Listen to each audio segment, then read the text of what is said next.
looks like buying okay. It was volatile. So there's so much to say about this prophetic vision. There's this prophetic vision of these two angelic, flattery and arrogance. Cincinnati Comedy Central. We covered the parade and I did the run hitting contest, but that was like 2 years ago. Cincinnati. Then I did the undateable first of the three shows. The show first goes. And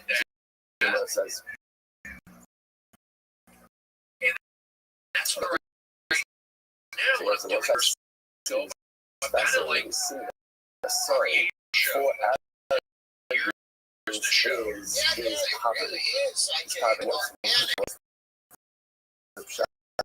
A sign for arrogance is poverty. So the Satan is so arrogant, thinks that work is beneath him. So nothing happens if you think work is beneath you. Because you don't make poverty comfortable. So this one is I mean it's Torah. The first part, not necessarily, again, we do not have the ability to convey Torah at all. My fault. So literally, again, the possible quotes the idea of something called. So really dynamic. That's unfolding over here. So on one hand, what the Lord's putting over here is trueness. And yet, in Eretz Yisrael, there's serenity, becomes a more authoritative source of Torah. So sometimes, in order to be able to arrive at truth, the meaning of what you need, accepting and being open. So the issue is, it has to be the ability to say, no, you're wrong. Again, it's not that serenity that allows us to arrive at the truest focus. Let's say you're going to have a big time together, right? Everybody says, you should be shepherd, you're not qualified to serve a nation. And you keep letting it over and up, they can be tracked. We'll see exactly what they can track today. For the process, that's what you're inspired. I share my instincts. Hey, they're inspired by it, and then you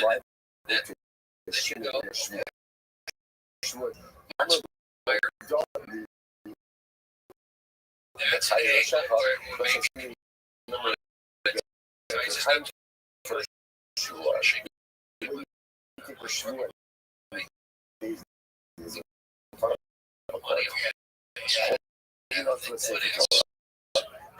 let's say I think it like to motivational speaking. I kind of want I like baseball. Vietnamesian motivational coach for baseball. So again, ready? They have psychology. The thing is, I play baseball pro. I catch. I play stand-in, and have psychologists. They have mental skills. You cannot retract. Coaches because this is crazy. There's an exciting picture in the beauty and Arizona baseball like that. I'm willing to accept your father or my father. That's a baseball. Maybe stand-up characters such as that. So it's kind of a challenge of giving yourself to that, as part of the and you basis. feel like, oh. Dude, this one's going to be happening because it's on that day. What we call Sometimes I think that's the split up at the end. Rashi says, "Everything's coming to Instagram Shimon." and I was like, I'm here of the property that is in your possession. So since Shimon already has the item there in his is possession, extra pressure therefore almost as social if media. I think the media is because when I, you were saying that was really how I started. Around, and then it came around. It's like, wow, I gotta add 2 extra hours that was never there before. So, growing up, man, I used to send out an email once or twice a week. I would send out a group email. Like, yeah, I had all these people, and I would like what shows I'm doing this week. And a little story, what happened, thing, and then send it out. That was before, and my website the ability to go ahead and was a thing. we I can't had a retract. website, and then I The would blog on my other says, website, I'm and back then in the Facebook, He says, MySpace give it to kind you. of came That's around. also nice. So I would do, Back in you know, the with that, I was cool with that. And then so on the social media as well, question. like, And case of etin l'chad, that's not how it's in Chachamim. But in the case of Moa, everyone agrees that neither party could retract upon the agreed upon structure. Or Dilma, they see things machlokes, and either way, there's okay. So Tashma, the Amra, said, machlokes be'etin l'chad. Machlokes is when the case I will give you. Whether it is mechila, in other words, where, let's say again, if I lose, keep the item that is already your possession, in your halachs. So even if the shlomo, that they become machlokes, then the machlokes is only the case where he claims, if I lose, I will give you some. But where again, essentially, the people users is allowed to hold on to the item, then you call in the hospital. Then you can't keep that on this legal framework. So, in the extent of the EM being the Zuma focus, you hold that a lot for myself. There's my focus, whether it's entering the third law, love the other command. Who is the holding like, first was the rubber time he didn't have shit. My rubber was espousing his own position, now allowing himself in any of the affirmation positions. Say to the Rachabata, how you hide the cover of Shua, so say now let's say valuation. So say so again, remember, just appreciate what it is that's unfolding over here. Introducing us to the legal concept is, and actually including if both parties agree upon a compromised legal framework for the resolution of the they could do that. So Ruben shouldn't come to this business and shouldn't, you know what, I like your father. Seems like a smart guy, to a Bezdin, even though your father sits on Bezdin, if your father's on the Bezdin, what's that? It doesn't, she's a color. But it's initially losing to us the idea that if they agree to the process, then the shayla becomes, can either party subsequently renege on that? That's the focus. Can either party subsequently renege? That's the shayla. That's the shayla. So as I said, that's not and the chachamim. And Meir says, Rabbi Meir says that it can't, the Chachamim say you can't do that. And then the shayla becomes, under what circumstance renegation, I don't know if that's the word, but can the renegation occur? Over there. So the mother is like this. Once Israel Tachli Bar so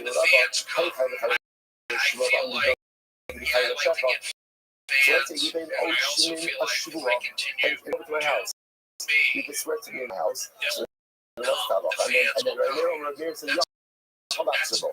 And then that shimmy can say, you know what, in my mind, come to Bezdin and do the shvua. The collapsible. The collapsible can't change his mind. I'm a very my love, but also Shalom to make him up. Are you not talking about a case would essentially exempt shimmy from payment? And therefore, I'll make him up a lot. This is a case of forgiveness. Therefore, again, that's why I can't look. What's love? But I think that would be no good. And then this can also be a kid, and then taking property, that's like the case of eking the cost. I have a hard told Alicia, told her the dad hated, and somebody goes to us, but what about the Alicia case? Two different cases.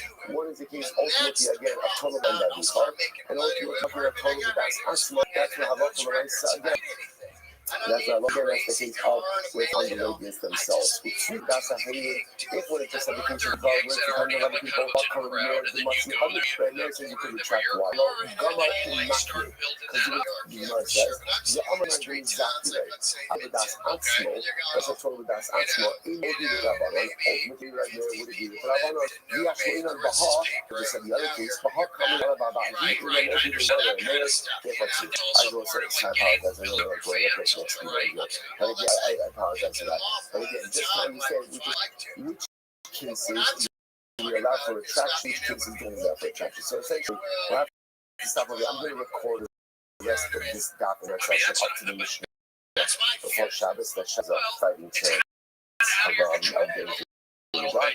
So I said, but just understand what we're being off. What we're being off is as follows. We've established a reality. The reality is to have up on my two parties contributing to what we call a comp legal construct, which allows them to use legal mechanisms that would normally be invalid for use. Like using a relative as a diet or taking the Shavua side of days. Those can be done. They can be done. However, what's the Shaila? The Shaila is can we retract or not? That's the Machlokas. Says yes, right, and we can't do better. No.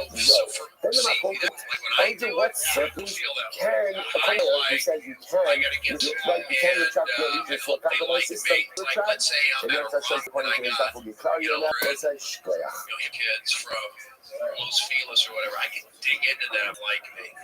Because they're hipster, they're rock and roll, whereas like comedy make them like me. It's more finesse. I mean, like the energy of the push and pull and the. I like it. That's why they like paper. When it's broken, building passion together. What would normally be unacceptable legal concept. For example, we're going to the or we're going to get someone hereby accept your father as a judge, as a judge, or I hereby accept you as somebody possible as a witness. So remember, again, Rabbi Meir said, I'm used to do more. parties for some crowds. trap. I don't have. So they I mean, can't. at the Now end, qualifying that actually, quote. I feel pretty And comfortable the with that. focus For is some with reason, for the maybe verdict it's because we started at the comedy store. But after the verdict has been delivered, everyone agrees you cannot, neither of the parties can be trapped. They can't pull back. They can't cancel the decision. The Yochanan says, I thought my focus. The Yochanan says, no, even my focus. I mean, it's common. Even after the verdict has been delivered, the litigants can cancel the trap. It's not really bad, so the process, that they can see, but through the act of my close intelligence, my Zinjira, so now the Gemara asks, do we say that my focus is even after the verdict has been passed, or the verdict has been passed, or even if a common agree that either party should pull out of the process, or Dilma, being the Zuma close, either way, so Tashma Damara, but Rabbi says, keep on the puzzle, maybe my game, so let's follow the puzzle. So Rishner and Bezdin, and they would set upon themselves and the witness was a child of a relative or positive for serving this position. And if maybe my game, so if it's before the verdict, the party has the ability to pull out. After my game, the verdict is neither party has the ability to go ahead and see if you hold it to that whole thing. Only after the verdict, and then makes sense. Before the verdict has been delivered, the party has everyone agreed that you can pull out. Then Rabbi Rabbi Yochanan, Rabbi the Rabbi, then espoused his position according to the non-uniform Amit, being the Zuma focus. If you know that it's my focus, whether or not pull out before the verdict or after the verdict. Rabbi Dama, who's up a saying, the Achad Margin, focus, what is here? There's interesting enough for my case because I mean, is after the verdict is being delivered. Like I said, after the verdict is being made, says this is a compromise legal construct you can still pull out, and the verdict came out. Shalach Leila Shalach Leila Balat. So Balat. Rabbeinu, just my focus, what's my focus in Mishnah? Is it only before the verdict is delivered, or is it even before the verdict has been delivered, or after the verdict has been delivered? I'll give you this. Furthermore, I have to qualify the Machlokas. Can you tell me who does the Halakha? So Shalach La'ach Machlokas, he said, I put this in the name of the Mishnah, the verdict has been delivered. Oh, it is after the verdict is delivered, neither party has the right, even though they were both compromised legal. That's in the Machlokas. Rashi sent fear was lost in Barad, sent from Nathan. This goes back to I would use this legal concept that I would use, or exactly I think that's how again, we didn't Shimon the same says, Shimon, I give you your father, and I'll give you. That's where that's the pull out. I don't think it's even the Surah is so aforementioned version of was effective of what was done in but these had a different version. They said it sounds. following the day Rav Shmuel, the sent from Yeshiva Rav Shmuel, Yom Din Rabbi, and Rabbi teach us with Negi Margin, Hanami Yagomai. Same case, right? So we're going to and they agree to Reuben's father as a dying. Interestingly enough, they made a kingdom. There was this period, the kings were sort of binding themselves to this process. Now the shaila is, man, what is the halacha? In other words, 10 ahead, in order to hear the kingdom to say no one will know. Let's say the kingdom is so canonically, the down can either party pull out. Right, Mary, pull out. What about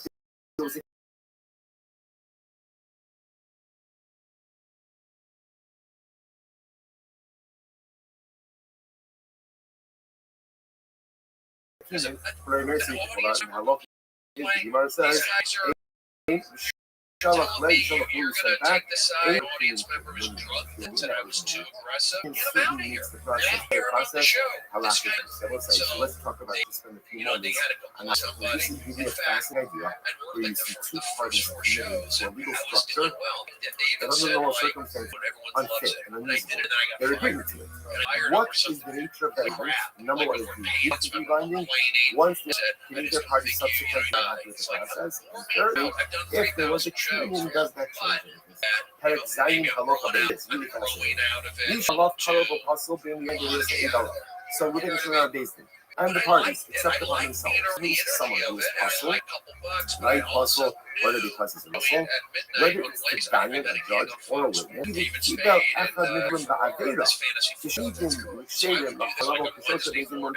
Or for that matter, again, you do something to someone who's talented. Because he's a thief, he's a gambler. But yet again, the parties accepted this individual as a judge. They agree. We accept it as a judge. It's a diamond. Basic people are actually obviously point out the end. Whether, let's say, Ruben says if I lose, to keep what I give you, or lose to give whether it's a case of Etzrecha, I'll give you, or that's what you have, whichever one. Hano, Yago, Azeno, Yoko, Latzer. It's not on what's backwards. They were canonically vested. No backwards. Can't back out. Now, what it is, it remains unnatural. And in your economy, though, your philosophy actually she never had it. There was no community. You need the party to get this solution. Maybe Lord Shamama begins the apostle, but this is and action was taken back out of the first of all, one, this concept of the Israel the two parties can produce it. That becomes a binding legal concept. Take that. That's it. You stuck with you gotta see it. If there was no community, say before the verdict, either both people out. But if it was after the verdict, I'm taking based on the verdict. Sounds like you need both. That point, for myself, one cannot pull out. Alright, Rothschild, I guess that's the Mishnah. But yeah, everyone, good. You guys have this meaningful rest of the fast. It was a lot of paid audience that didn't know. So, but I grew up, I was just yelling and daunting. Being a comedian, you have to be confident. You go, they're here to see me. I'm doing this. I kind of like being in Paris. So we're going to pick up with the Mishnah. That's why so we've been talking about in the Mishnah a number of times. We can have a judge or a witness, and we say that my focus, or they cannot go out, they're a karov or they're puzzle, that they're a relative of one who's a litigant, or that they're somehow otherwise puzzle. And in this Mishnah, we're going to talk about who are the people who are the these are the ones who are puzzle are not eligible to be witnesses.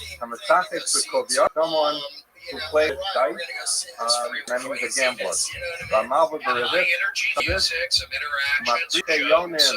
familiarity from the we'll translate it right now as pictures, although we'll get into more detail of exactly what's the nature of the Sotare Shmita and people who, in violation of the rules of Shmita, sell fruit during the year. All of these things are in Esther. And Rashi explains, although this that this is mostly a gambler and the one who lends with interest and the one who's mafrita yona, that it's an element of gedol of sex.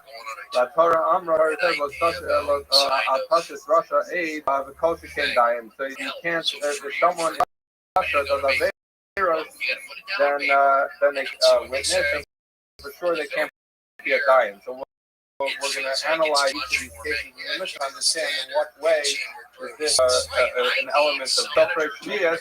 This is interesting. Rashi explains that the one God who sells fruits of shmiyas, Rashi says, "Pile the someone mavira Torah since the causes him over on Divrei Torah. The Karasa the Hamas, he's like a Russia who profits hustle ladon ulahei, and he can't test it, he can't judge or test it to note the after because they'll be likely to follow after a bride. So the idea is that if someone likes money, they're willing to violate the rules of this, then they're probably not a good word judge because they are supposed to agree. All right, so we have these cases.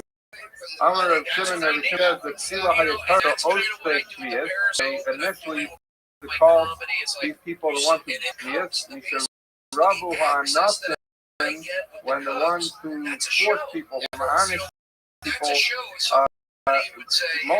multiplied, Chazru Kosan Soferek, would call them instead people who would do business or merchants in Syria. We're going to address that when the Gemara gets to it, not today. I'm Rabbi Yehuda. Amosai, when does this apply? That I'm attaching to a gambler is not permitted to be a witness. No profession other than that, meaning a professional gambler. If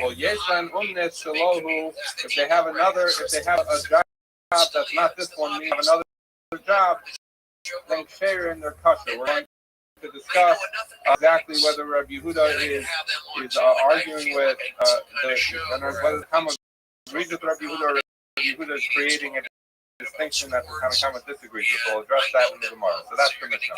I'm sorry. Today's Daf Yomi was sponsored by Gabi Cohen in memory of grandmother Chaya Bas Halevi. Our encouraged to be the Gemara says, Mustafik the Kubium player who plays with dice, why is he puzzling? What is he doing that's wrong? So Matlok is Rami Bar. Someone says in Shum to have a asmachta, that's Lokanya. This is considered asma, and someone, when we're dealing with an asmachta, it's not a valid opinion we're talking about here. So the classic Gemara uses asmachta, a couple of instances. Let's say you're a homeowner. You tell someone I'll build your house, and if I'm not done by September 30th, I'm going to pay a fine. So when I say that, what am I doing? I really want to pay you the fine, and I don't plan to pay you the fine. I'm just telling it to you so that you'll be comfortable that I'm going to finish on time, or but I'm not really want to pay you, and I don't really want to commit. So therefore, I'm soulmate, so I'm soulmate, and that's the only reason I'm saying it. So therefore, I'm really committing. Another case would be that the Mishnah discusses, I owe someone $1,000, and I don't know how to give him back, so I give him back $5. And now the question is, what do you do with the note? Because he's not going to give me back the note because I still owe him $500. On the other hand, if he holds a note that says $1,000, he can come collect $1,000 from me, but I already paid $500. So we've encountered this many times. So what you should do is that everyone trusts, and the third party knows that I, still owe $500. What happens if the guy tells him, you know what, I'm giving you $500 today, and I'm going to pay you the rest of the month from now. If I don't pay it to you in a month from now, I'm going to tell this person that he can give the money, he can give the note back to them. Then the lender's going to be able to come and collect $1,000 from you wrongfully, but he can do it. So that's the case about smashes. Those are the classic cases. I say something, I commit things, but I don't really do it.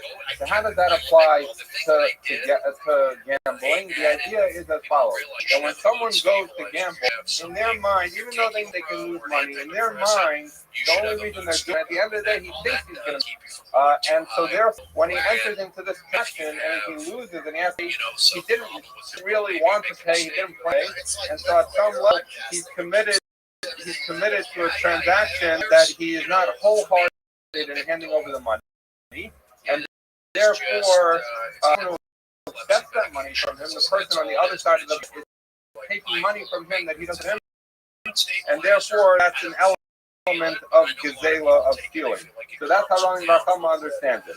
Rothschild says, that is not an asmach. Would be, I've learned that we've run out of time, so I'm going to say there's a lot of things here to get to the answer. But Rothschild basically says, it's not asmach. Asmach is the kind I said before. Where someone trying to convince someone of something, and then it's just a question of he didn't really mean the statement. When someone gambles, he understands that he might lose. Well, we should talk about the different views and understanding of rotation. Rotation says it's not stealing to gamble. So what's the reason that our mission says Pasale? This would be saying Oshim Yishaloa. Because the gambler is a useless person, a productive member of society, and therefore, someone who is like that is going to be valid. And the way I generally understand this is because he doesn't have a real job, so business and responsibility and money, and if this is his only job, all money comes from something that's a little bit on the shady side. He has the sensitivity to money we can expect. Again, a lot of different ways of explaining why that he's not supposed to be Shiva Shalom. But in any event, those are the two views as to why a Masaki Kukubi, a gambler, is not believed as a witness. My opinion, what's the difference between them? I've discussed there are many differences between them, but in any event, we'll say Ikabenayu, Gomer, Unusa, Akrishi. So what happens if he's a gambler, but he also has another job? And so gambling is a side gig for him. So then, therefore, if you understand that gambling is also because it's gezel, who cares whether you do it full-time or part-time? But if he has a real job and has the responsibility that we talked about, that one gains from being gainfully employed and a productive member of society, then he should be believed because he has a sensitivity. The fact that he also gambles on the side, who cares? So that would be a major difference between whether you understand Rabbi Barchama that it's gezel, or you understand or change that it's a question of whether he's a productive member of society. Okay. I'm Rabbi Yehuda. Okay, so now the Gemara asks the question. It says the Snan, because and we see this a raya that it has to do the latter point of rotation as productive member of society. How do you see that? No? Because I'm Yehuda says, when does this apply that a gambler is not believed as a witness, but then Elahu, when he doesn't have except this one? He has a different job to share him, right? You see from the Mishnah that since Yehuda says that the clarification of someone who's a gambler who's not permitted is someone who doesn't have another job. With the gambler is that he's not a productive member of society. So you see that from the end of our mission, like Rothschild. You see that the repeat because he's not a productive member of society. So that's a riot for Rothschild and Kasha the Rabbi Barchama. Who cares if it's a part-time role or a full-time role for him? The thing. So the Gemara try and answer me and say, Kligi Rabbanan Alei Rabbi Yehuda, Yeshua Shalom. Let me quote me where Rabbi Yehuda makes that distinction. So maybe I'll tell you that the Tanakama argues on Rabbi Yehuda. Therefore, the Tanakama holds it doesn't matter whether he's full or a gambler, he's a thief. And right? So therefore, Rabbi Barchama can just say, I agree with the Tanakama. You're saying like Rabbi Yehuda. When I said can't say that. Rabbi Shub and Levi, said elsewhere, Kol Makom She'amar Rabbi Yehuda Ein Masai Ubameh Einu Elo Lafare. So, different Chachamim. These are the words that Chachamim. It says the Chachamim say as follows: that whenever Rabbi Yehuda uses the word in the Mishnah, Ein Masai, when does it apply? Or Bameh. The Chachamim say when Rabbi Yehuda says that, what he's doing is he's not coming to argue on the earlier part of the Mishnah, he's coming to clarify. So therefore, in our Mishnah, well, let's see, that's when Rabbi Yochanan says, Amosai Lafarish, and when Rabbi Yehuda says, Amosai, when does this apply to explain, meaning he's agreeing with Ubameh, when he says Ramamurim, when were these words Lekala, then he's coming to. So what do you see? You see whether according to the Chachamim are an explanation, or Rabbi Yochanan who says Amosai, an explanation, Bameh as an argument, everyone agrees Everyone agrees that when Rabbi Yehuda says Amosai, when does this apply? He's simply coming to explain, not to argue. So therefore, in our Mishnah, we say Masachet Tovia is Asur, also as an aid, and then Rabbi Yehuda says Amosai, when does this apply? First, that he's coming to explain the Tanakh, not argue with the Tanakhama. So we were saying maybe Rabbi Yehuda would say, you who say it's Yeshiva Shek Rabbi Yehuda, I hold like the Tanakhama who would say it's Gezel, but you can't say Tanakhama and Rabbi Yehuda agrees because Rabbi Yehuda uses the language of Amosai.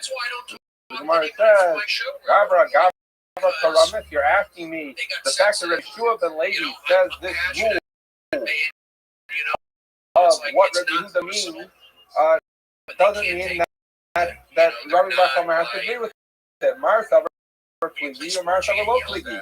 That therefore it would follow that Rabbi Bar Chama will understand the Mishnah that the Tanakhama says it doesn't matter whether it's a full part-time vacation, it's theft.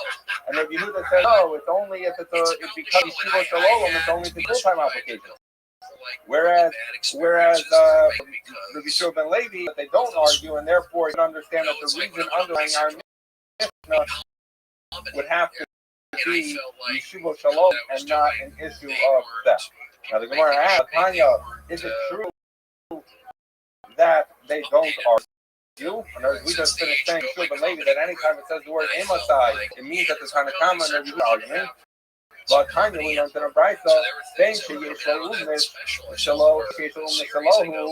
whether he has a job besides this one of gambling, or gambling is up, whether it's full or part time, I raise a puzzle. You see that this is puzzle. Now this is a problem. Because according to the way, if we're understanding that the Tanakhama and Rabbi Yehuda, so if you argue the Tanakhama holds that in all cases he's puzzled because he's a thief, and Rabbi Yehuda holds is a difference. So then the brayso works the Tanakhama because the Tanakhama says it doesn't matter whether he is productively employed or not, he's a thief. But if you say that they agree, then who does this brayso go like? The brayso that we would see that in Tanakhama and Rabbi Yehuda do argue. The Gemara says no. I hear Rabbi Yehuda. The brayso, according to Rabbi Shua ben Levi, he'll say that the Tanakhama and Rabbi Yehuda agree with each other, and therefore they say it has to do with Yeshiva Shalom, and there is distinction whether it's full or part time. So who's the person who says that, who would not be reflected in our Mishnah, who says that no matter what, it's an asmachta and it's gezel, and therefore can't do it? That would be who's in the name of Rabbi Tarfon. What do we know about Rabbi Yehuda? Rabbi Tarfon. The Tanya in a brayso, Rabbi Yehuda Omer Mishum Rabbi Tarfon. La'olam echad mehem ein nazir v'fish lo nit zero elo law. So he says as follows. He says neither the nazir because Naziris wasn't given elo haflo. What is this talking about? So we dealt with this case a while back in Nazir. So you had two guys sitting around, and one guy says that guy, the other guy says no, he's not a Nazir. If he's not another, the guy says if he's not another, I'll become a Nazir. And the other guy says if he is, I'll become a Nazir. So basically, one or the other of them is a Nazir or not a Nazir. So you would think one of them, when they figure out another, one of them should now be a Nazir. Rabbi Yehuda says in the neighborhood, neither of them are Nazir. Why? Because Nazirah, you learn from the Torah, is has to be b'haflah. It says ki yashli ish neder, and the word haflah seems to me that it needs to be clear and concrete. So one of them took on Nazirah, it was dependent on a condition that they could not control. And therefore, that's not considered a valid condition, and neither of them are nazir. So how does that apply here? Because similarly, when it's gambling, they are making a transaction depend on something that's outside of their control. And if it's outside of their control, really committing to do it. So you're not really committing in a case of zeros, that you're not committing either in a case of and therefore if you're not fully committed to an issue of asmata and an issue, why do we compare, how do we compare in the zeros and general matters? Others, I doubt we'll have time for that today. Okay. So in our Mishnah, we set aside there's another category of people who also lay this, are people who lend money with it. And Rashi referenced before, it says,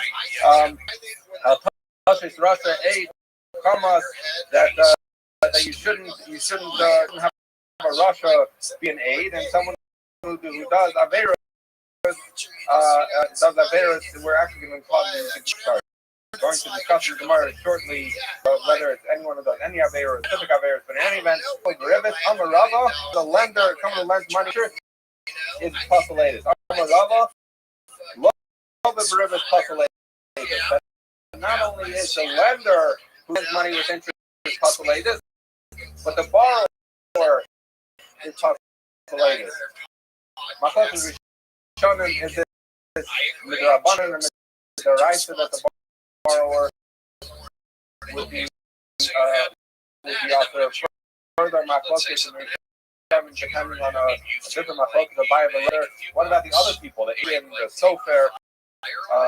That's a question as to what this. But in any event, Rabbi says not only the lender puzzles, but also the borrower. The Gemara asks,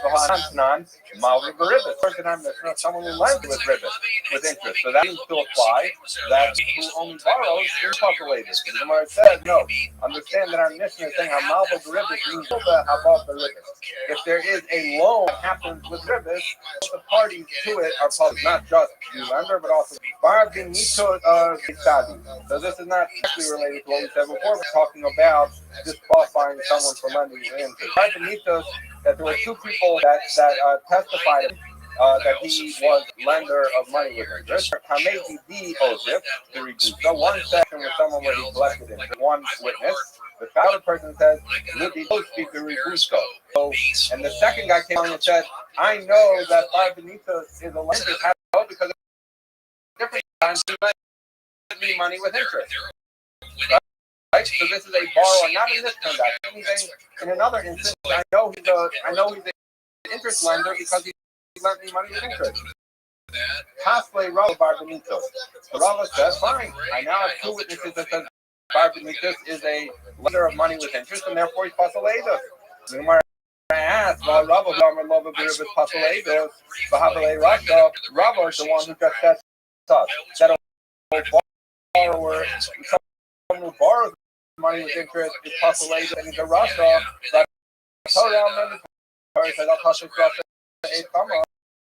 And the Torah said that you can't have a Rasha be an aid. So what's the problem? Is that Rava said this guy to say Bar Benito was a lender of money with interest, but he said that he himself, how did he know that? He himself borrowed money with interest. And Rava told us that someone who put money with interest is Pasaleida. So how could Rava accept this about Bar Benito? Because within his Eidos, he qualified himself from being an aid. So the Gemara says, Rabbi goes according to his riches in a number of places, but we at the beginning of this message, where we said, that a person is relative to himself. So we know something about a relative.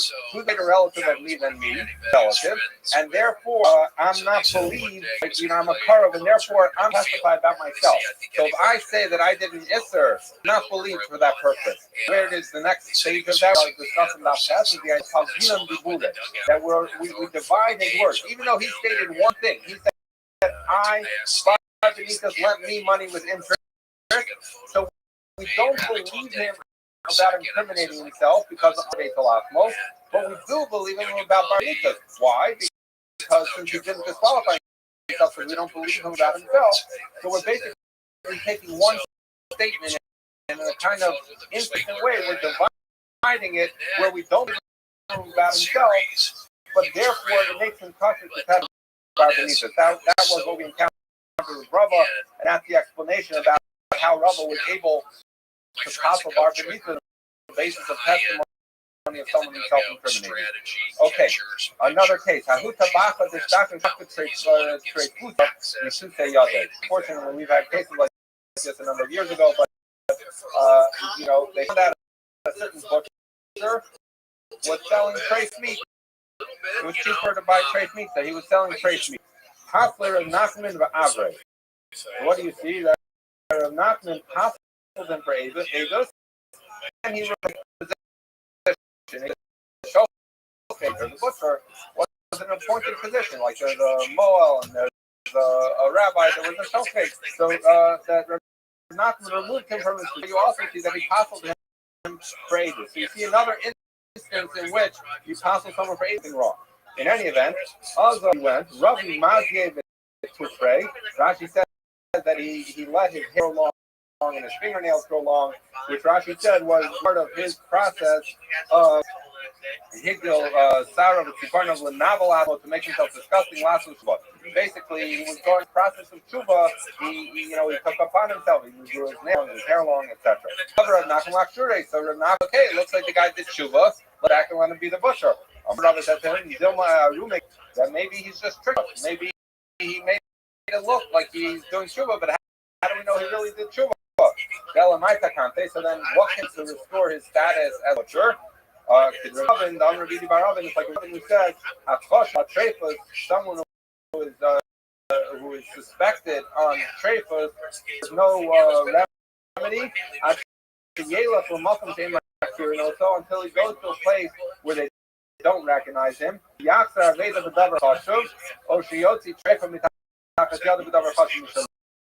as follows. He goes to a faraway place. Why? Rashi says, because if he does it in his town, maybe he's just trying to trick people. But if he goes to a town where no one knows him, yet when something comes in his hand, and Aveda comes in his hand, a lost object, meaning someone's money, and he gives it back to them, or he ends up with a piece of his own that belongs to him and it's trade. And we find out that without making a big deal out of it, he threw it in the garbage. So what do we see? We see that in the second case, we moved away from being willing to eat or feed people treifus. In the first case, we see that he's sensitive to other people's money and that he's not such a lover of it. As we said it before, Rashi explains money is the reason accept him as an aid. But really, that he's gotten past love of money because he was to return in Aveda, and that's what he's seeking to fix. So now we said we've addressed gamblers and people who lend money with interest. Now we have Mafriche Yonim, which are people who raise pigeons, or that's one of them. Haka Targuma, here in Bava, we treat it, if your pigeon is going to get their mind, then I'll pay you I'll pay you so much money. So what is that? Basically racing. So horse races, you go to the pigeon races, that's how it was. Rabbi Kama Baroshi says, Ora. What is that? Ora is that they used to have a mechanism that someone would put out who would attract other pigeons to come there. They tie the pigeon down. The pigeon would go fly up on the rope a little bit and make gazel, because as Rashi pointed out, the halacha is that if wild come into my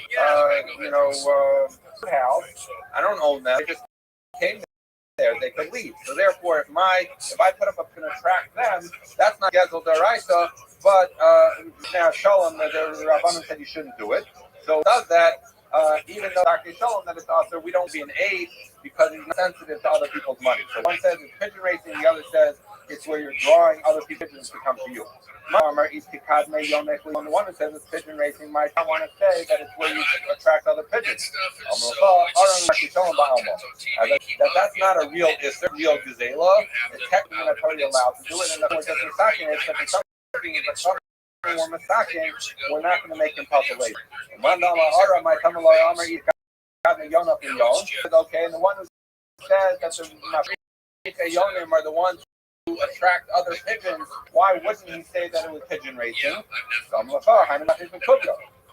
reason I didn't explain it as pigeon racing is because that's the same as gambling. What's the difference? You gamble that the roulette wheel should be red. You gamble that this pigeon's the other one. So that's a good sign. It seems that if both gambling, why list both? Answer be he says, He says he had to address gamblers. One, confident in himself, and one is more confident in his pigeon. The Tana told about that, because if I only told you a guy who's doing something that hears himself good at, so a craps player who thinks that he can beat the odds because he's very good at it. So we say Hasam who's so we say maybe the guy thinks he's an expert, and he's not really. When he enters into he's not planning to give up money because he says I'm very good, I'm going to win, right? And so therefore he is not wholehearted when he loses. I'm a base. The Timli Benafshoy, the Adana Tzvei. He said, I'm a better poker player or whatever. I will tell him that I don't know him low, but I'll say that, look, at the end of the day, when the pitch is raised, that's not in his control. Therefore, maybe it's only case where he thinks that he's usher, that's Gezel, and that is an asmaka, but in a case where the problem. These kind of or sometimes we also want to put in a case of someone who puts more faith in his pigeon than him. The Naksha tells you that he says no, that he has more faith in his pigeon race, that he thinks he's going to win there, because the way the pigeon needs to work, Rashi thinks that that would eat. He says, Benakshata says, Sheyeshol Dafin Shalei Menaksim Zulazu, Yona Shamas Kolon, down the Yona, the pigeon will hear the sound, and he'll recognize that sound is his owner telling to hurry up, the pigeon. And he'll go faster. But actually, of this, where they have this sport where all the people stand on the side and yell at. So this guy says, look, I'm convinced. I can't tell you that I'm going to win in craps. I don't understand it that I'm good at poker or whatever it is, but I know how to shake that thing that's going to get my Yona to move. Therefore, if you come and tell him about Yona, I'm going to not just how you know. If he's saying it's not, I'm a better than he is. I will tell him, but someone, but no, aim a low. But he'll say when it comes to how to play the game, and then maybe I'm not as good for Sricha. You need both a gambler and a racing. It's because people. Okay, may say. I'm going to stop here, but there's a question. It's going to be a question according to who says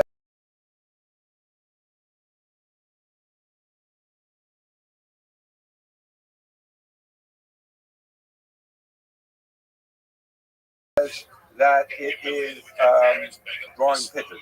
Okay, why? I'm stopping because so what is someone who plays with dice in the gambler? Elohim, this is then Hamasakihim, his passion. His passion, Rashi said, are shivering, are broken pieces of wood, but it's basically dice. You have a cube, you have some kind of, it's dice, like an official thing. His passion, not only with actual dice, even with shells of nuts or kind of somehow they would take the shell and they would make some game out of it. And so many people are really bored, they'll come up with anything to gamble something. When do we consider them to have done tshuva, that we would accept them as a witness? We should their dice, and they totally go back from doing it. That they're not even when they're not gambling for money. Now, it's not us to play dice game. You're not gambling for money, but the point is, when someone's doing, did he do tshuva? Is he that, or is he that careful that he doesn't even do it for? They even do it when it's not for money. And the Gemara is giving you an idea that when someone's doing tshuva, as it should be, you have to say, for instances where it's permitted to get in that business because he's going to. So that's what it takes to do tshuva from being a gambler. Who's the one who lends money with interest who's not postulated? How do we know that they've done tshuva? This is still an outstanding loan. So he rips up the star. Now, A, he doesn't prove. B, it becomes a verbal loan which we cannot collect from the customer. So it's a big deal to rip up the star, but he has a star that has ripped. So if he rips it up, the Yarban Chazar Gemura, and he does real tshuva, and he doesn't even lend money to a guy with interest from a guy, meaning he wants so far away from interest, there's nothing to do with it anymore. That will consider him to have valid tshuva. So we talked about people who, well, we were discussing their pigeon races, and the people put up the pigeons to attract other pigeons. Elu shemam es hayonim. These are the people. Amrim es hayonim. So Rashi explains the margizim zal zel hilachim. We have it's a little bit different racing. This is dog fighting, whatever it is, animals, and they would bet on which animal is going to beat the other animal. So Yonim Bovadam are not only serious about pigeons, that they're two the Hemakai O. Hemakai and O. Our question, but we're still going to finish the bite. The Emasai Chazaratim, what's the tshuva that these Mafrika Yonim do? You see, with Pygmeim, when they break Pygmeim, Rashi says Pygmeim, Elu Dafim Shimdardim to move quickly. These are Gemura, and they do a full chazak. That even in the they don't do this. Meaning what? That they don't do they don't try and attract other pigeons even in the desert. In the desert, it's not such a problem because where did Chazal say you shouldn't attract is where you're attracting pigeons from your neighbors. In the midbar, you're attracting truly wild. You say he doesn't do even that. Now Rashi says, how does that help according to that help according to the one who says that they're attracting pigeons? But what about the one who says that they're racers, that they're gamblers? So Rashi says, so obviously that would be the same as the first case. In order to do two, you'd have to stop doing it and you would have to not even bet or racing not for money. That's the tshuva that Mafrika Yonim do. Sochare Shvias, people who Nosim and Nosmin, the Bias. These are people who do this with the Paris of Shvias. How do they do Shvias? Shvias come. I don't know if it literally means you have to wait for the opportunity where he has fruits of Shemitah, and he doesn't do it. So it's not enough to just say, I'm no longer throwing my Paris Shvias. He has to actually turn the money. How does he do that? Omar Ani Ploni Bar Ploni Nasi Masayim Zuz. So he says, in order for him to do tshuva, he has to get and say, I so-and-so, the so-and-so, cook in 200 zuz worth of payers during Shemitah, which I was not supposed to do, and I'm giving them to Aniyim, to poor people, as my form of tshuva. Okay, so that's the brayso. In any event, we walked through all four, we gave examples of them, and we said how to do tshuva. But to Taniyas, we learned at least. So when we were talking about Mayonim, we said that these are people who are cockfighters, and not only by pigeons, but even Behema Chai Ba'ol. According to the one who says it's pigeon is faster than yours, so then that's not a problem because people do race with things other than pigeons. They race with greyhounds. There's all kinds of racing with animals. But according to the one who says that the Behema Bas Hachihu is an animal of doing that, and Rashi, because if you send an animal out to attract other guys, are going to attack that animal. That's not a good way of attracting animals. The Gemara says, no, it can be with an animal. Shar Habar. We're talking about wild shar, and this wild char, though, if you raise in your home, you can get it to go out and it will in fact attract other things, but the chayas aren't going to attack it because wild char is not a regular char. Ukaman, who does this go like the char habar, min behemohu. But this has to be according to the one part, because if we're explaining the behemoth that we're to attract other behemoths with is a char habar, and that's how you explain behemoth works according to the one who says the char is a behemoth. It's not in a Mishnah implying char habar behemohu, that a shar bar is a kind of behemoth. Rabbi Yosi argues and says, it's a min chaya. In any event, according to the one who says a shar bar is a behemoth, that is the way you could explain how a behemoth could be, is not only a racing behemoth, but it could also be a behemoth that you send out to attract other animals, which would be theft and conducting.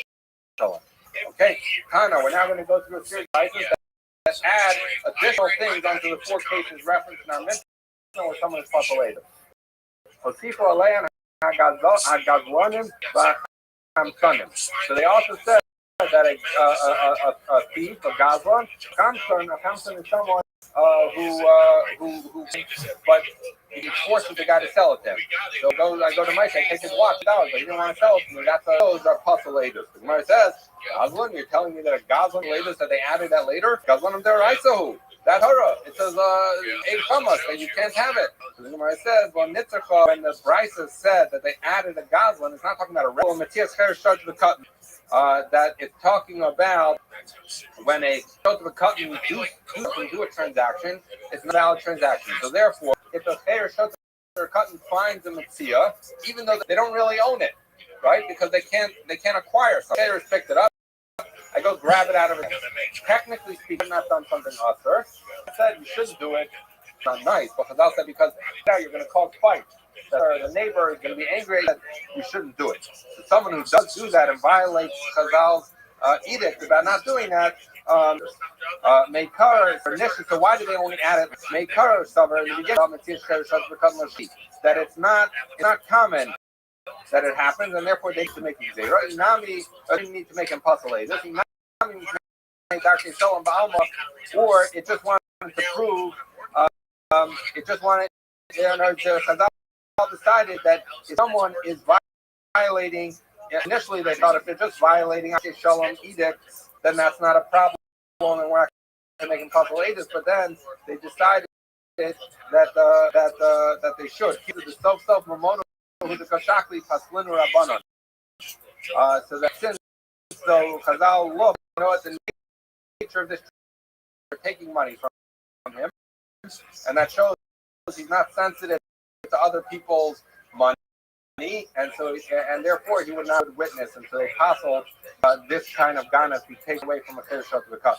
Not some son so someone who takes money may curse over Dami Kayoyev Troy that they say he gives money, so we're not going to make him public. Even the cousin, because once they saw that it wasn't even like they gave him money and then they took him on the way out the door. It wasn't even like a discussion. It was a Gazru or Abana. So then Chazal saw that the behavior of people changed according to some. He saw behavior change, so they added this to the category of people later. The people so they added another shepherd. So concern by a shepherd is to let their flock eat in other people's fields, like you had with Lot and Avram, and therefore they're thieves in a sense, and you trust them to be with their judges. Gabai and Moksin are both tax collectors. The difference in Gabai and a Mokhes, according to many of the Pochim, is the Makotim. You can think of it that one is the king and the other is the agent king. How does this work? If I'm an employee of the king, I get a salary and I have to go collect taxes for the king.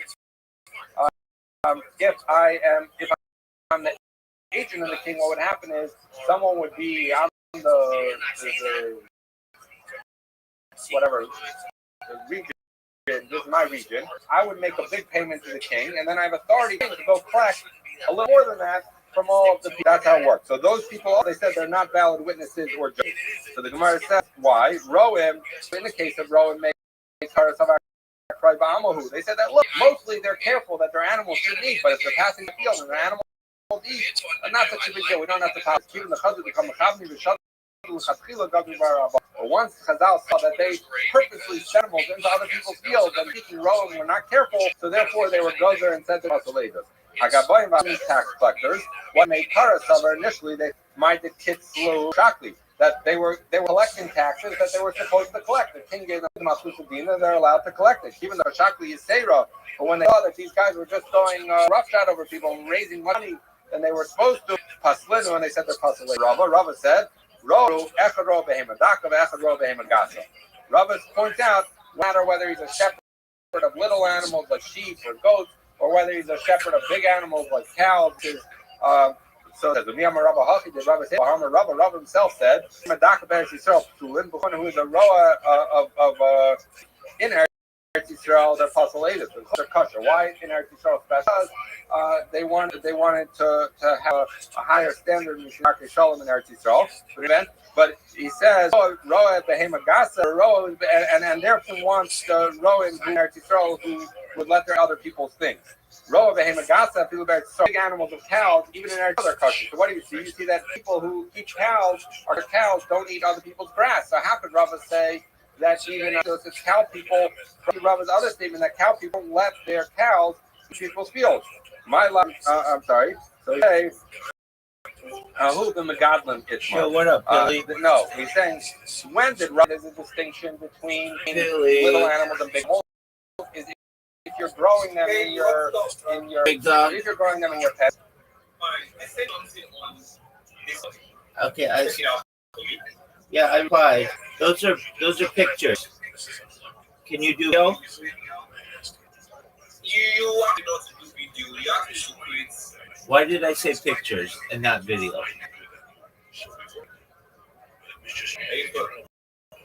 Okay, so I should make to create. Let me recall, because I've been helping a lot of people with Billy. You can't get graph on your phone, right? Yes. Okay, try into Grok. I don't know if this will work, but try to log into Grok on a browser and try to make. I'll wait for you. You sent me a prompt yesterday. Yes, sir. I created Okay. platform you sent. The link you sent me. Okay. No, video is. I don't want video. It's too short. I can't really say anything about you. Voiceover. Though. Yeah. The link you sent asks me to be able to. No. Create a longer. And see if it'll make a video. Alright. Okay. How I can get unlimited. So I do that already. Oh no! Wait. Good job, big dog. Thank you. You're welcome. All right. So you got an unlimited. You got unlimited data. No. I make an inquiry of how much. Yeah, exactly. You made a Fiverr account. That's great. Okay, so we want you to. Did you have to link your bank account?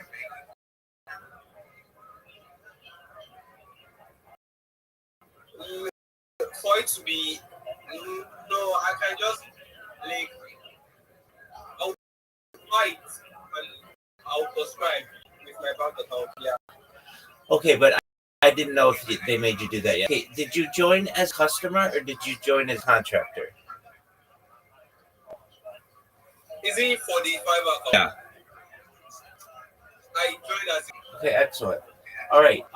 Go to grok.com. See if you can create video. Okay. A video, right? Well, yeah, it shouldn't take long. You can and just let me know if it works. Okay. So I'm just gonna adjust my computers. I'm here too, so if you need to talk to me, I can hear you. Okay, Rabbi.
it says it can generate video, but it's recommend some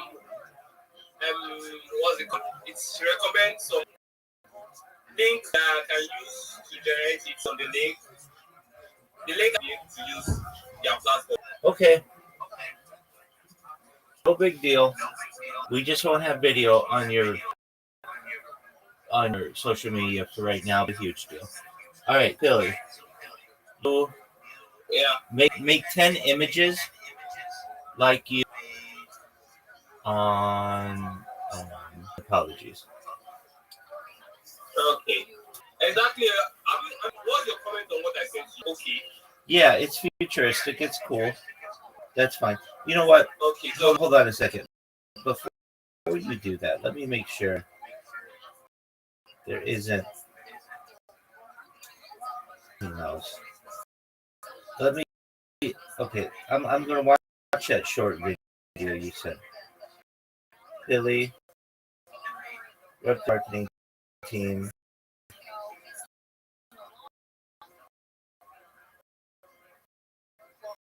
Yeah, it's just the bottom isn't English. Okay. Let me see what else.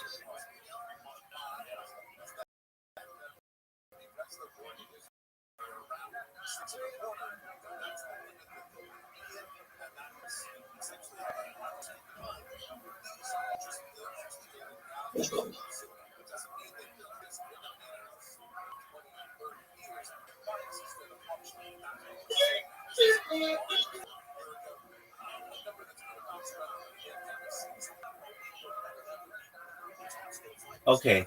Yeah, just send me 10 pictures, and we'll go through them to make sure that they're good. okay. Well, can I make it? I think I've sent 2 already. I should just make 8 more. Yeah, that's fine. All right. I'll back to you. All right, sounds. Thank you. You're welcome.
Oh, yeah, what's good? How are you? Hey, Sage, dog. My man, your link tree looks amazing. Yeah, I said that last night. You did a great job. Grok app downloaded. Oh, The Grok app downloaded. yeah. Okay, great. I'm gonna send you the prompt that you want to use. You're gonna start making videos. You did a great job. Okay, thank you. Okay?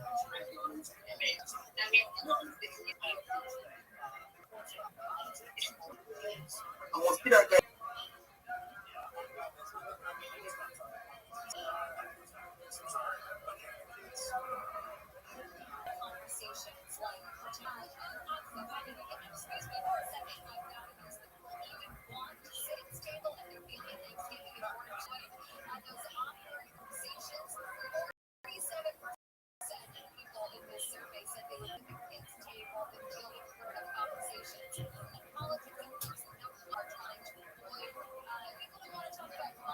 It in Discord or on Twitter. Thank you. See this guy. Now I put the kids in the camp for fun. All right, Sage. Look at the just sent you. Put in the grok. Put that in the grok. Imagine section, and send me the. If it's good, we're gonna make 9 more. Okay, let me.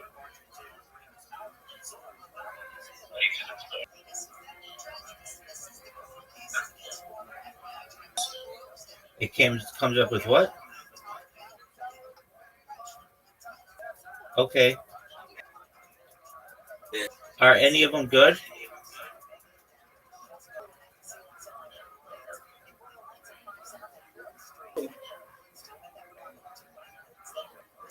Those.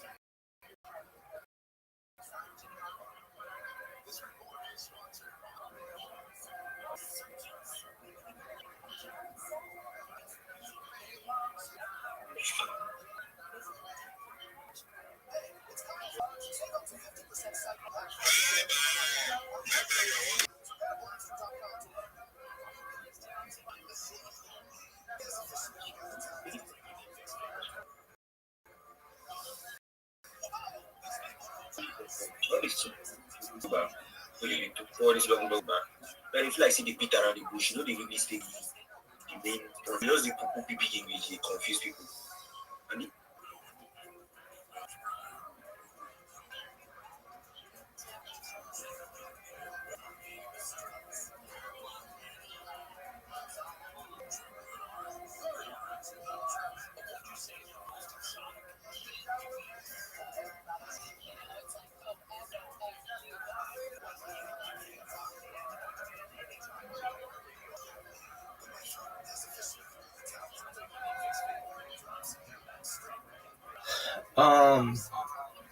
It's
Shema.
Yeah, but especially in the right team.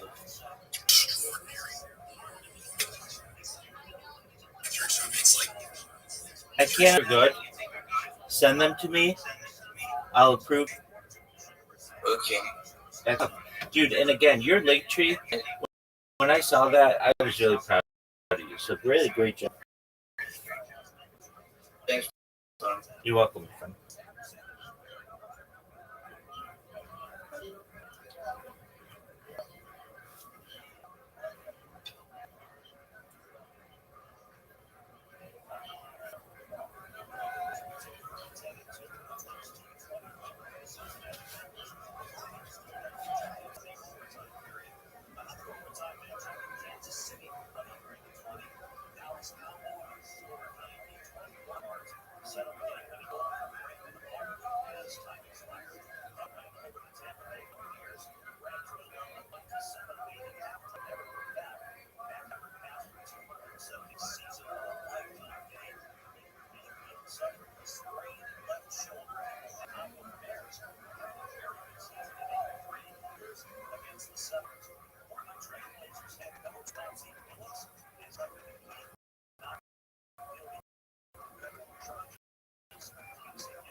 Because the algorithm when they converse what's your example within 5 days you're going to I know that many I hit 5 million impressions within 5 days. Earlier today on this page that post goes to 5 million impressions and my comments goes to 1 million impressions. So that's how you need to interact because lately if you are not careful with text you can be suspended. You can reply it tomorrow but nobody comments because you're not targeting to alert you. And there are some things that you don't need to do but you need because they are already definitely not getting. And at the same time with that is offering you it. Sometimes it can still allow you into their day. I just explore copy projects earlier this page whereby try to accept such of so web today is full of people that are building something solid at the same time scammers and everything. They are ready to drain your wealth to be careful of what you are doing. It's for people that are ready for what they are here for. It's your seed phrase, down apps that is not beneficial anyway, being conscious of it. So because the people that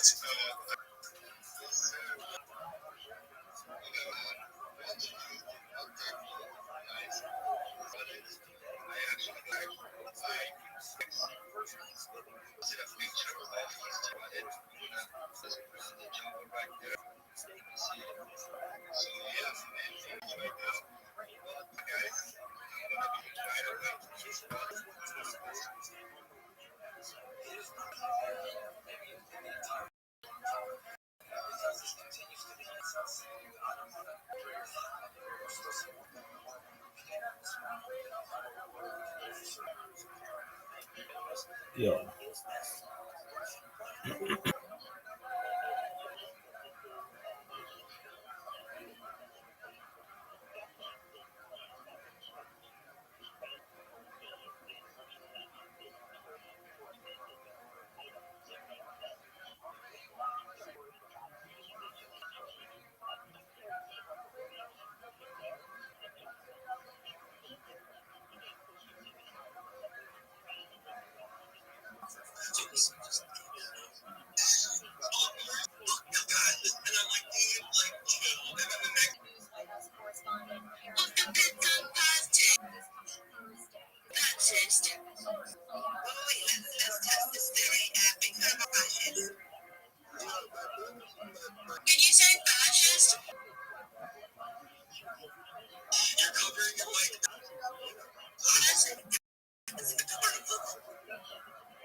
I'm going to show you the best sticker Bitcoin. Harry Potter Obama Sonic 10.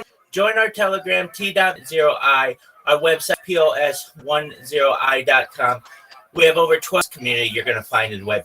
I'm also going to show you the best project on it, and that is project. I'm Rabbi Rothschild. You don't know who I am. You will. I stream my life 24 hours a day, 7 days a week, 365 days a year for world peace. I've been doing so for more than 4 years. My streams go back to the pandemic. We've seen the death of a queen, the birth of a guy, the coronation of a king, everything in between. There's a real life Truman Show. There's a real life Big Brother. This is a timeline and a time capsule of human achievement. In the 1990s, Bill Gates coined the phrase content is the internet. This is the biggest event in history, and here's why. In 2018, The Economist magazine said that data had overtaken petroleum, #1 resource, and I have more data archived on the internet. Very influential. I'm going all financially independent if you're not already. I want to ensure that you have generational wealth if you don't already, and I want you to be able to start charities and philanthropic organizations of your own. I'm unlike any influencer you're ever going to meet. I'm not live on one YouTube stream nor two YouTube streams. I'm live on more than simultaneous YouTube streams 24 hours a day. You can watch life in 360 degrees. I even have a ceiling camera. If you want to view these cameras, check out my link in my profile. Additionally, it's in my pinned post. You're also going to find my link tree in my pinned post. I dare you to look at my link tree. No one dares you to look at their link tree, but I do, because I have more social media than any person ever. I have more content than any person ever. You'll also find the link to my Discord, discord.me/Rabbi. We have over 2,500 people in the community and continue to grow each day. I want you all to know, and you rich and helping to bring about peace. I want to end world hunger through the use of technology such as drones, floating greenhouses, hydroponics, vertical farm seeding. I want to help end worse. Calm down. Let me finish. I want to help end world thirst. And I'm doing so to build wells and water towers, helping nations for the benefit of the less fortunate, including Nigeria. Additionally, I'm an advocate for the life strap and, most importantly, desalination technology, where we pump earth seawater onto land and make. If you're a reply guy, if you're a shiller, if you're a raider, if you're a Web3 marketer, and you want a free mentor, coach, and friend, send me a DM. I'll respond. Send me a follow. I'll follow you back. I want you all to know that I'm here to support you personally and professionally. I'm here to have an optimistic view on the future, and most importantly, I want to thank you for the opportunity. Thank you. That was Rabbi here on stage. I'm glad you stopped by, Rabbi, because you know what? I'm stoked. Thanks for being here, Rabbi. Thank you so much for the opportunity.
Watts, do you have a link tree?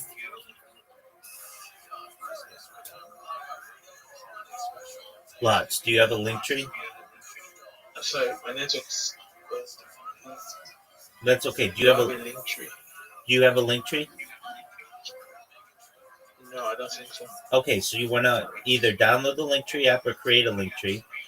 I sent you the instructions that you want to do once you do that. Then you want to connect all your social media to it so that you have more places to be able to post. You have more places to post for your clients. You have more communication channels for you to get more business, and it makes it more difficult to impersonate you. Does this make sense?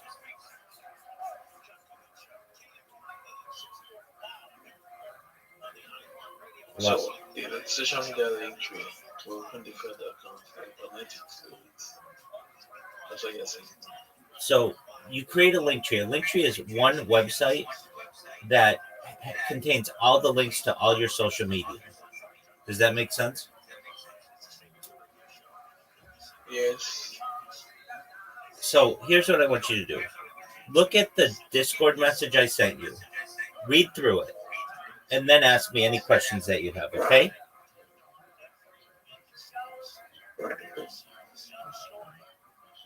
Does that make sense, Lots? Okay, let me read through it then.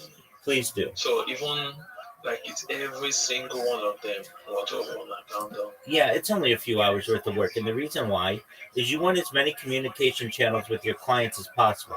This is going to help you to dominate on search engines and in AI. You're going to be everywhere, and it's all free. Does that make sense?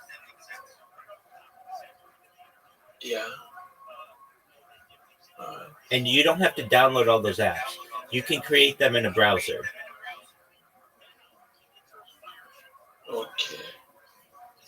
Okay, when I create them, then I link them to the link tree. That's exactly right.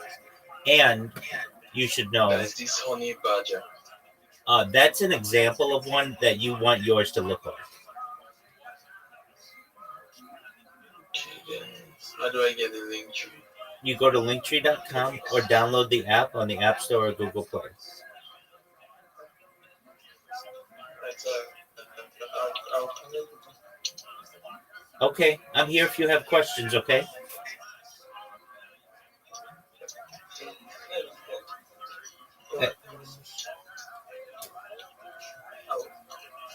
I'll chat you back. Come let me get something done. Okay, sounds good.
There's been two projects that have already been released, and they're completely failing. They're not putting any effort in. They haven't implemented any utilities. They haven't done anything at all to make their project different to what it is. All they've done is put the pitch onto their token, and they've launched it, and that's all they have actually done. However, bro, I've created a website. You've got an anthem. You click around it, you'll hear an anthem. The lyrics explain the project. There's also 2 games on the website. The third game is definitely coming as well. In the future, man, I'm trying to do merch as well. I'm trying to get some logo guy merch, like a tee, like a hoodie, that type of shit, bro. That's coming in the future. As of right now, yeah, bro, this is perfect entry for you. I'm gonna lie to you. I'm not gonna tell you to buy something for you to use money. I'll tell you this, bro. I have never used a project, bro. Every project I have heard say, if you do use it, bro, if you do use it, fucking bro, PM me, and I'll fucking reimburse you to whatever you're forcing. I'm highly confident, bro. And this is going to be something that I'm going to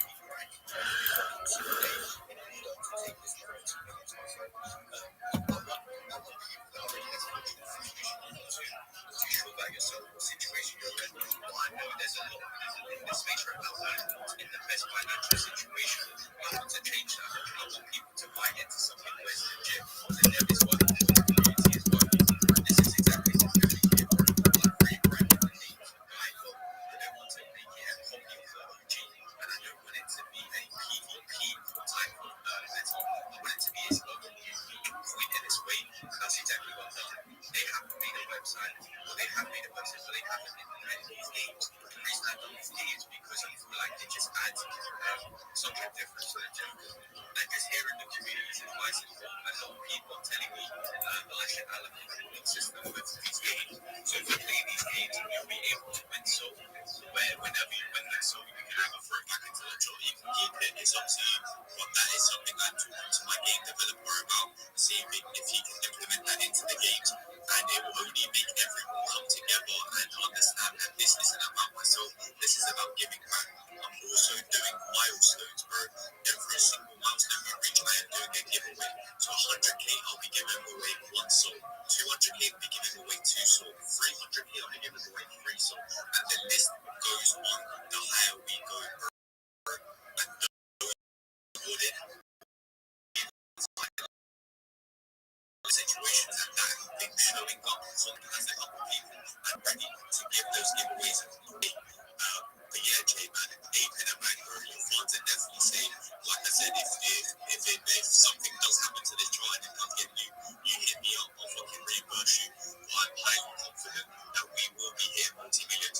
Yesterday was nearly able to smash 40k. I did go to sleep and we did get new. But like I said, man, we will always keep bouncing back, showing up every day, putting that dedication, that time, that effort into the project. That's exactly what makes a project go successful. And as of right now, as you guys know, we was in a dead market. We was in a very, very dead market. But now, BTC is on the rise, ETH is on the rise, Soul's on the rise.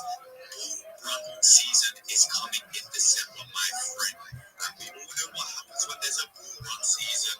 Meme coins go crazy. And let me tell you one thing about meme coins. The new pairs are not going to be popping off. Any other tokens are not going to be popping off.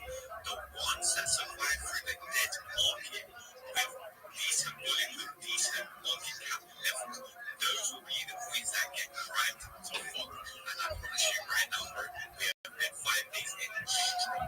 Everybody's holding strong. And like I said, as soon as this current season starts, we are going to do some crazy numbers on dialogue.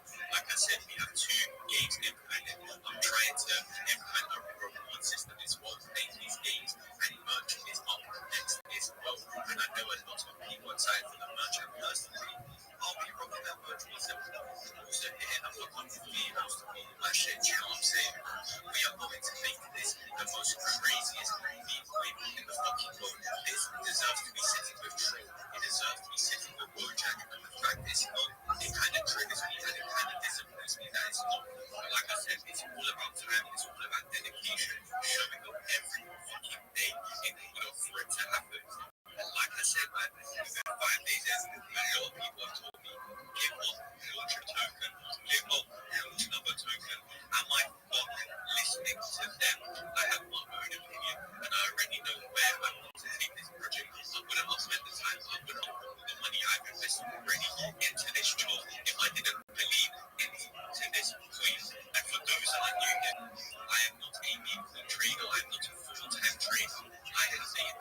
Let's fucking go, bro. I'm glad you're having fun playing this stage right now. And bro, you're gonna have even more fun when I implement the reward system of the games, bro.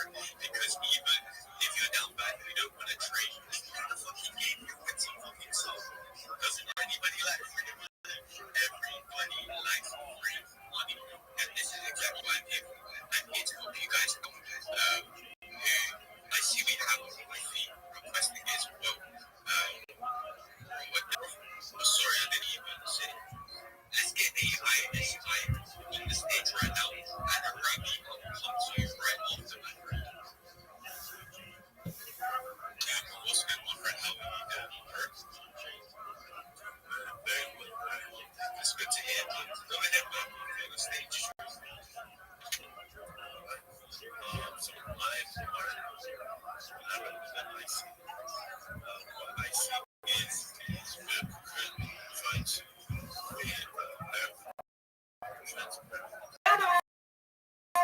Hi, Miss Aquarius. Yes, ma'am.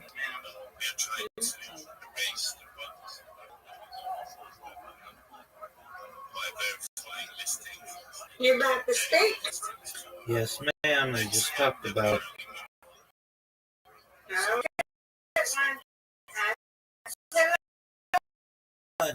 You got God willing.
Just say like, hey, and you just like, hey,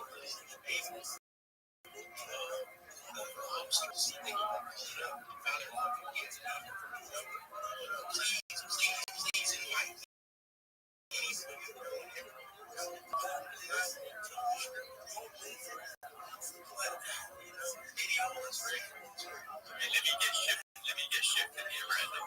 You see shit? That guy starts to bring some fucking motion. I'm gonna get shifted. These fucking big nigga chats in here, and we are just gonna go in, guys. We are going to continue to make this space the most fattest space right now. Upcoming, we are not even looking. The dialogue is already going to guys. If you are not involved right now, you want to get involved. So I promise you now, someone's going to take your position. My like it is straight away, man. How are you doing, my friend? How the fuck are you doing, my friend? This guy's just absolute chat. If you don't know, get to know, man. Join into shit spaces. Show me some fucking love. This guy is an absolute fucking go, man. Shit. Real shit. Don't forget this. Like, each other. Like, I'm not here that long. I do have a moment, like 5 minutes. And if you want to make someone else who is the Rabbi favorite himself, I think it's yeah, bro. If you're listening to let me get shit for the let's do it. We can switch places and I'll listen for that. Let's fucking go, bro. Let me alright. Okay, there you go. Shift my guys, you don't know who shift is. Get to know as a real supporter and a real fucking believer. Drop this fucking gig and try to follow. Let's get this thing right now for some motherfucking dialogue because we are going to such a new timeline within going to the fucking blue pill. I mean the purple pill, sorry. Repost that shit. Like it's open market, leave a fucking man. Let's get this space lit as fuck. Shit, my boy, how are you doing?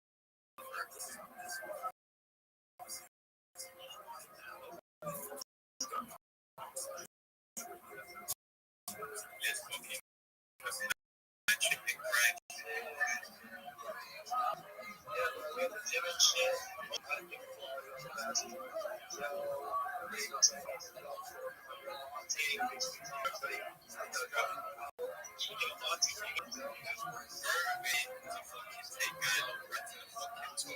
This space is just started and we are going to get as many people into this space as already. Dialogue is on the rise. There's a lot of people watching over guys right now. They're ready to even some fucking sandals. But right now, they are waiting for a nice entry to do so.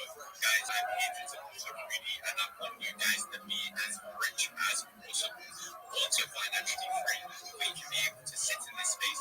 We can talk, we can chill, we can talk about our day, we can talk about our ex-girlfriend, we can talk about heartbreaks, we can talk about random fucking shit. But as of right now, dialogue is on the rise. We have got so many people joining the fucking army.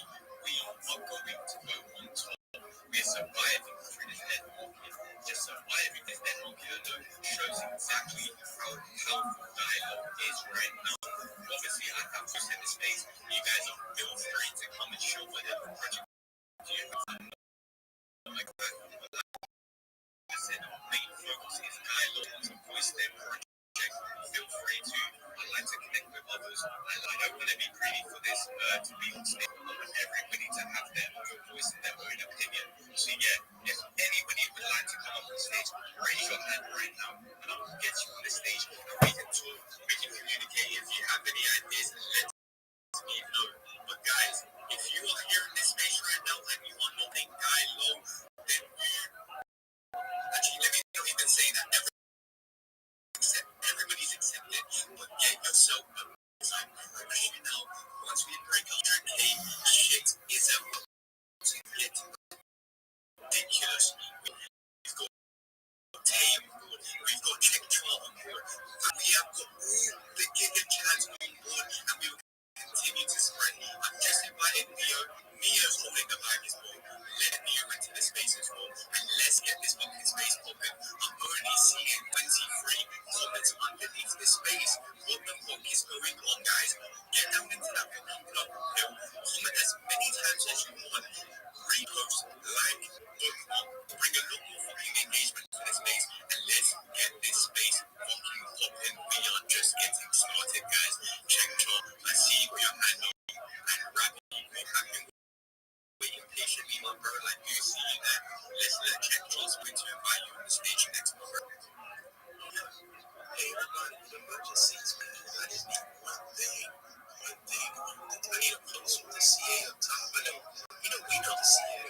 Not everybody knows the CA. If somebody has a tweet with the CA, please tell them to do it. I know they can't wait if you can hear them. I know they're fucking sitting on the side.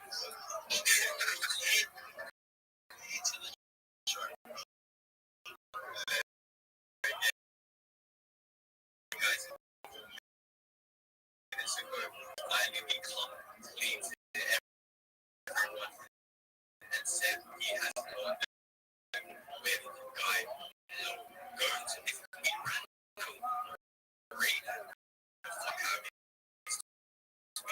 repost like comment and if you guys want the CA is the CA is in the community on the pin post on the job retracts now. Guys, do not lose this entry because the same I told you guys to take the entry and someone else is going to are going to get as many members as possible. And we are going to smash an all-time high today. I feel it in my fucking bones. I feel it in my soul. Repost fucking spam on the comments. Let's get lit.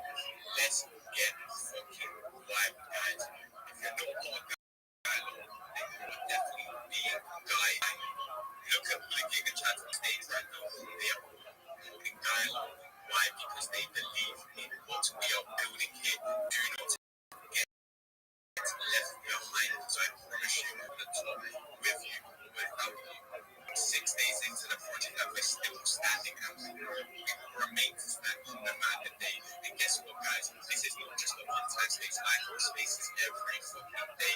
And guess what? I'm going to do that every day until we hit $1 million market cap. Until then, I might start scheduling spaces and starting to chill out because as of right now, I don't really sleep as much, I don't really eat as much as I can eat to make sure that all of you guys in this space is financially free. You guys get fucking rich, able to retire your parents, retire yourself, and fucking help those loved ones that are in a less unfortunate situation. This is for a good. Because guys, this is not about me. This is about yourself. If you want to take that risk, if you want to take the opportunity, now is the best time. One season is coming up. BTC is bounced from 80k. Sol has bounced from $129. It has bounced down to, I think it was 2,500. Guys, one season is coming up in December. Those tokens that survive through the death market, it's going to be the one token that gets cried. It was on the rise from the $2 guys. Organization has dollars already. Load up your fucking wallet and into this bitch. But yeah, man, Vikesh, man, I see what I'm handling. And I know, Rabbi, you have been waiting patiently while we let Vikesh in because he has been waiting his time. Vikesh, my bro, go ahead, man.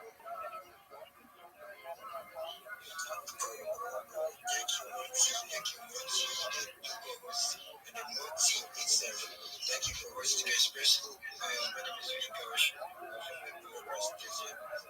As a part of the project, I think it contains a lot of projects. This year I do for you. I'm a very big guy. Great influencer. Project of the project. So I love to know what I'm doing for us. Guys, 100%, man. I would love to have you on, bro. Everybody is welcome, man. Get yourself a fucking bag of dialogue, bro. Because like I said, man, I'm only great. I'm here already, I see my spaces going on. So I decided to run. So let me know. Surely for the let's fucking go, man. Let's fucking go. Let's fucking grow. Okay, guys. Now that we have learned Vikesh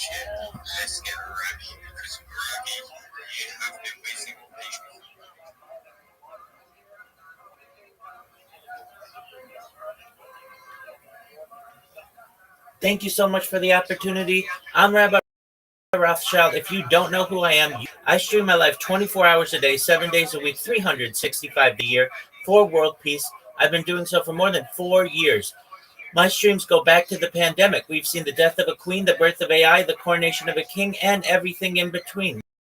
This is a real life Truman Show, a real life Big Brother. This is a timeline and a time capsule of human achievement. In the 1990s, Bitcoin, the phrase content is king, and I'm making it true today. I'm king of the internet. This is the biggest event in global history, and here's why.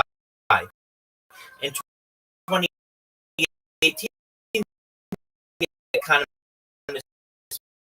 magazine stated that data had overtaken petroleum as Earth's #1 resource, and I have more data archived on the internet than any person ever, and that's making me very influential. I'm going viral, and when I do, I want to make you, your friends, your family, all financially independent if you're not already. I want to ensure the generational wealth if you don't already, and I want you to be able to start charities and philanthropic organizations of your own. Unlike any influencer you're ever going to meet, I'm not live on one YouTube stream nor 2 YouTube streams. I'm live on over 20 simultaneous YouTube streams, 24 hours a day. You can watch my life in 360 degrees. I even have a ceiling camera. If you want to view these cameras in my profile, additionally, it's in my pinned post. You're also going to find my pinned post a link to my link. I dare you. Nobody dare look there. I do, because I have more social media than any person on earth. I have more content than any person on earth. You'll also find a link to the Discord there, discord.me/Rabbi. We have over 2,500 people in the community and are growing every day. In addition to making you all rich and wanting to promote world peace, I want to help end world hunger through the use of technology such as agricultural drones, floating greenhouses, saltwater greenhouses, hydroponics, vertical farming, cloud seeding. I want to help end world thirst. I'm sponsored by a cryptocurrency that's worth about $100 million, and one of the things that is we build wells and water towers developing nations such as Nigeria, benefit of the less fortunate, a advocate for the Lifestyle program, and most importantly, make it drinkable. If you're a reply guy, if you're a Web3 marketer, you're a shiller, and you want a free mentor, coach, send me a DM. I will respond. Send me a follow. I will follow you back. I want you to know that I'm here to support you personally and professionally. I am here to be a positive person. Life. I am here to have an optimistic view of the future, and most importantly, to give people hope. And with that, I sincerely appreciate the opportunity to share. I appreciate you for coming. This space is about is for you guys to be able to voice your presence. For a good cause. I am tired, guys. All right. So before I get the next speaker on stage.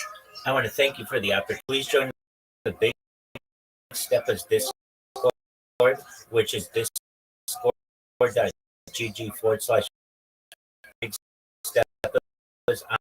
I'm living in there 24/7. It's a wonderful community. If you're not in there, you're really missing out. Thank you.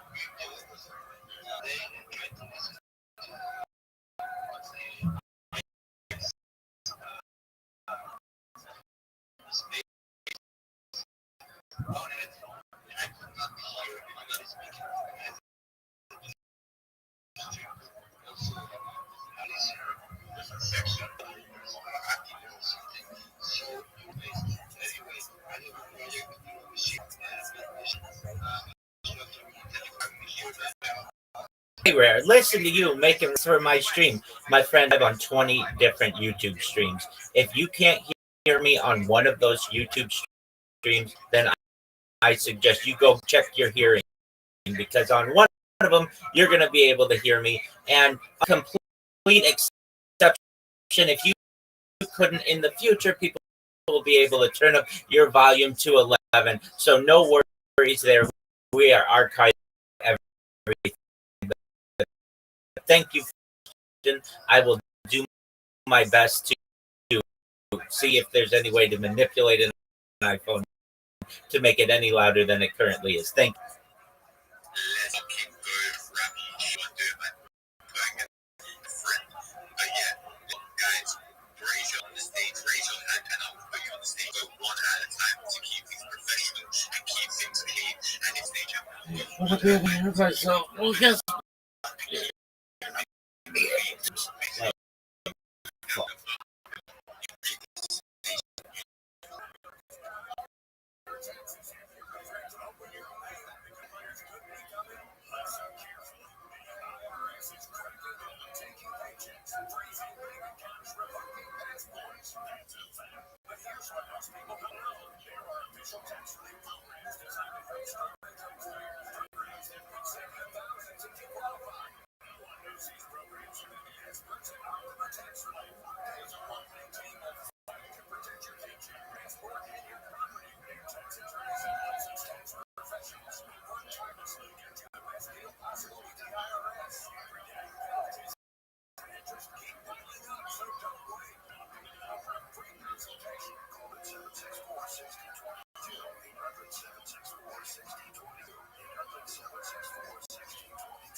You want to create these social media accounts so that you can promote yourself on more platforms, comma, you can dominate search engines, comma, you can promote your customers on more platforms, comma, you can get more business from more communication channels, comma, and so it is more difficult to impersonate you. Period. Does this make sense? Question mark.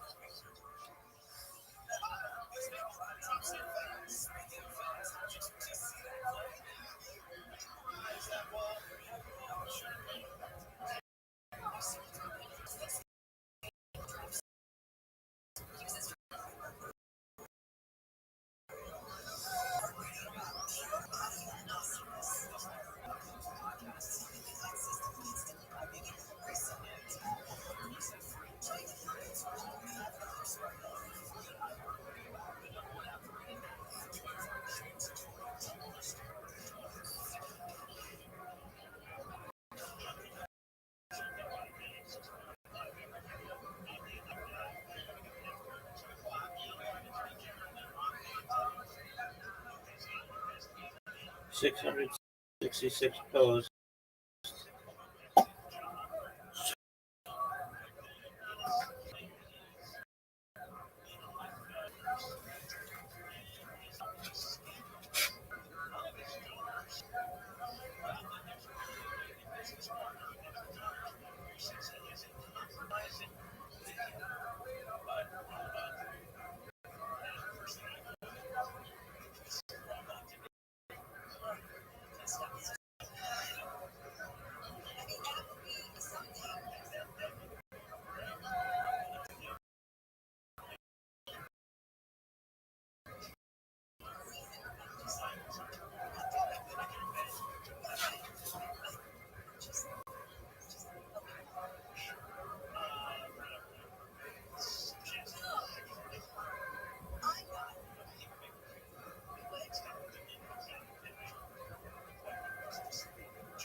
Yo, Pilly, what up, baby?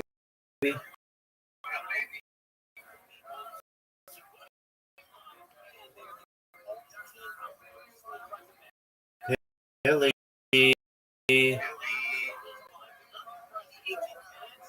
Pilly. Hey, Rabbi.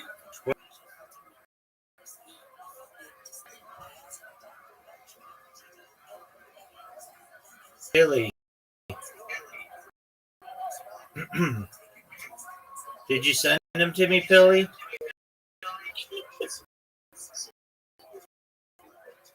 No.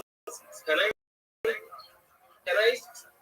should I set each description and title for each pictures? If possible, that would be most effective. Okay. I'll be ready. Take your time, big dog. All right. Thank you. You're welcome, my friend.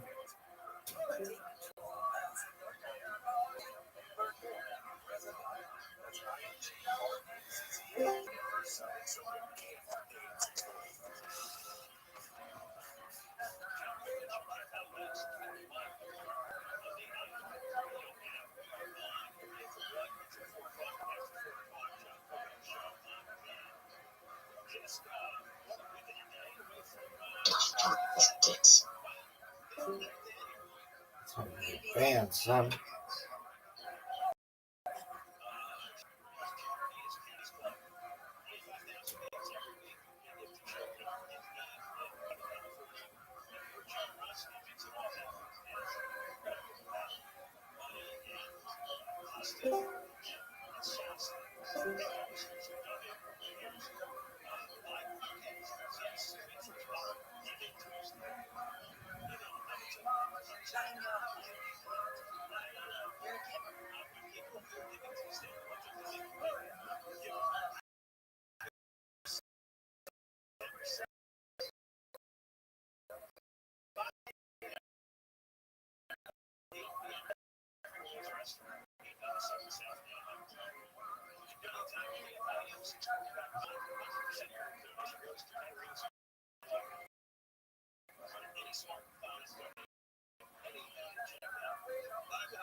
teenagers face membership is the one that was found on the sacred David's trunk.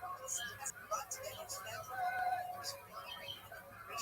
Bass says residents affected by enforcement actions by federal agents will be heard so that information can be used later.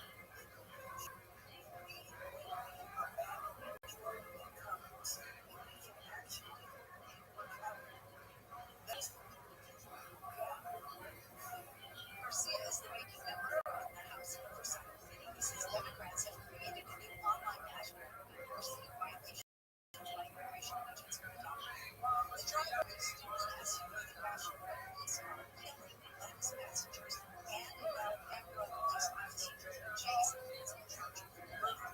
Counts as Aaron Stephen is a bottom of the marijuana. Officer Helen Sanders died in the crash. Pentagon says Arizona Senator more financial penalties for his appearance in a video. ABC Stephen uses his service members to start orders that violate the law.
Cause a crime against Canada. South Carolina campus in warmer tomorrow. Mid-70s for LA.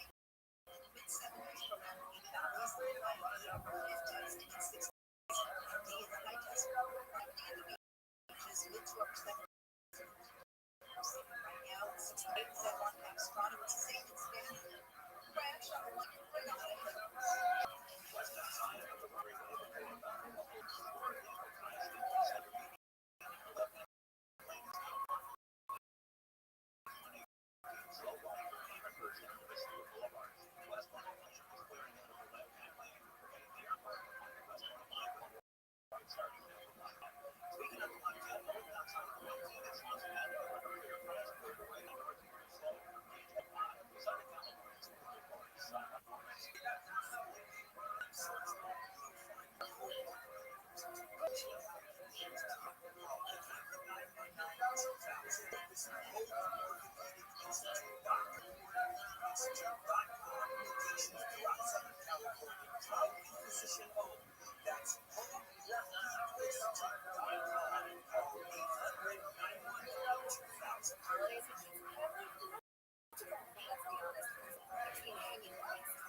Myself, like, please excuse me, I'm having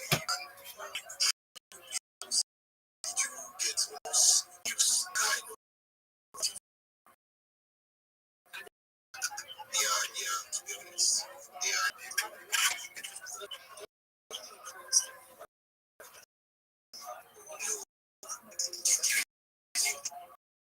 Children,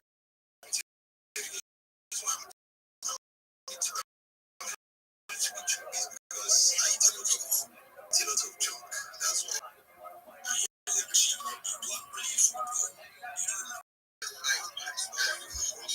I exercise. So that means training my offer of what guys.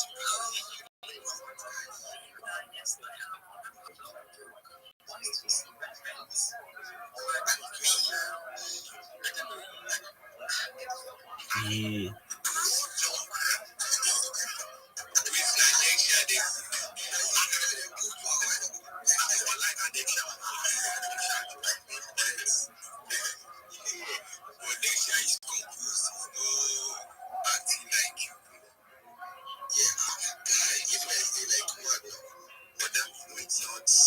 It's not very nice of you to try a nice gesture for me.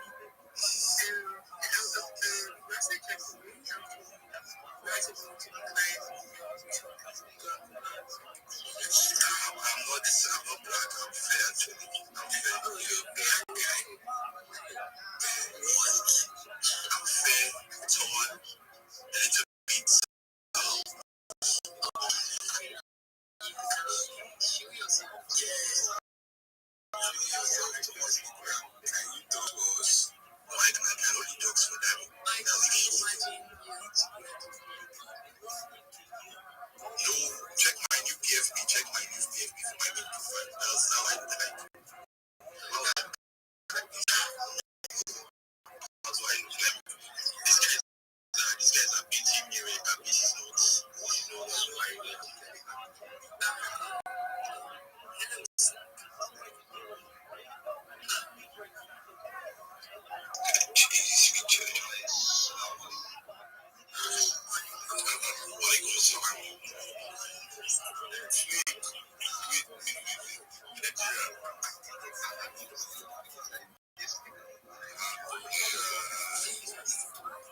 Thank you so much, Dami. Do you mind if I share my project with everyone?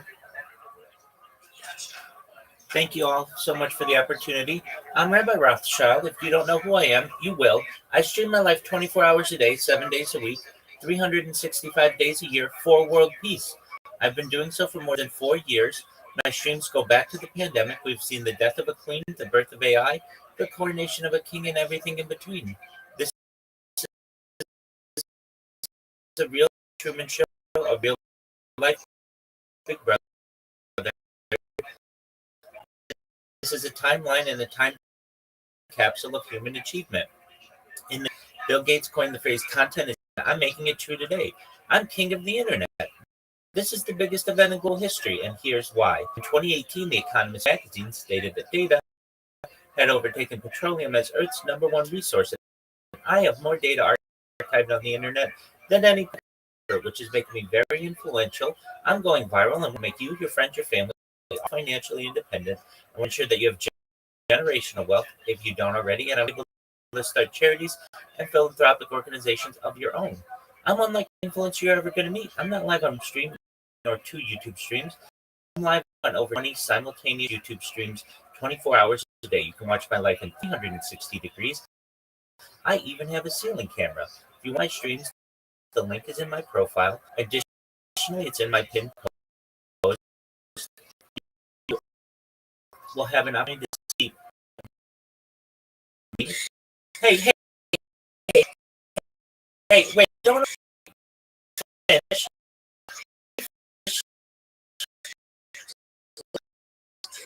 My friend.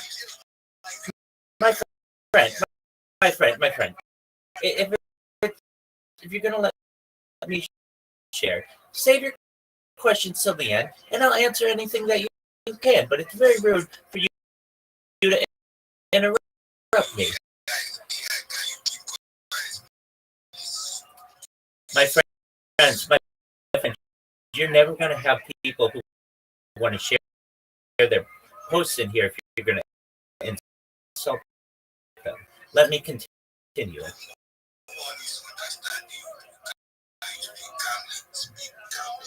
My friend, if you understand English, understand what I'm saying. Okay. It is not AI. Please, Dami. Are you gonna let guests be? Let me finish. Then you ask any question that you want, okay? Thank you.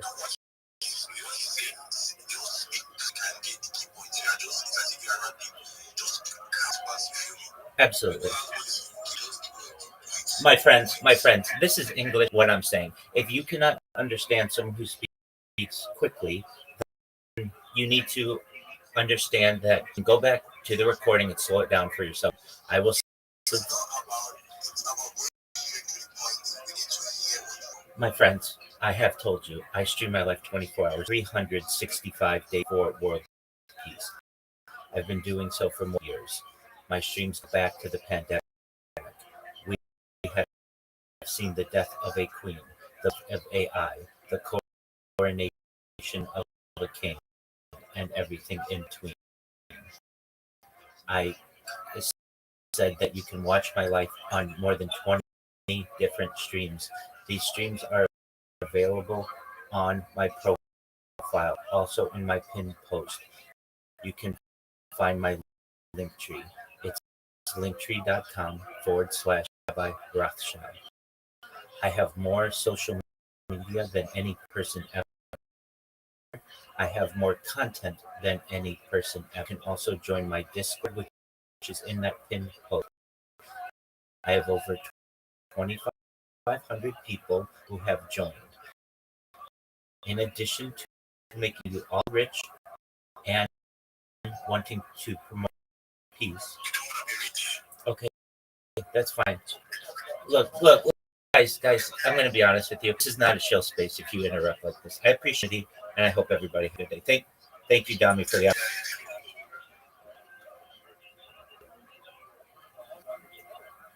too quickly.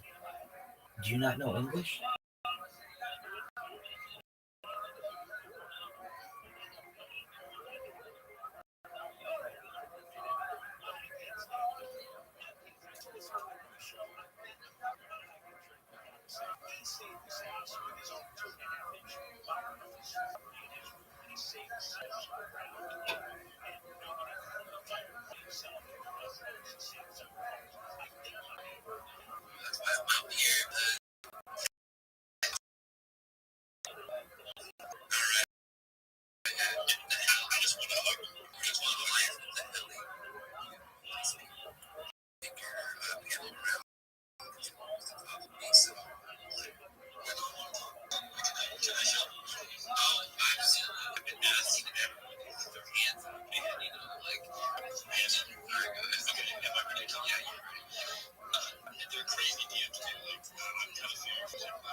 This angle.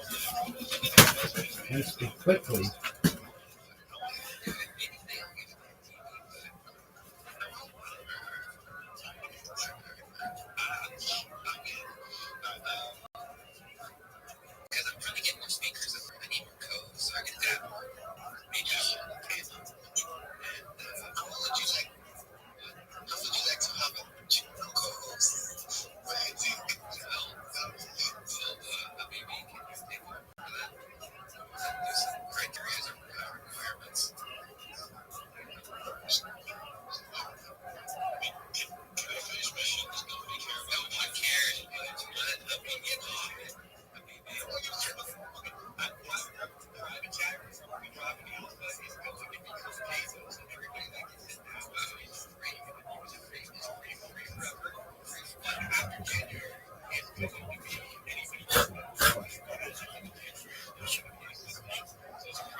Io. Please, of course, DM me if you have permission before you go and start hacking things. But yeah, if you're a great hacker or might have any, like to make services more secure, please reach out. Check out the mid tweet. And yeah, thanks. Really appreciate the time.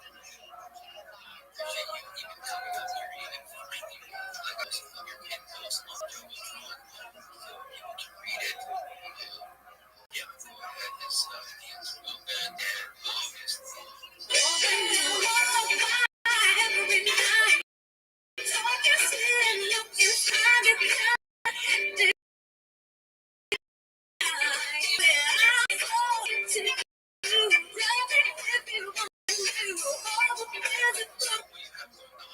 so everyone knows last name correctly. English is not my first language. So everyone go ahead.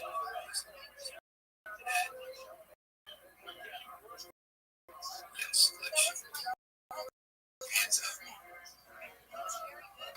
It's for the culture. It's co-host.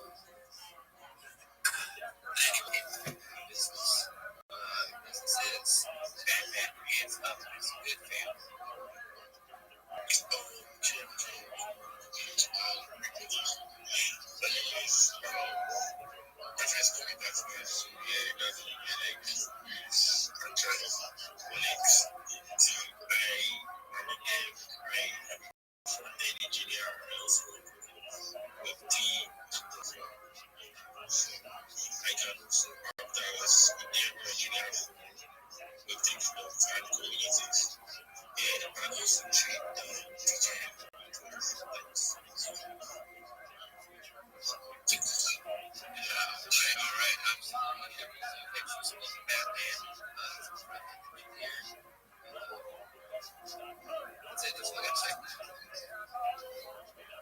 Okay, Glitch, your hand's still up. Pretty good. Alright, just doing it for the culture.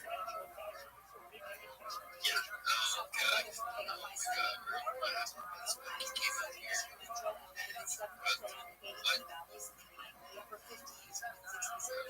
Just been bringing people up there because,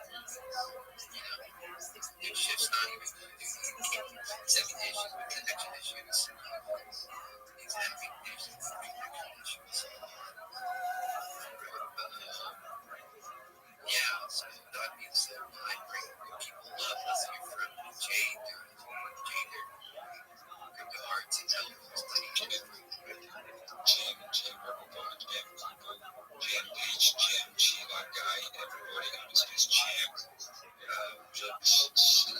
Myself, Amelia, Rabbi, Zachary, Rabbi tonight, and Rabbi.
So good.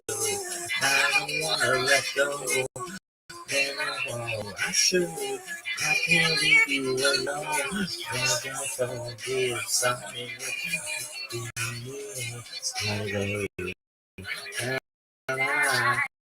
Can I do the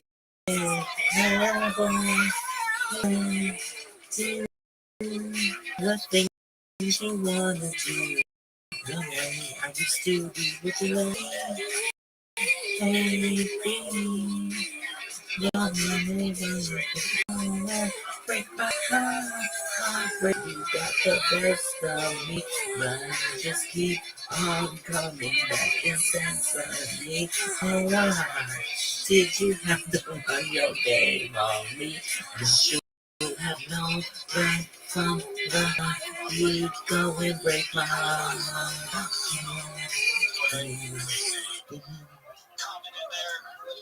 Shit.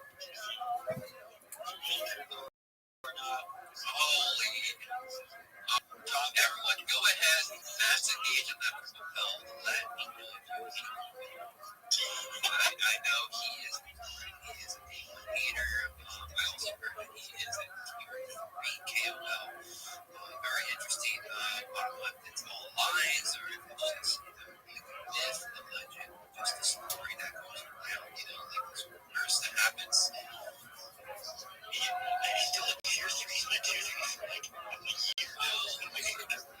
I just got one of the comments from Web3 Ninja. It goes hi, and then he says hi. And you have to scroll on down. Literally hi like 3 times. We got Sammy Jr. So he's grinding. Man, I did not see this word. Just look at Z with like characters on it. Giveaway, guys. I'm gonna make that giveaway here in about 10 minutes. You have to go ahead and tag 3 people, your friends, your family, or whoever. Have a little tag. Then following everyone, especially Shift follow him, and he will follow you right back. Yeah, bro. Yeah, I finally made it up here, bro. Dude, everyone's having issues.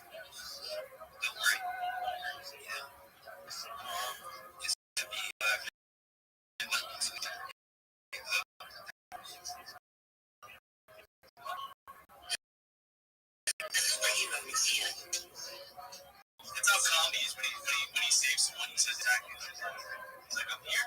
I'm here, baby. Imagine that. Imagine you're getting saved by a fucking superhero and you're just so monotone. I'm not even excited or something. You know why I can't do this? You know why? Because I do it in my sleep. Oh shit, you sleep, bro? Hell yeah. Questions?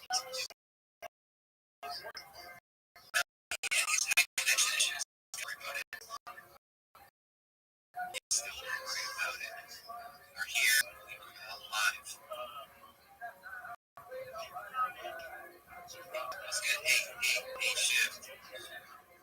You know, since you're up here, centric talking, when you're involved in or what's going on? I just got home from the gym. Oh shit. Alright, yeah. Everyone pack it up. Everyone. It's been good. You know, I'm gonna start retiring here pretty soon because shift is gonna get all the women. He's not gonna leave any of them for it. Nah, there's enough to share around, bro. There's like fucking. Can we get some news? Nah, I'm good, bro.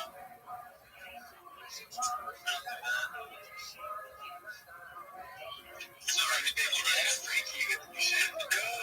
Alright, anyway, look, I'll be real. Like, look, dude, I'll take a picture of my pussy and maybe grab her. I ain't gonna hold it. Is that book my hand? Go get him. Yeah, go get him. Who gives a fuck? Hey, don't say that. You know, it's like mother and you have to send the song, bro. I love you. Give me a step one. Alright, good. So Steve said you're an email. It's something different than I was hoping. So let's kind of change the gears around here. I don't think it's exactly what you were. No, this is not. You can have this kind of whatever vibe going on in your space or in his space, but not in mine. I don't think you're talking about. We don't need to be here. We don't need. Shift. No more talking about how. You got to sell pictures and I was trying to is that not bullshit, bro? No, it's OnlyFans is the way to go. Everybody's got OnlyFans. Like I said, weird as you like don't. They rejected the trust. Facts. It's like part of social media, it's part of the grind, learning, being around the community. It's very it's from the women community.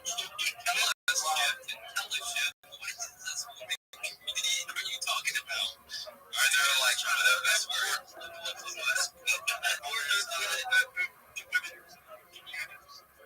there's so many of them. You know, except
So that's just what you said, guys.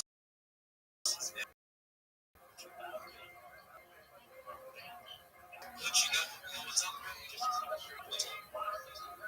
Your hands.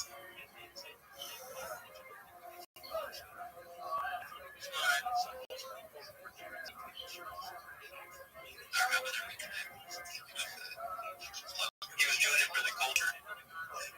I'm trying to control the culture, bro. And your face. Yes, obviously. All right. All right. This is where you sit back and just listen. All right. It's not the shift, okay? We have all these people with their hands up. So let's go ahead and let's see what they have going on. Glenn, hands up. All right. Right. We're gonna tell Burgess. Am I saying that right? Burgess. That is correct. Yeah, I know it's correct. I just making sure. You need to remember that. No, it's Burgess. It needs to be said correctly. It's right. It's from the UK. It's from the UK.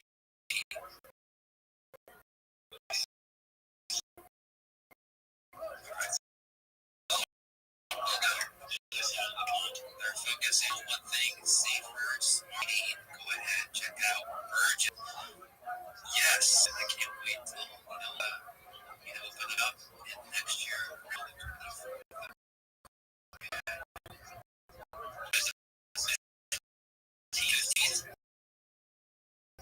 I have to go check it out. Actually, you can get on the wait list, which we should. I can actually do that right now. I'm gonna post the link.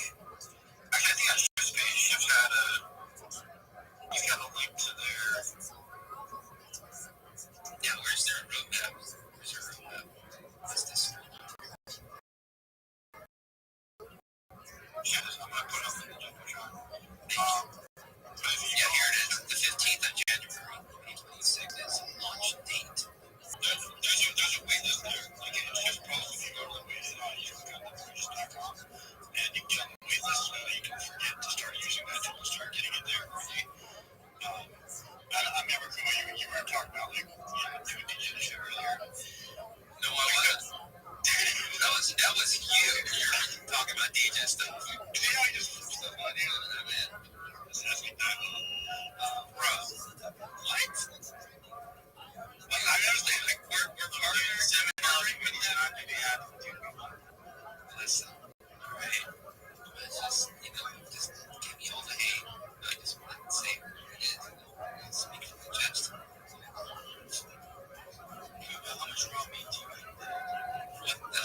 No, I don't eat raw meat, dude. I'm not gonna lie to my community, alright? This is how I eat things, alright? I'm gonna tell you honest, straight facts, alright? That's it.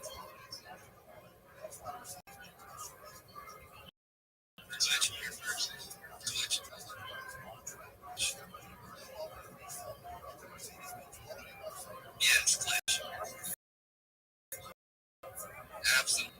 He is awesome. He's the best to have around. Everybody has just Glitch and his name. He did just Burgess. I want to do a little talent show. Let's see if anybody can out talent me, really. Oh, she's ready. His ego is so big. Everyone. That's my special. Did you see it?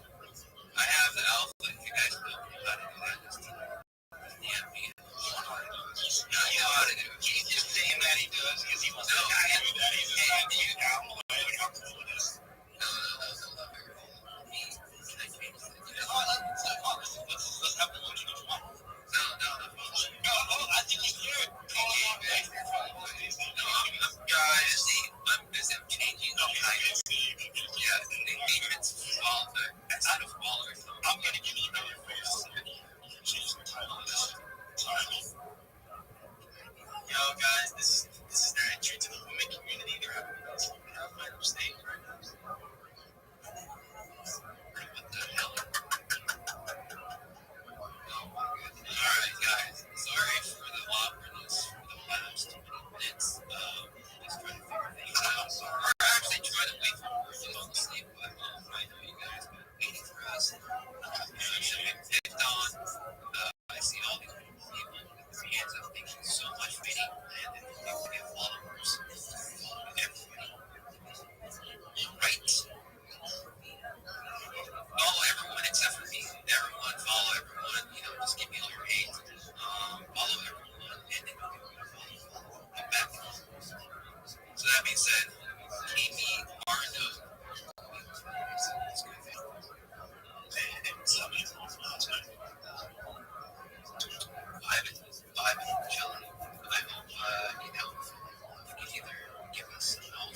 Okay.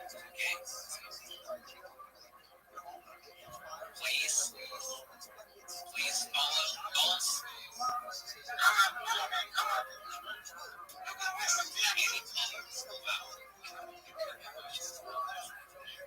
All right. Yeah. Glad you're here.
Sire and Sammy Jr. Shout out to those people. We get it, Siren. All right, you won.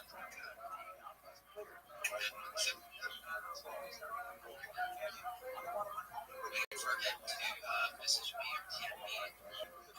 All I will do is transfer.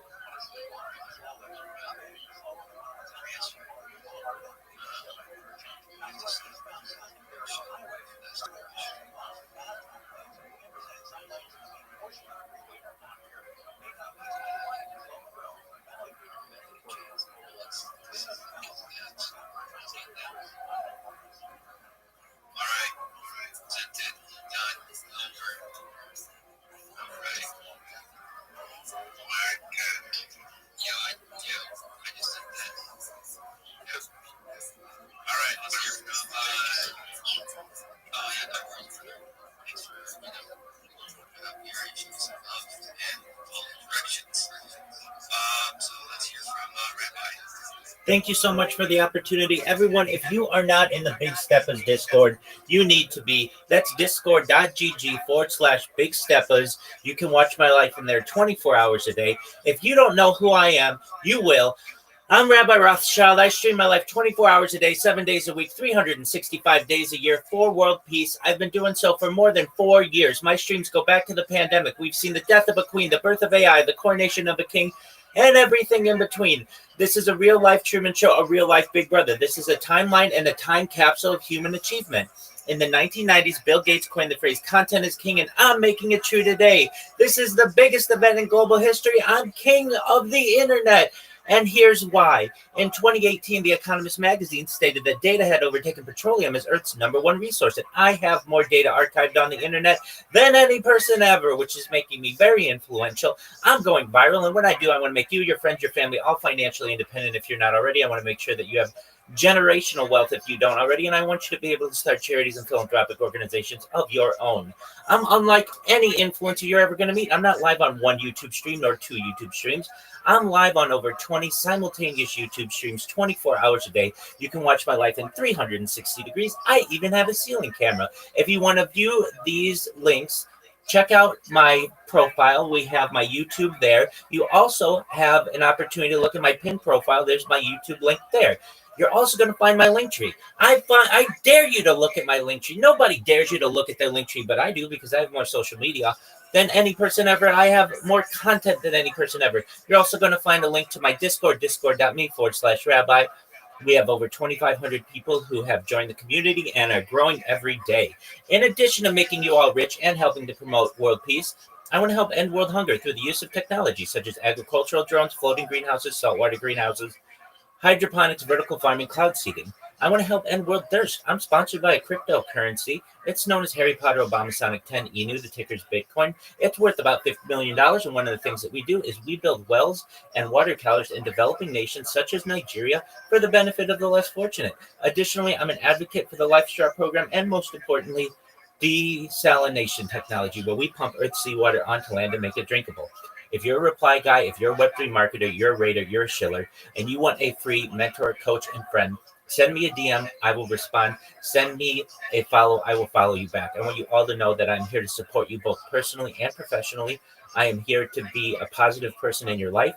I'm here to have an optimistic view on the future. And most of all, I want to give people hope. And with that, I sincerely appreciate the opportunity to share.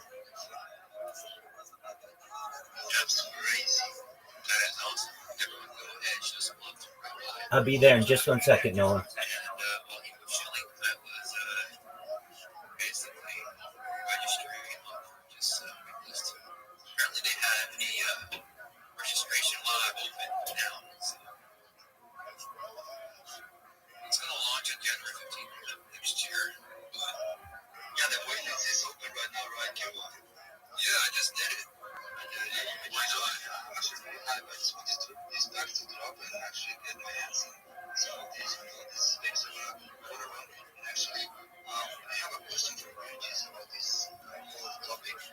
Nolan, can you hear me?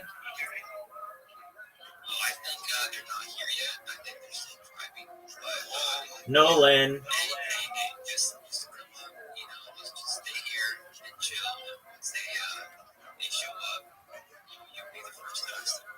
Nolan, if you're here, talk to me.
Welcome. How are you? Oh, Cyril Alex. Can you hear me?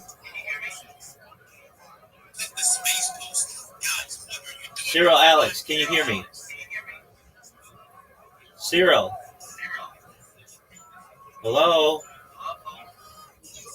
Can you hear me? Cyril Alex.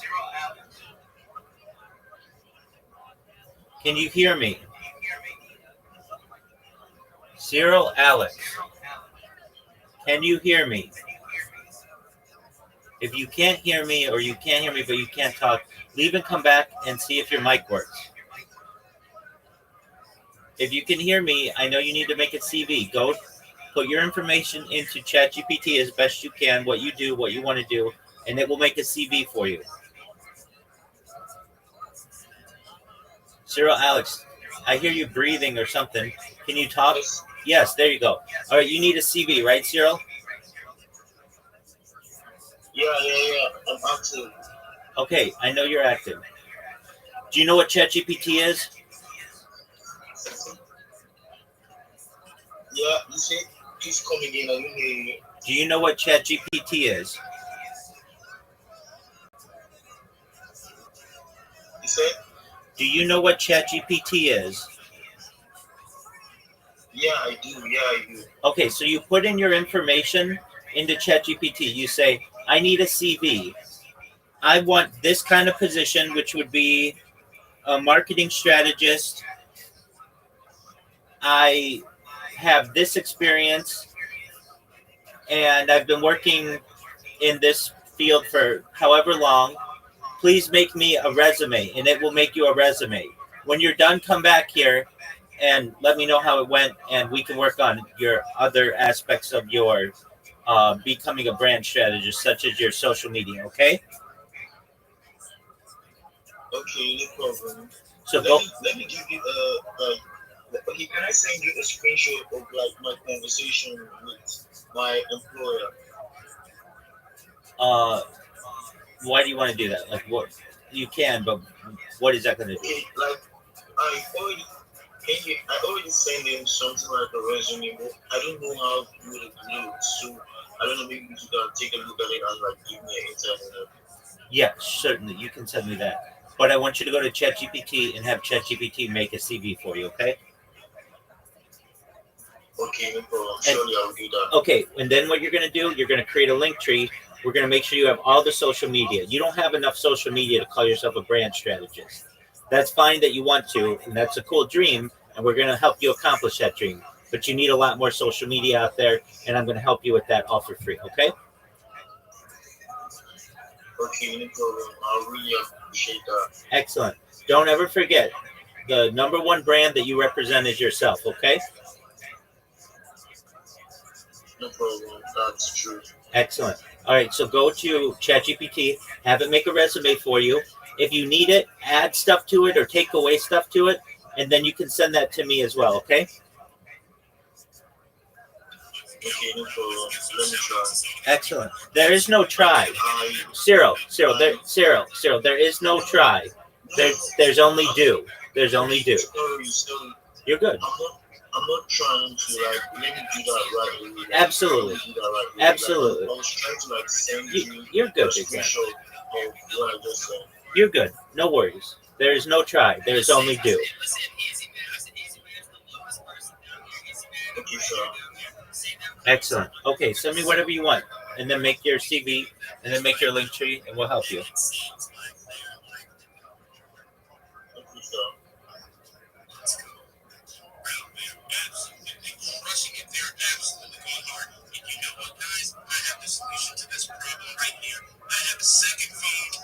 I just sent it to you right now. Yes, sir. I'm looking at it. Then let me go make the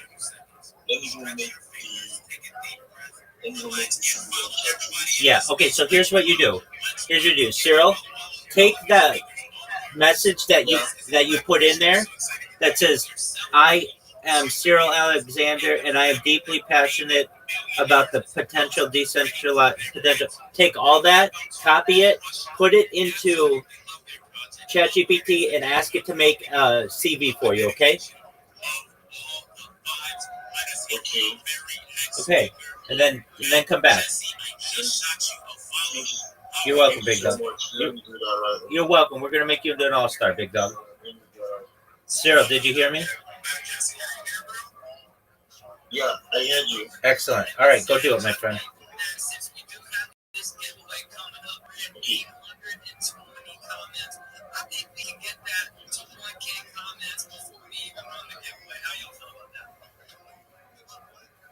I feel so good about that. You guys heard it from the GOAT C himself.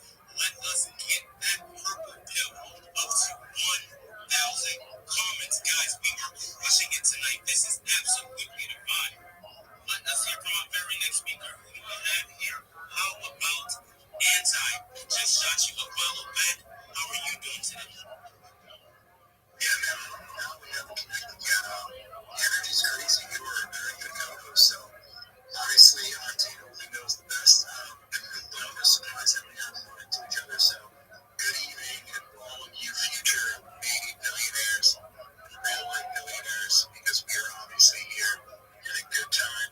As long as you're doing things right, making smart moves, it seems like a no-brainer that we're all going to be celebrating together very, very shortly. So I come from Soul on Chain. For anybody that doesn't see all those yellow people flooding down below us here, Soul on Chain is a community of communities, and we only get connected with projects we 100% believe in.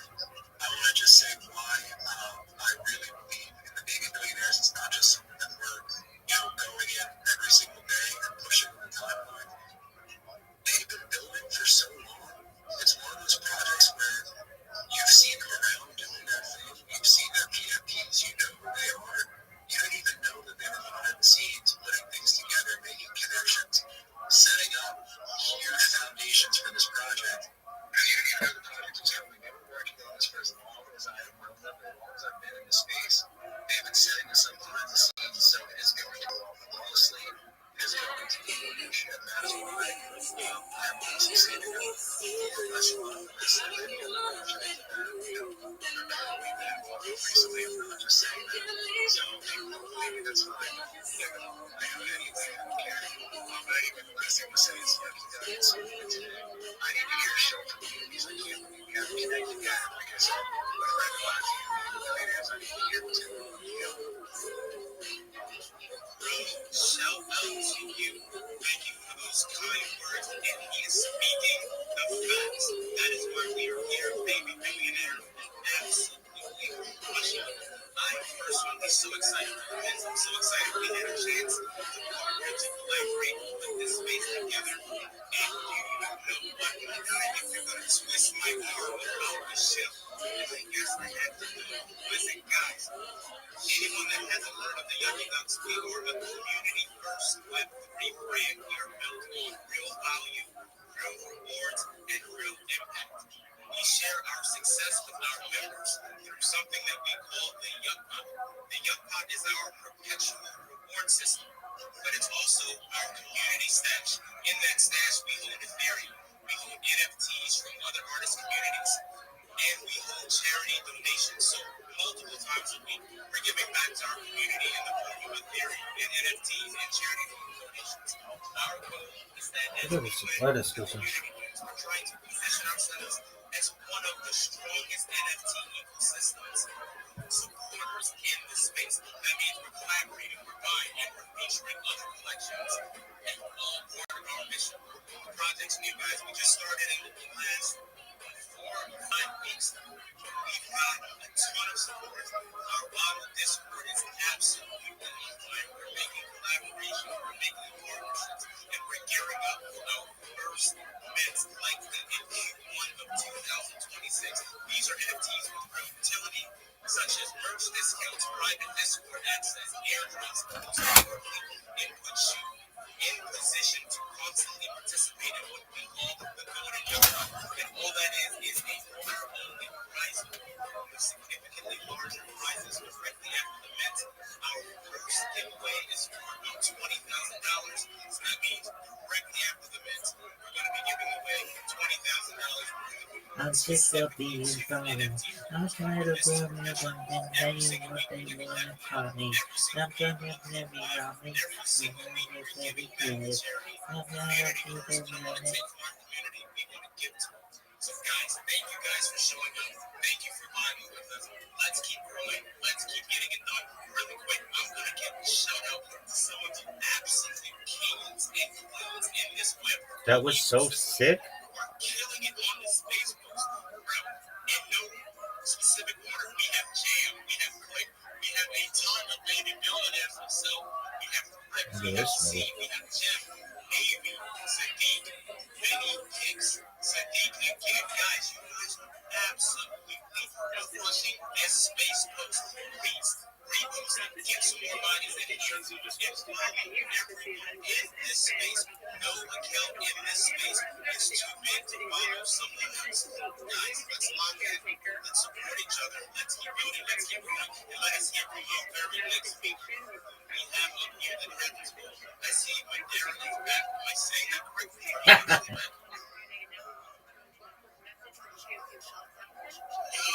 There's nothing. Baby billionaires, can you hear my little girl from the Darren?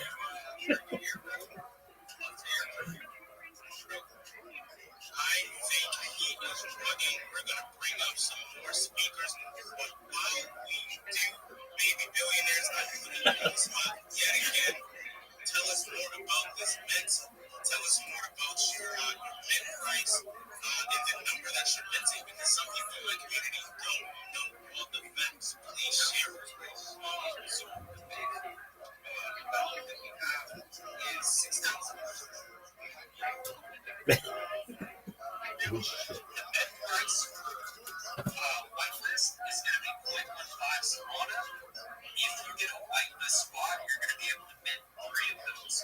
Everything else is going to go to public the next day, and that mint price is 0.25 Solana. And I don't even think I've touched on some of the other utility that we're building out with our math team. In the background, we have already teamed up with a bunch of really badass projects and communities. We've got Notional Dogs, we've got Soul Gods, we've got Bull Bears, which shout out to Soul on Chain. If you see any of these guys in the yellow background, that's one of their projects that they have. We're also partnered with Solana's Trace and a whole bunch of others. And these are communities that we really believe in. That's why we put them in our treasury. I want to say we've got about 7K in NFTs that's already backing the project before we ever go live. And another utility that we're doing, and have with the Easter egg on the actual landing page. If you guys go check out the landing page on my profile, and go to our website, not only can you get to the slot machine over there, you're going to see a lot of in our hero section on the page, you've got the baby billionaires page. And essentially what that is it's our utility that we're building on the back end. We're going to be running protocols where we give out dividends to all of our members. We want you to not only make money on the asset going up, but we also want you to get paid for being a holder and a community member of the baby billionaires. What we're trying to do here is grow everybody's portfolio and teach you a skill. But not only that, we want you to earn passive income based on what there's a lot that's being built out and developed on that protocol. But we'll go into it further and we'll have a lot more content on that in the near future. We're also going to have a giveaway that you guys are going to be able to actually go in and read the details of exactly what we're building out. But we are trying to, help you guys grow your portfolio and get that yield of those dividends off of the protocols that we're building right now. So that is some alpha that we haven't really dropped anywhere else. I think we might have set it on the Solana chain space, but we want to get it out there and get that holding up with a bunch of other projects holding up. So we want to give you guys, the lowdown on that as well. Bro, thank you for that. You know, one of the main reasons why I wanted to reach out to baby millionaires is because I love NFT projects that are not only focused on the community, but focused on the community in the way that the community actually wins. They're giving back. They're building NFTs with real utility. And that is not as easily done as you might think. You know, for anyone that thinks NFTs are just JPEGs or just this, you guys need to check out Baby Billionaires. You guys need to check out the Yucky Nuts. We are defying what it is to be an NFT community. We are building something extremely special. And the best thing about it is this is not about competition. This is about cooperation. This is about collaboration. We are building and doing this together. Rabbi, you're going to be my very next speaker. Thank you so much for showing up here. I see your hand, but really quick, guys, we are going to do our first giveaway because I cannot be a liar the first time I'm on the Baby Billionaires page. Let us see. Guys, Baby Billionaire, I am going to start scrolling, and then you're going to tell me stop. And whatever name I stop on in these replies, they're going to win our very first Top Spiller Award and $50 in Ethereum. Are you ready? Oh, that's what I'm talking about. I'm ready to roll. Let's do this thing. Stop. Right there, we have Avatar Jibu. I could be saying that incorrectly, but my guy, I have written your information down. I see you, Avatar. I want you to drop me a DM, and then with your Ethereum address, and I'll get that payment out to you. Congratulations. Guys, that is just the first giveaway that we're doing. We're going to be doing another giveaway in about another 30 minutes, so I need everybody in the space to lock in. Repost that space post. Spam the mess out of it. Drop a reply. Say something funny. Drop some alpha. Ask a question.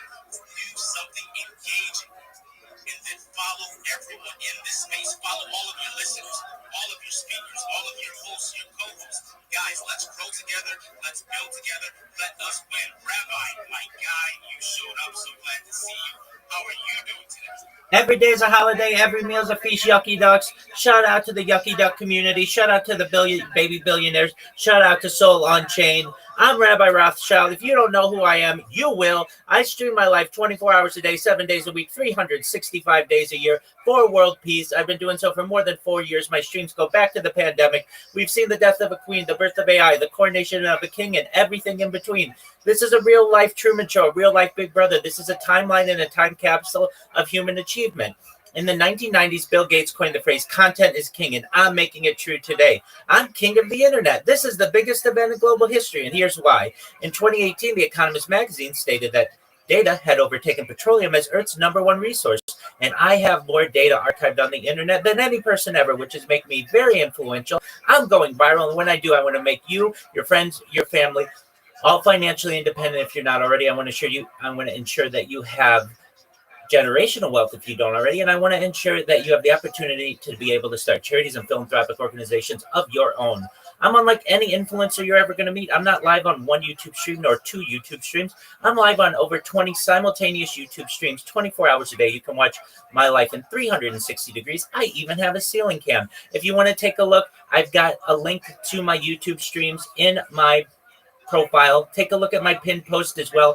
The link to my YouTube is there. You're also going to find in my pinned post a link to my link tree. I dare you to look at my link tree. Nobody dares you to look at their link tree, but I do because I have more social media than any person ever. I have more content than any person ever. Additionally, you're going to see a link to my Discord, which is discord.me/Rabbi.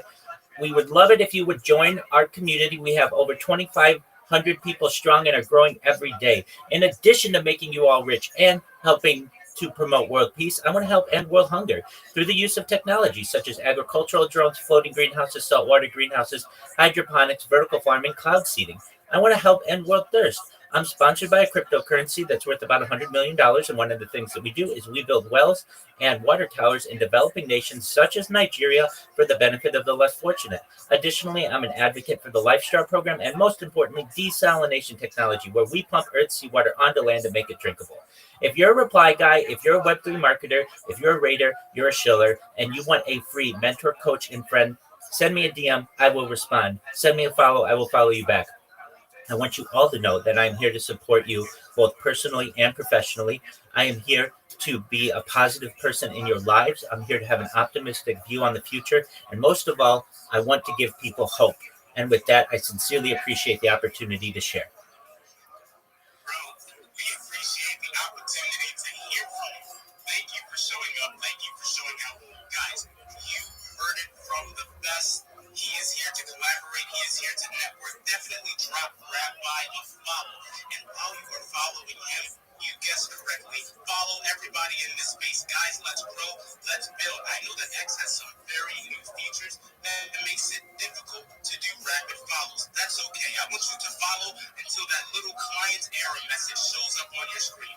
And then take a breath, take a moment, wait for 5 minutes, and do it all over again, guys, because we are here to build, we are here to vibe, we are here to grow, we are here, of course, to celebrate.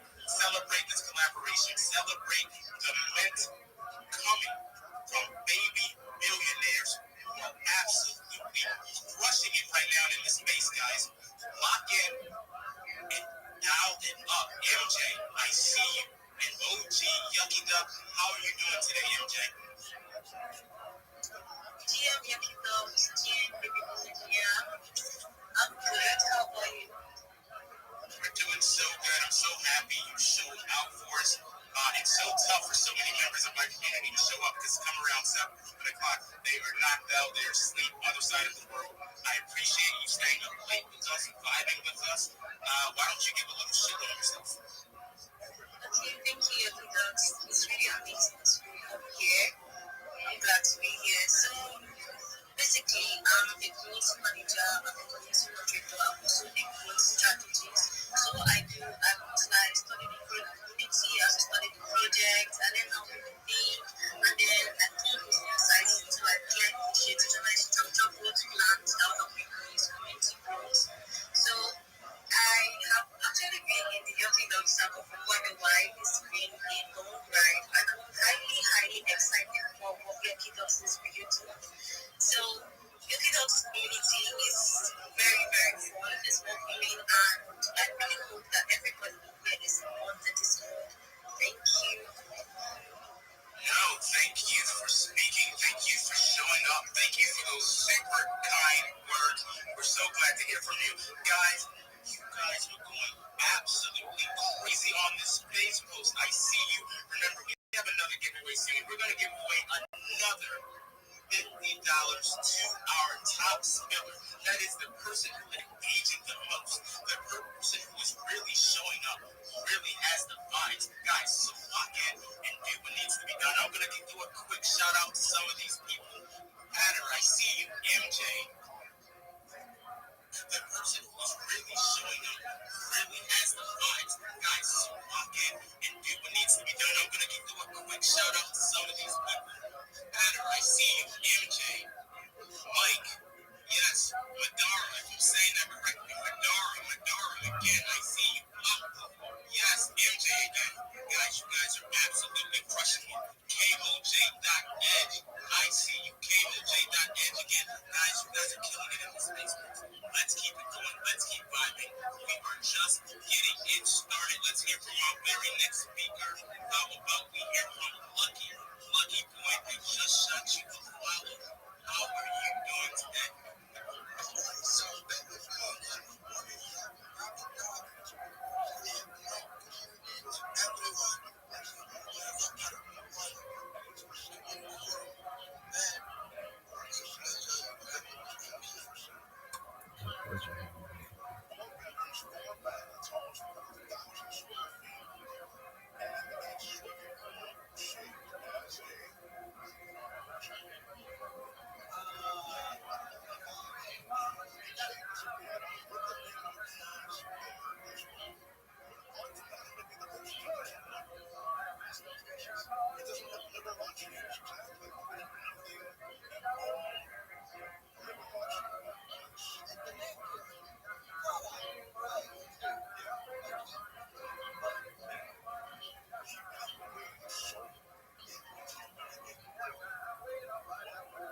because of the breakdowns there, closing crypto, so keep talking to very well. Just what we invest in crypto, it's just part of it. That's why, especially all the older people got into crypto and the newer ways, they eventually go down the rabbit hole and realize that crypto doesn't do what you do. You're just using MetaMask and everything running through your browser or Chrome or whatever browser you're using, because you're sharing the data just the same, just using your cell phone or your KYC and everything you do in crypto, unless you go these routes. It just kind of scratching my own itch and going down, and I enjoy it. Yeah, it's worth keeping an eye on the remote wallet guy's case, because I think they're still facing jail time, because they got arrested and expedited, and they basically just were writing code. They got arrested for writing code that people used for privacy, so that'll be a good test case. They didn't resolve it for the other ones like Tornado Cash, so hopefully those guys get off release. Love that happen, and it's amazing. So let's just see how the administration of the whoever's prosecuting the DOJ actually allows people to write tech that allows people to transact and communicate privately. I don't understand, why it's considered an offence when they make these private charges about being, violations of, money laundering laws or whatever. But basically, they just wrote some code that people used. So I think we had this wars before about encryption. It's considered like a munition. So these debates never seem to go away. Yeah, I got to go through that type of technology, but it's where things are moving. And I don't know, big tech companies are going back on it, so there's got to be other avenues and routes away from the big data surveillance.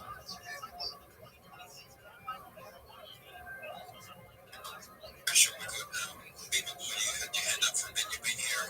Welcome to the space. Feel free to talk, brother. What he do, baby, was loving, man. Hold on, let me turn this down over here. I'm literally like in 3 different spaces right now. I started my own space, but I've been having issues. Next has been running the space. Then I'm not going to let the spaces get to me. I'm just going to come over here and rock out with the OGs. And I've been in here for a while now, but I love listening in, man, because so much is happening. So many things are going on. I tend to come in hot, most spaces when I come in. But I've been in a very humble state, man, and there's so much great stuff happening in the community right now with my squad and my team as well. And I'm just really, really excited and just grateful to be in Web3, man. I really am. I've been out here for 5 years now, been rocking these spaces. Me and Johnny came out here with the Power Hour 5 years ago. We rocked out for a little over a year with the Avalanche community and squatted up. We've got a massive community in Avalanche, just absolute legends. And I'm just really always so bullish on cyberspaces. And, same sentiment. Mose is my boy. He's part of the squad, tight era. You know what I'm saying? And we're doing something new, creating something special this year. And, cyberspaces, you guys are doing titans, man. You guys are tight era all the way, So I definitely want in. Music Radio definitely wants in on that as well. I'll even rock out with Mose. You know what I'm saying? Mose will know what it is, Mose. You know what I'm saying? Mose's freaked out of space on there. You know what I mean? Because right now it's imperative that we find our squad, that we find our tribe, and that we rock the freak out.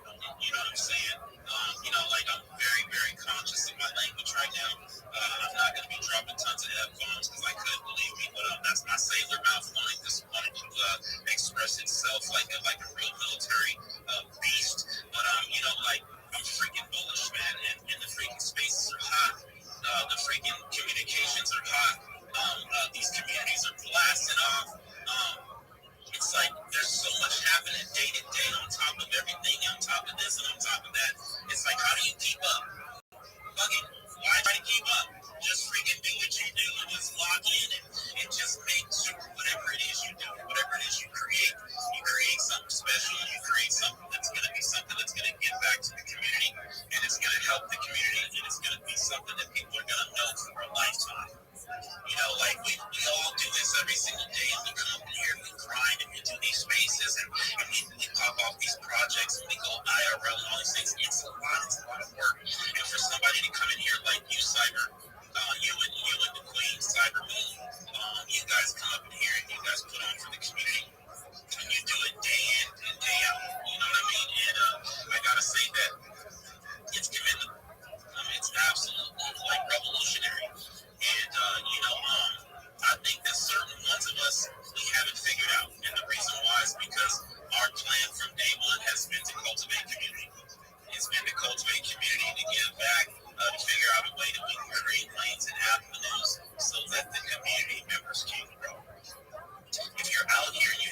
swagger jackers. You know what I'm saying? Like, yeah, dude, please be a swagger jacker. Because it just lets me know that my swag is so lit and so trippy you can't get enough. You know what I'm saying? So please jack my ideas. Please jack my swag. Please jack my art skills. Please jack my freaking phrases and names. Because that's what we do out here. We are the trends. We are the influencers. And that's what it's all about, man. So, you know what I'm saying? It's a vibe, man. I'm freaking so happy right now, bro. You know what I'm saying? I got Jose and freaking goddamn Thanos and freaking Mr. Darius and Kid Cozy and freaking so many other freaking just lit, super litty artists out there. You know what I'm saying? And it's just so much great stuff to come in. So I'm gonna keep staying lit.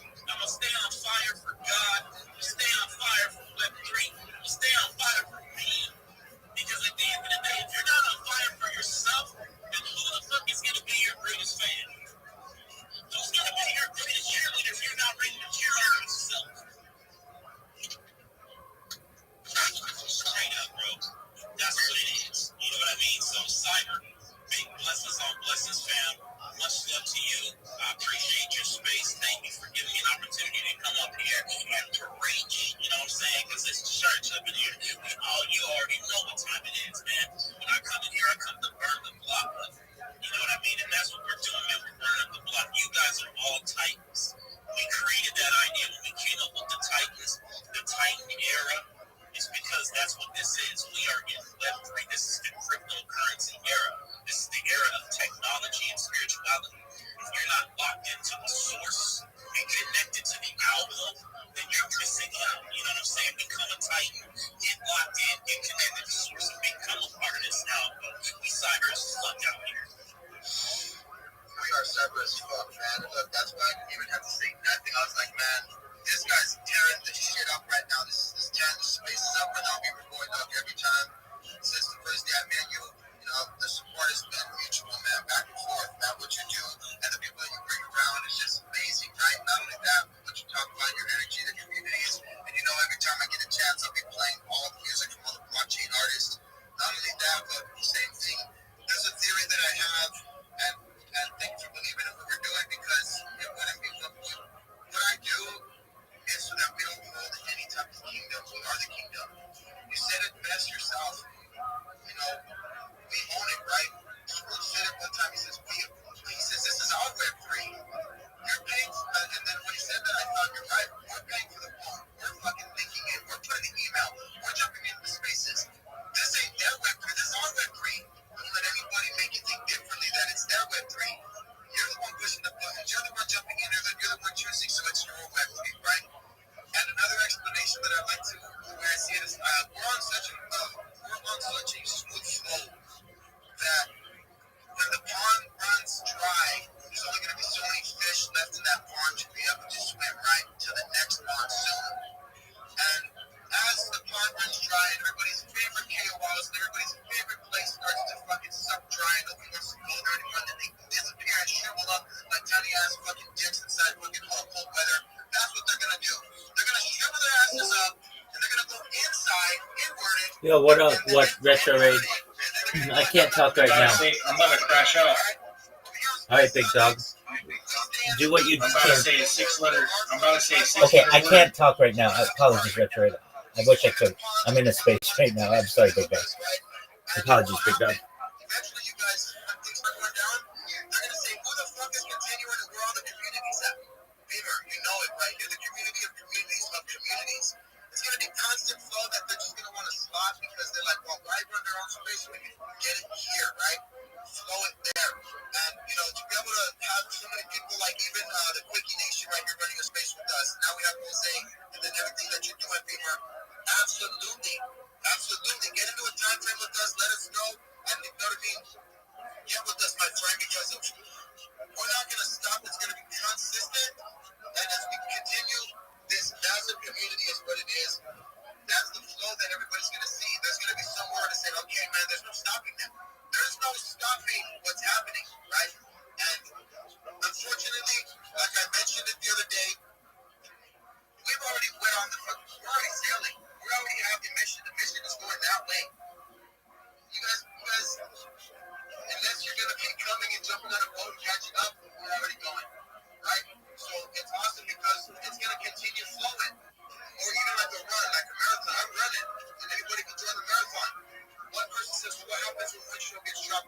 not said before that. What happens? One show doesn't determine anything, right? Everything does, because we're like a massive, massive movement. One person drops off, just like you're climbing the fucking, like you're climbing Mount Everest, people are gonna die. Who's the weakest link? You know what I mean? Like, hey, there's always gonna be a weaker link. You know what I'm saying? It's not saying anything negative. There's no negative connotation to that. But you know what I'm saying? Like, even at a chain, in actual metal or steel chain, you're still gonna have a weak link. It's just how it is. Because not every single piece of metal in the links is going to be manufactured the same. It's not all going to be heat treated the same. It's not going to have the same strength and integrity. It's different types of metals. There's different types of elements within that metal. Everything is not exactly the same, so therefore you're going to always have a weak link. So that's just what it is. So what do you do when you have a weak link in a chain? You get rid of that link, and you freaking put another freaking link in there, and you weld that shit in, or you freaking get a lock, and you lock those chains together. You know what I'm saying? And now you've connected your link. You know what I'm saying? You gotta lock in. You gotta lock in your weak links. That's it.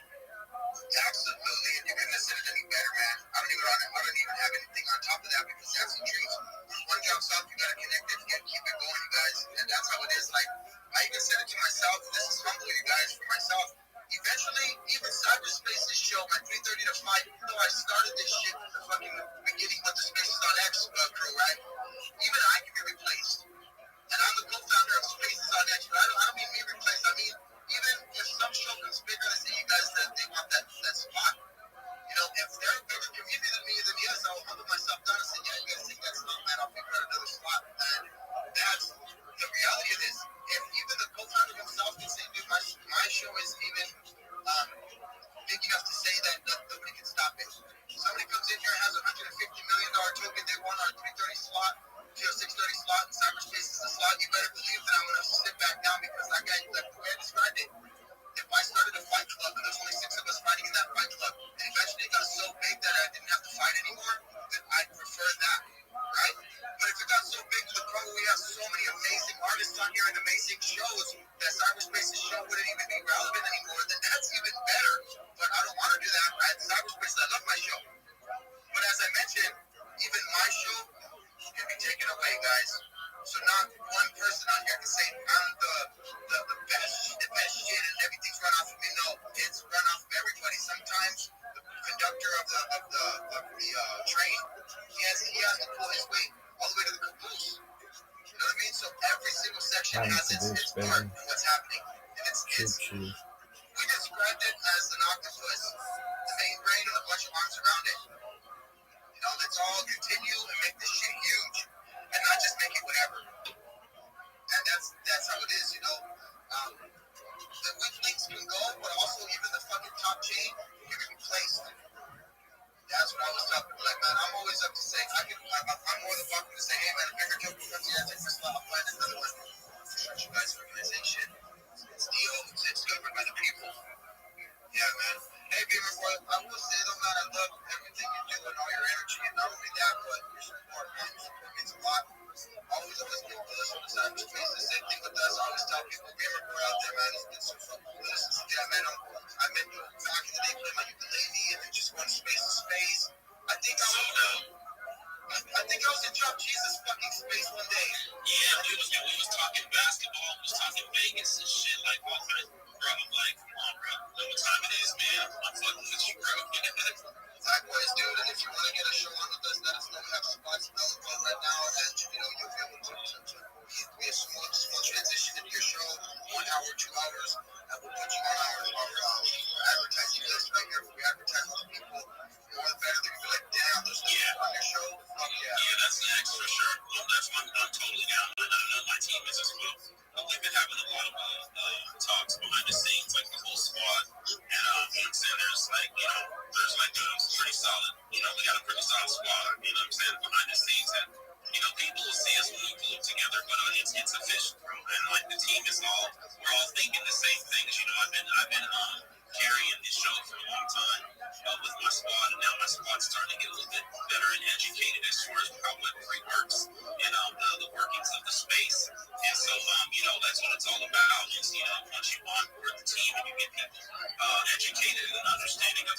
space and how to really make things happen. That's when it starts to work. And so now the team's like, yo, I'm getting this computer right now, and I'm getting this, I'm getting phones right. I just upgraded my phone. You know what I'm saying? That's what it's all about, because I was in that same place 5 years ago.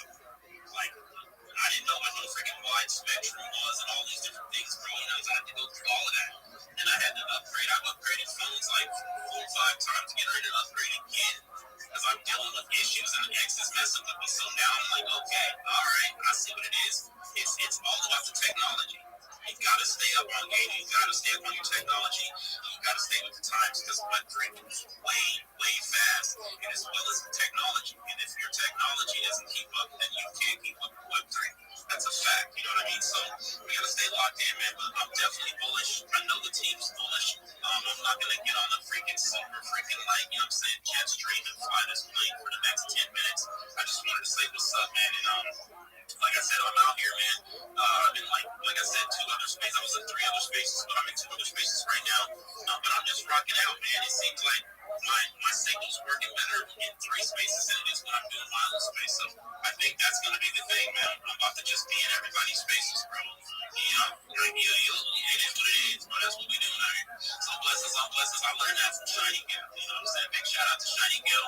Congratulations to Shiny Gal on her drop as well. I know she's on the move. She'd probably already started another space shit. For all we know. But big shout out to Shiny Gal, man, and what she's doing.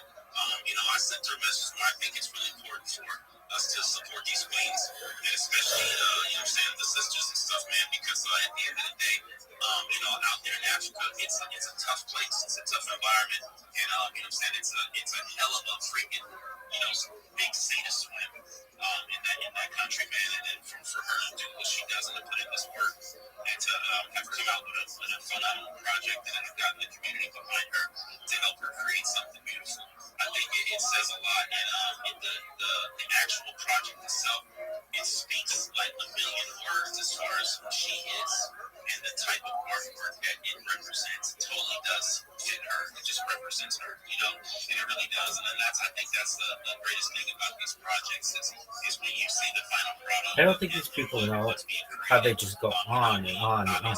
When I speak, I have a finish, and I know when I'm going to end.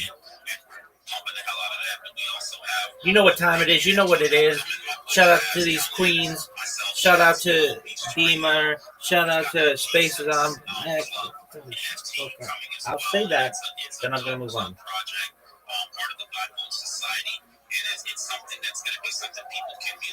Not if you keep talking about it. It's not. Nobody's going to have a chance to talk.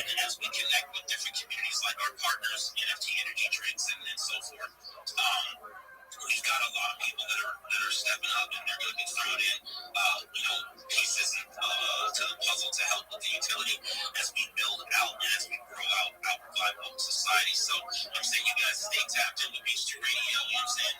Lock in, creating a vibe. We've already built the vault. You know what I'm saying? We've got the store.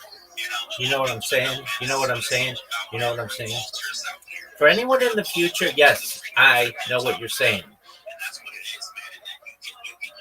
It's what it is, folks. Just politicking. You said that twice. Appreciate you guys. We love you guys, and you guys are absolutely killing it, man. Absolutely stellar work, my friend. Blessings on blessings, my friend. You said that 3 times. Thanks, Beaver, man. It's been a hard push record. We try not to show how hard it is. We try to show the force and you know, we definitely live here. And then once it's all done, we look back and say, wow, you know, now how much it pay off, right? It has become. Now we're sitting back, looking back and saying, whoa, you know, and then what I was talking to is never get too comfortable, right? Because whenever you get too comfortable, that's just something always happens, right? So always figure out ways to maneuver around any type of situations. And I know everything you're doing out there is massive, you know. That's why, you know, being a part of what you're doing and hanging out with you, jumping into spaces with you, you have amazing spaces. People don't know. Every boy literally rocks the fucking best spaces out here. And as the energy, that's how he does it, how he conducts it, the people that he's around. You know, you always have to make sure that you support anybody who you can. That's the truth, you know. Now getting so many people in spaces right, I'm gonna be able to take more time to jump down to the more. It's just getting this first leg of so many 24/7 spaces right was just finding out flow, finding out how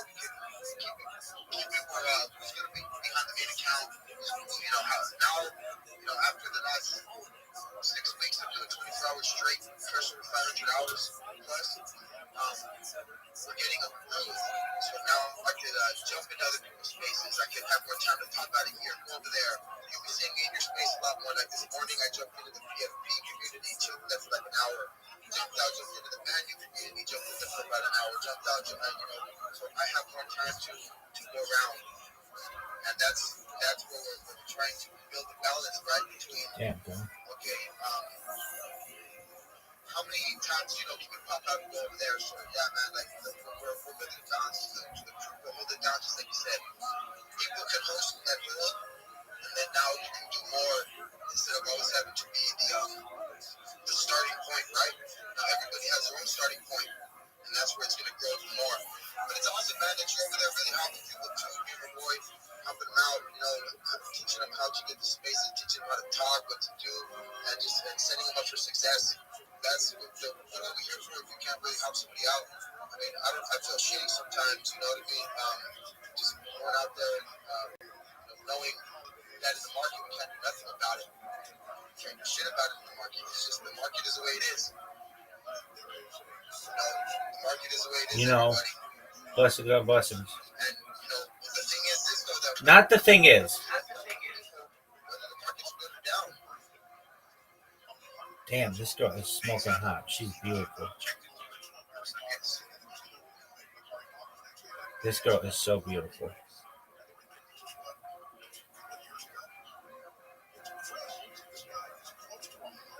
Rabbi, you had that for a while. How are you, Rabbi? Welcome to the Spaces.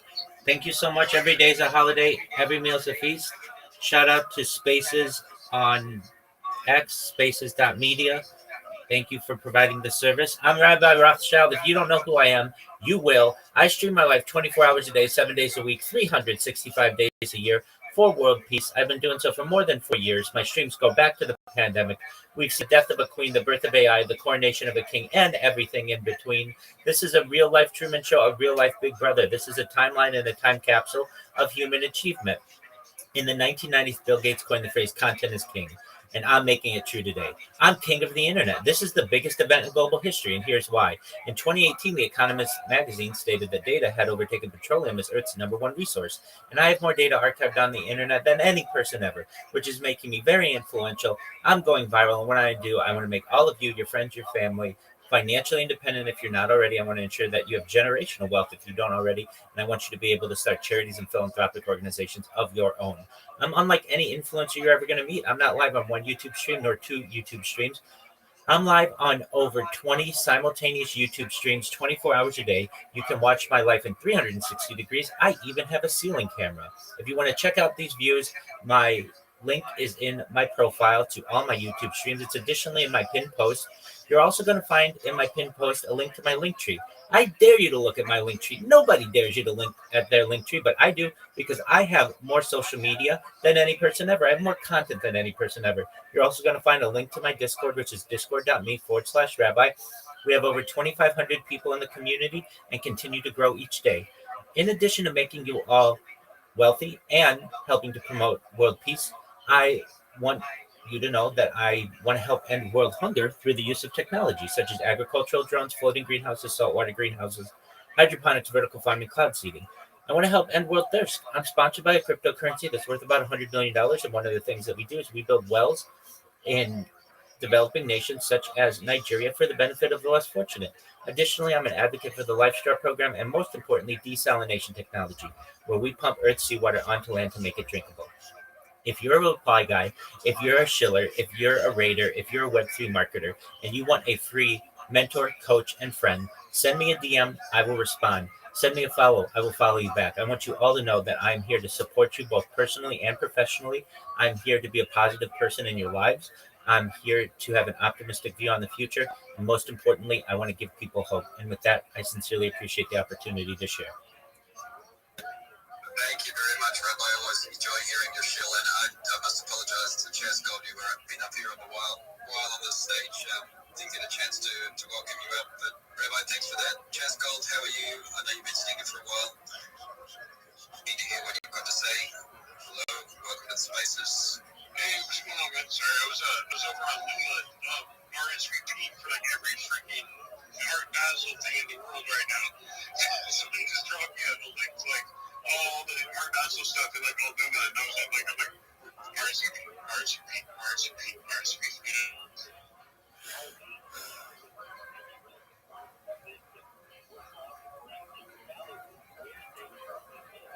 Faces on Pat Belden. Oh, that's tight.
We got him on. Oh, folks, what it is, folks, just politicking.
You're done, okay?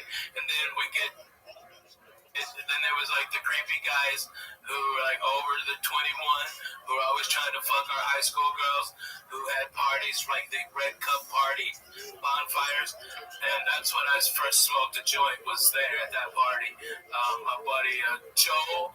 God damn it! I freaking Joel's cool motherfucker. He had long hair. Every motherfucker dad was a Vietnam vet. Joe Penny. I knew I'd get it. Joe Penny. Rolling fucking Penners. That's where I thought that name came from. The little Penner joints was from Joe Penny because he rolled little joints.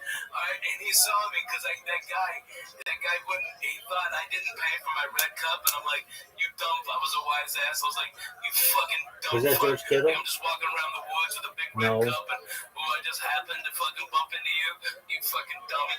All right, and he wouldn't fucking give me any beer. That fucking cocksucker. So Joe saw it, and then when we were leaving, by the way, I smoked. I thought he was like, "This is marijuana. Is it gonna kill me?" He's like, "No," and he was right, Coco. He was fucking right, Jack. I smoked 5 joints that night of that Mexican dirt weed. Okay, we even played that game where you load up one joint with a big ass seed, and everybody takes a joint. We all power smoke until the seed blows up, blows your face like those old cigars. That's the greatest weed game. Nobody can play it now because there's no fucking seeds or seeds in the weed. And we did mushrooms that, and you'd always save up your money for wine coolers so you could try to finger bang girls. All right, that was our fucking move. Finger banging the chicks with the Bartles and James Mountainberry was the the resistance. That's what it is. Ooh, you are getting slightly. It's call from please. He's gonna have a heart attack. Oh my god. You're all right. Oh yeah, fucking now. Because you're having a panic attack too, so breathe out your nose like. Hey, Lee, while you're on the Twitter right there, hey, because I'm not on mine, put it on to add me to the full thing. So there it is. See this about the church because I didn't know the church's Twitter handle. Right, and this guy not look at anybody else. Purdy. To send it out. Okay, yeah, up the ass. I want everybody to know because I want all my fans. If you ain't down with the church, you need to be. Okay, all right. That's number one. All right, you gotta get down with the church. All right, and number two, I want everybody to have more chances to win a free vacation. To come to fucking Las Vegas, Nevada, Jack. All right, and we'll have a fucking blast. I like it. How's anxiety, Lee? You all right? It's Just breathe out of your nose. Get another cheapo chew. it really hasn't started kicking in yet. It really hasn't. So what are you sweating from? Because that's the anxiety. You're not thinking about it. I'm not thinking about it. No, I can see it in your face. I can see it too. He's right. I don't think it's just. Dude, your face is so fucking red. Shut up. You're not thinking about it. You're thinking about it. 32. Yeah, you fucking boiled it until Yeah, that's how you get bad chips, dude. I swear. When was the last time you looked at the yellow? Look at the yellow. It's on the fucking yellow, right? Don't get it. Look at the fucking yellow lane. Look at the yellow. There you go. All right, good Fuck man. kind of throw is that? I know. Fuck yeah, he's doing it. How's every shirt I have a Shug Knight shirt? Come on. That's your street name, Shug White. Okay, Shug White. He's bad. He's bad. So, all this trip over there. It's on Friday night today. No, dude. I think I'm the first one to have. George Wallace isn't there. George Wallace isn't there anymore. They've got that piece of shit, Vinny Favorito. It's got some New Orleans or something. I don't even know where his fucking piece of shit ass is. That guy's the worst fucking human ever to get behind a microphone and call himself a comedian. I hope he gets 3 types of cancer in his ass and his mouth. Not the fast kind, the slow kind. So they think they can cure it. Alright, he's a fucking pestilence on fucking humanity. Fuck that piece of shit. I'm sorry. I get overheated by that Vinny Favorito. It's a piece of shit. Alright? This dude, he paid his fucking time. He didn't pay his budget. He didn't pay his fucking bookies. I'll tell you that. Fucking guy watches on bets too. And people are taking action for him still. You dumb fucks. Okay? How about ask all those Boston comics who got fucked out all that money? He fucked them off with. Alright? It's a teacher comedy class. Dumb suckers. They should have known. You either have it or you don't. You don't go to class. Focus on the yellow. Focus on the yellow. It's like Now he sees it. now you see it, right? I can feel it coming out, freaking out though. I can feel it kicking. It's definitely kicking in. I like it. It's not like it's just I sweat. But yellow.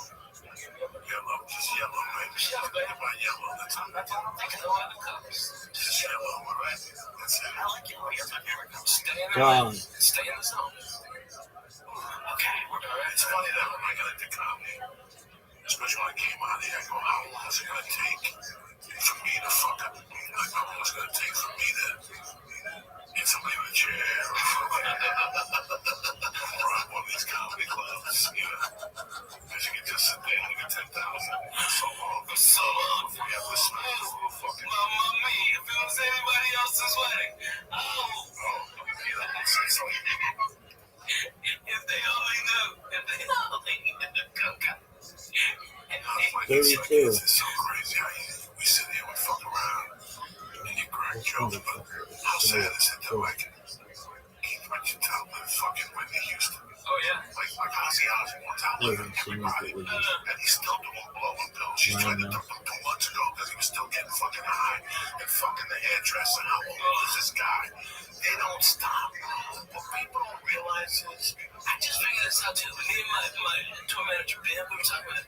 How the fuck can Ozzy you not understand a goddamn word he says? But 32. sings like a fucking bird. How the fuck did that ever happen? Lou Graham, listen to the English people, that's what they do. They're fucking bad in the bone, Jack. I'm sorry, I cut you off. No, I'm just thinking about how these people, you know, I sit here and I go, how the fuck did I live with Whitney Houston?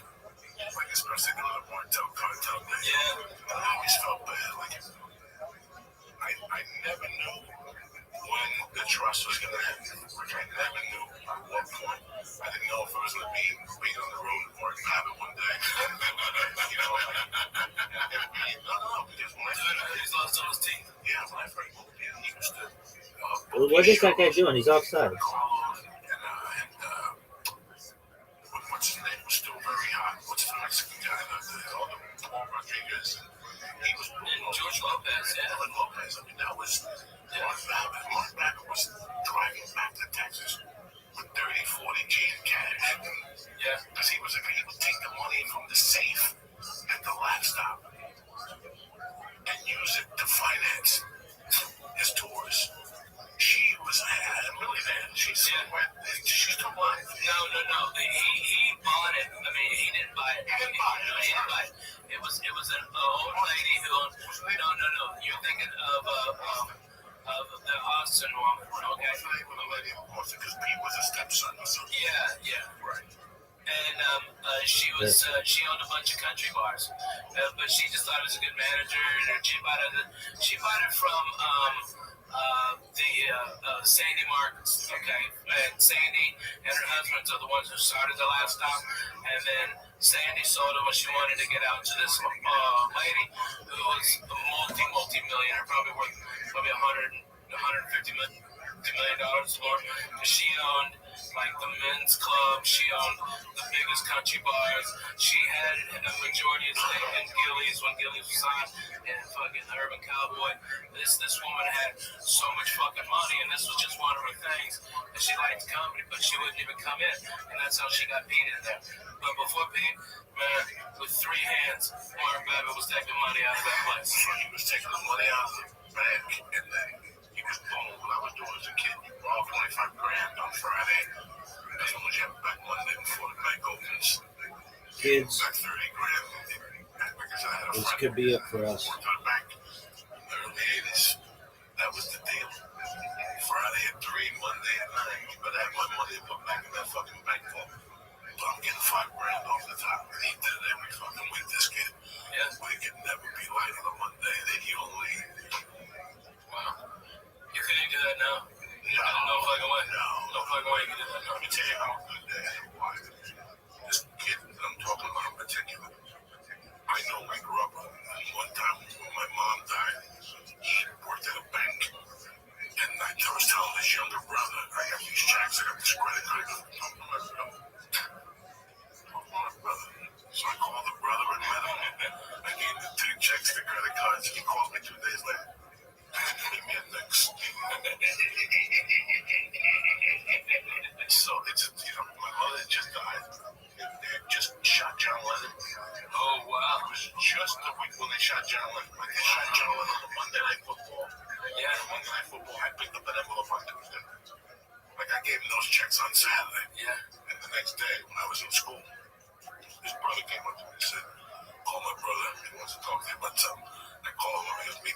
next 8 o'clock. I went up there, he gave me an envelope that was 4 inches deep. All fucking bills were hung out. My mom was dead, but we'll just take care of things for a while.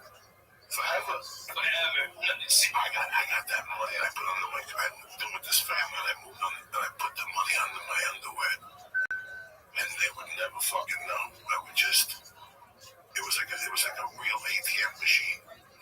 Like I had my jeans on top of it. Yeah. And I would just dip my hand under and take $100 bill and go out at night. Like that's how small that was. Like that at that point. You ever thought about saving any of that? Oh yeah. Oh yeah. Not saving it. Exactly. They get. I'm 17 years old. Yeah. That's the one. Getting a blowjob from fucking that girl.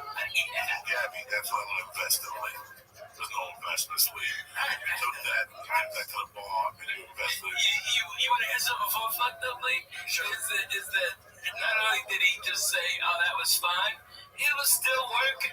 All right, him and his buddies, they would drop out of trees on unsuspecting gay guys and beat them like gorillas till one flag ring all y'all. Well, unsuspecting gay guys, they were perverts and pedophiles. No. Listen, man, those guys would drop out of the fucking trees like gorillas. Okay. My friend just went to the mayor's bar, to my buddy's bar. Yeah, he's done. My friend just went to my buddy's ball on Friday with Erie.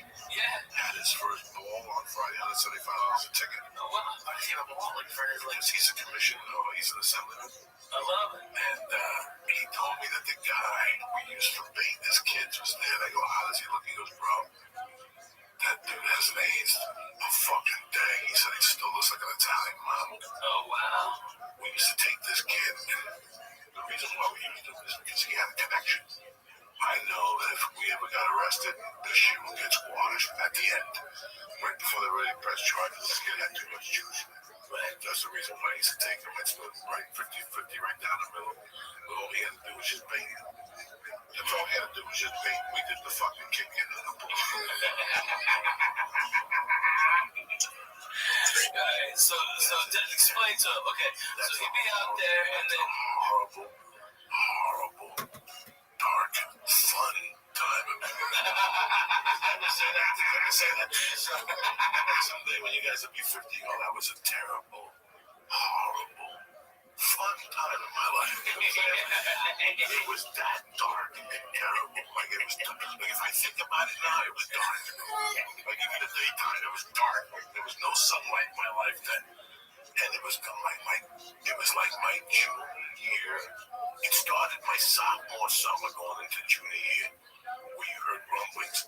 It was this Davy Thomas, this Thomas family, and they were the kings of it. the family owned Wendy's. They were the kids of not all Wendy's.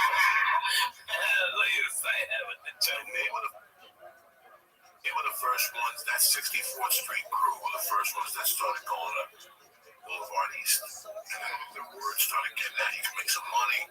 You know, people drive Lyft now. Oh yeah, That's how it was then. Yeah, right. There's money on the Boulevard East at night. Oh my god. Like that's how fucking it was so well done. A spare change. Well, you know what's crazy? When I read the Iceman's book, Yeah. Oh my the Iceman used to live in West New York, New Jersey, and he said that in the 60s he would just kill people for practice on Boulevard East. Get the fucking book. He goes, I can't. He goes, I really didn't give an actual account of how many people I killed because there was 3 years I was just practicing. He goes, I'd go to a bar on the west side and tell a guy I was gay or whatever, and he'd follow me to Jersey. I'd kill him on the Jersey side and shit. He goes, just for practice. Just to practice control tactics. This guy was the real fucking deal. Why do you read this book? This book sounds like a terrible book. No, it's It fascinating. was very fascinating. Let me tell you something. Why do you look at tigers in a zoo? When the Iceman popped up 10, 15 years ago, like people called you the next day. Yeah. It was fucking disturbing. Yeah. It was disturbing. Listen, Like, that's the first just- time I was, I'm like, Because you live near him, or just no. It was disturbing that I always thought that you kick somebody in the stomach and you had some fun and you called him a cocksucker. And this guy had it to a complete different level. what are you doing?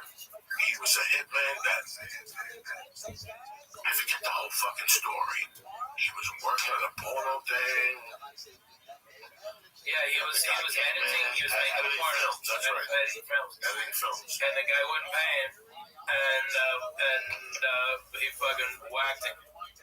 And then his brother raped the 12-year-old girl. Oh my God. Killed her, and then he threw the girl off the roof. I mean, the whole family's rotten. Oh my God. The family was rotten to the core. When you read the book, there's times you read the book, you have to shut the book and go, right, what am I reading? His first wife dumped him and he cut her nipples off. Yeah, I remember you told me that story. He cut her nipples off. Yeah, and he used to live right there with a coat factory. The kids, that was it. We were behind the coat factory. If you go to the coat factory till they vacuum it, you're going to find rocks of coke from the 80s. I wish I was a kid. It was every night. You knew that if you were going to come over and you want to get coke, you was coming from the city, go to the coat factory. There'd be 4 cars there, and somebody in that car had blown that car. So, behind the tree, behind the dumpster, somewhere in this area, there's an ounce of fucking coke. Yeah, the first interview with the Iceman was very fascinating. What happened was, Leaf, that people took that interview, sucked it in, and then started hearing other things, and all of a sudden put them together. And they were all really tied together. All different stories? All the mafia hits were tied up. He began doing hits for one family, and then he kept going to different families. And he realized for different captains, and nobody knew what the fuck he was doing. Then he got really crazy. The third phase of it is he got really crazy. And he started saying that he was there when every murder. Like when Kennedy got shot, I was up the corner. Yeah, right. When the guy from the fucking Bananas got shot at Joe Mary's restaurant in Brooklyn, and that's he says he had one of the tables that he was one of the backup shooters. If the original shooters fucked up, that's a lie. He didn't say he had one of these. That was an inner family thing that was going to get a fucking Pollock to step in on that one. There was just a lot of things he claimed, but at the end, he said something. Like I said on here, you know, all these people like conspiracies. You know, like last week, Eddie Brown was my dog. He loves conspiracy. On his last thing, said that he shot a cop in Westwood, New Jersey. So watch the fucking thing on HBO. It's on YouTube. It's gotta be on YouTube. All 3 of them on YouTube. But he tells a story on there very nonchalantly about that he got to kill a cop. Paul Peter something, and he shot the guy and he couldn't give the other side of the move around. Right there was a Fed watching that. And part of the fucking witness relocation thing is that you've never shot a cop or ever contracted a murder on a cop. In their statement, they read through the statement, Sammy never contacted that hit. Do you follow what I'm saying? Like they figured out that Sammy never told them. By this point, they had so many people coming in telling their stories, and they were throwing them out because they were going, "You're a liar. Sammy told us something different." But one day they figured out after 8 people came in, he was lying to us. This motherfucker, Sammy was genius because he turned himself in first. So they're going to believe his story before anybody. My boy's not even in the game. He wasn't no real faker. He knew the nuts and bolts of what was going on. So when he went in there, they brought his story up on the second. They got so blind. They didn't even care what he told them. They just wanted John Gotti. They got so blinded by getting John Gotti that they took whatever. Oh, you killed 24 people. Don't worry about it. Oh my God. 24 was what he killed in 1 year. Yeah. You know, what he was responsible for in 1 fucking year. Jesus Christ. So they put it all together, and because of that documentary on HBO, Rothschild was already in jail for the ecstasy with the fucking neo-Nazis in Phoenix. They picked him up, and they put him under the fucking jail. What the fuck was that? That's Supermax. But here's the beauty of it. That's actually okay. Pretty, that was terrible. Yeah. People like conspiracies. There you go, guys. Take that to the moon. Yeah, right. Take that to the fucking moon and back. I love it. Wait, how you feeling, buddy? I'm at the moon. The only thing is helping, though. How do you know that would help? Dude, because it's a calming effect. Hello. You're from that generation. But you're also talking to guys who've done it like a lot.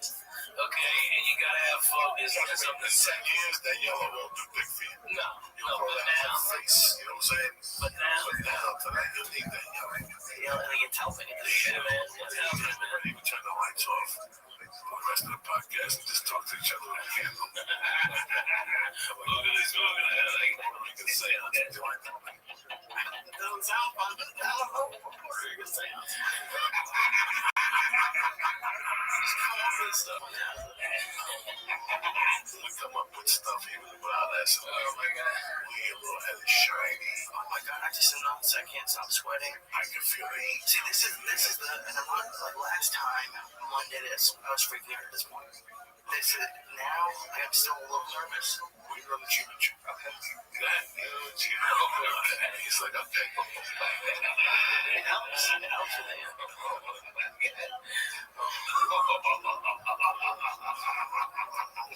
Rico Dara, to the head, you.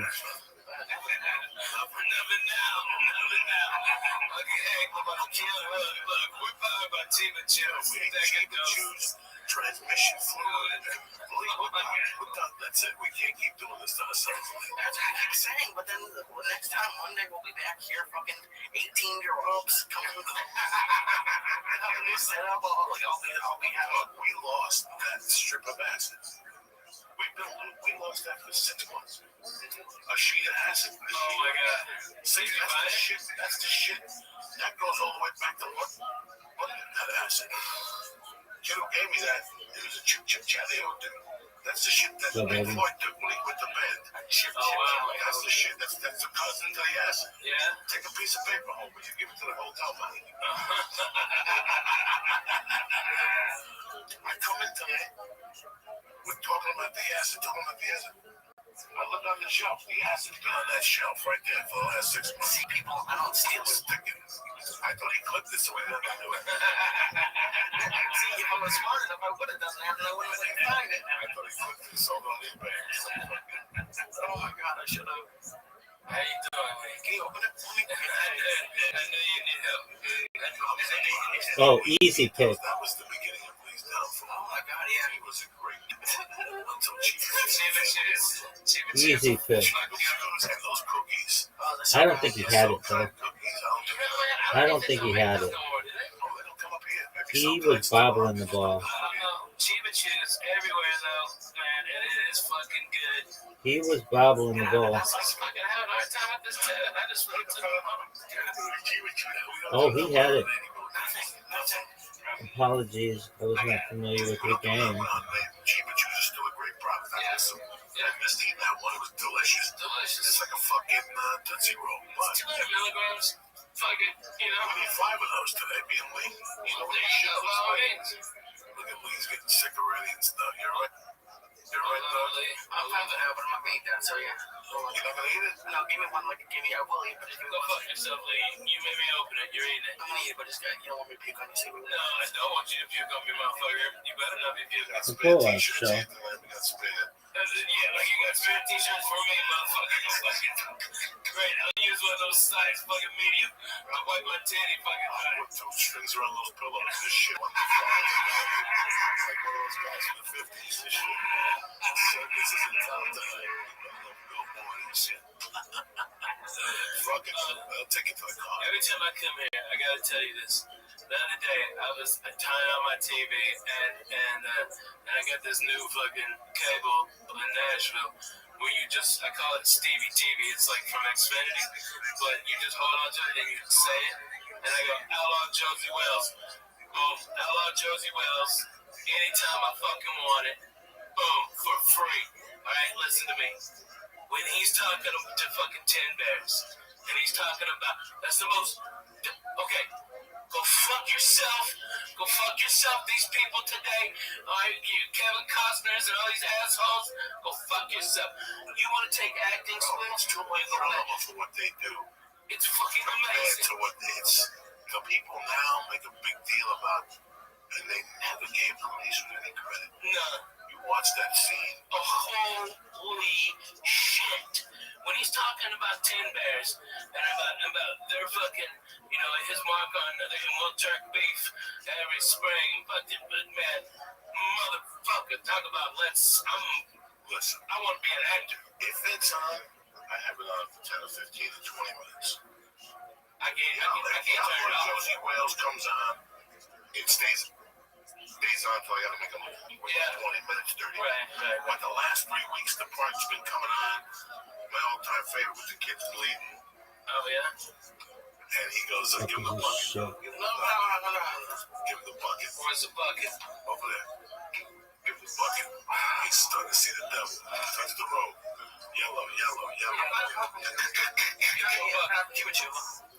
You ain't the chimichurri. Right, that's what I'm doing. Oh, that's why you're getting sick. Yeah. Oh, my God. Drink the water quick. Let's go. Come on, boy. Let's go, Lee. We got a podcast. 10 years. He's Handle still your fucking fucking getting drugs. sick. Chocolate here. I'm trying to get him Dog, how isn't this guy? How doesn't he get hurt? Do they even have my fucking player in? There's always a grunt. There's always a Stop giving me all I don't see him. Oh, yeah. You're the only guy who complain about that ever. Don't give me all the weed. Don't give me all those free drugs. He loves it. We're having a great time. What the fuck? There's nothing to complain about. I'm telling you, my daughter made the yellow's helping it. Dog, It's helping a lot. She's a good girl. motherfucker was easily the best player. I always watch. Easily. Listen, whatever. Lately, I've been catching the other scene. Now, I go for a stretch like in 3 months, where every time I turn it on, it's a scene right when he sees the young bucks, and then he goes down there. Yeah. And he gets the sign of the whole thing. That Right. fucking spiel, like I said, That's deadly. that's an acting class. That's it. That's That yeah. and The Godfather is all you need to watch. Yeah. If you don't get it after that, then I can't help you. I cannot help you. When Branso is at the meeting, and he's talking about his son, what to Yeah, I'm not a superstitious man. all that stuff. Something should happen. Listen, all that stuff, that's an acting. That's acting 101. That's as good as you fucking get to my world. It wasn't until this moment I knew it was Barzani the whole time. Oh my God, that's so deadly. When you watch that, you shivers. HBO, even after 80 years, The Godfather's still the oldest movie. What is that bullshit Pizza Hut logo? HBO is doing another thing about it now. It just released the other day. I just saw HBO. I was watching HBO. They said, who announced HBO? Francis Ford Coppola. HBO are teaming up again to do this. The unseen foot. Well, just a ton of shit they're going to do again. Wow. The movie's that fucking interesting, I guess. Huh? Man, I never knew I'm blanking out because of those drugs. When they get the cannolis, okay? Then he goes in and sits down and has a whole spaghetti dinner. Right? He's like, guys, I'll be right back. He goes in, right? And he sits down, eats a whole huge plate of pasta. Right? He was Bruno Kirby's guy in one, remember? Okay? And he gets the cannolis and everything and has a meatball and all this shit. And his guys are waiting on him like it's some big transaction. He's having fucking dinner before dinner. I was crying. He makes them all go. And guys, keep your eyes open. All right? I'm going to go in there and see these people.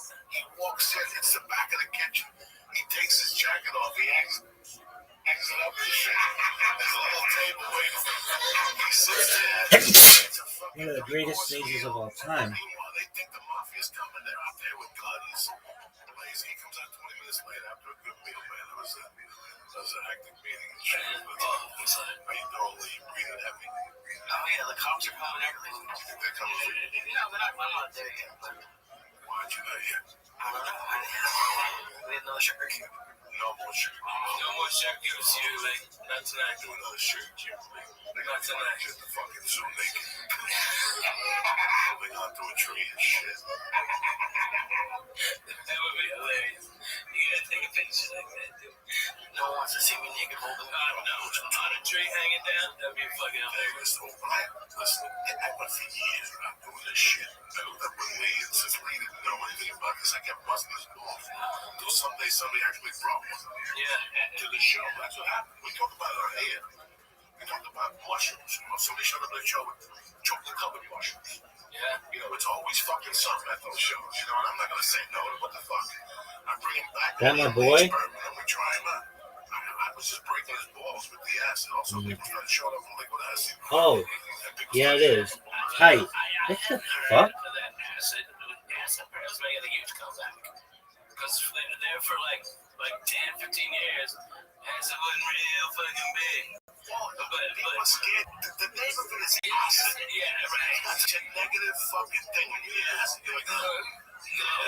It's so funny. We did the 85. God damn, we've been friends for 20 years. Yeah, when you hear acid, as a 13 or 14-year-old, you're like, I've never done that shit. And all of a sudden, you're on the Rolling Stone concert. And you react to acid. You're like, fucking start me up, Nick. What the fuck is happening to my life? There was one particular, bro. There was one night that was horrible. Like there's coke nights and there's pill nights and there's alcohol nights. There was two asses. Oh, yeah, yellow's moving now, so that's not good. Yeah, that's not good. That's good. It was good to then. It was good to then. It's good up until it starts sneaking around. Lesson one down. Okay, good. It's like that for. All right, listen. Oh, Jesus Christ. Slithering around the table. Lisa, it was my 17th birthday party. Right? It was my 17th birthday party. And we broke into my house. The home where I lived as a kid. It was on Monday afternoon. We walked in there about 2 in the afternoon, no heat. No electricity, February 19th. Happy birthday's coming up. 2 in the afternoon, we got jackets up in the attic. We're drinking fucking beer. We can hear the mice running around because the electricity was off. The power was on. We started eating those microdot acid, man. We started popping. We probably ate like 3 of them each. We were gone. We walked in there and the sun was out. When we walked out of there, it was dark. And people were tripping their balls off. I was one of them. Yeah, you're in your fucking own house, man. No. At that time, I didn't live in my house. Oh, yeah. I broke into my house. I know. I was living with the Benners. We went up there as a party. But one thing I remember, I was tripping so hard. But I went downstairs. He's going for changes, ladies and gentlemen.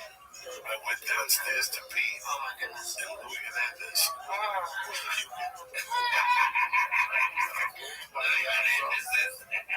This was the only Dominican kid in the neighborhood. Everybody had an afro, so they called him Louis the Nigga. You have to say 1,000 times.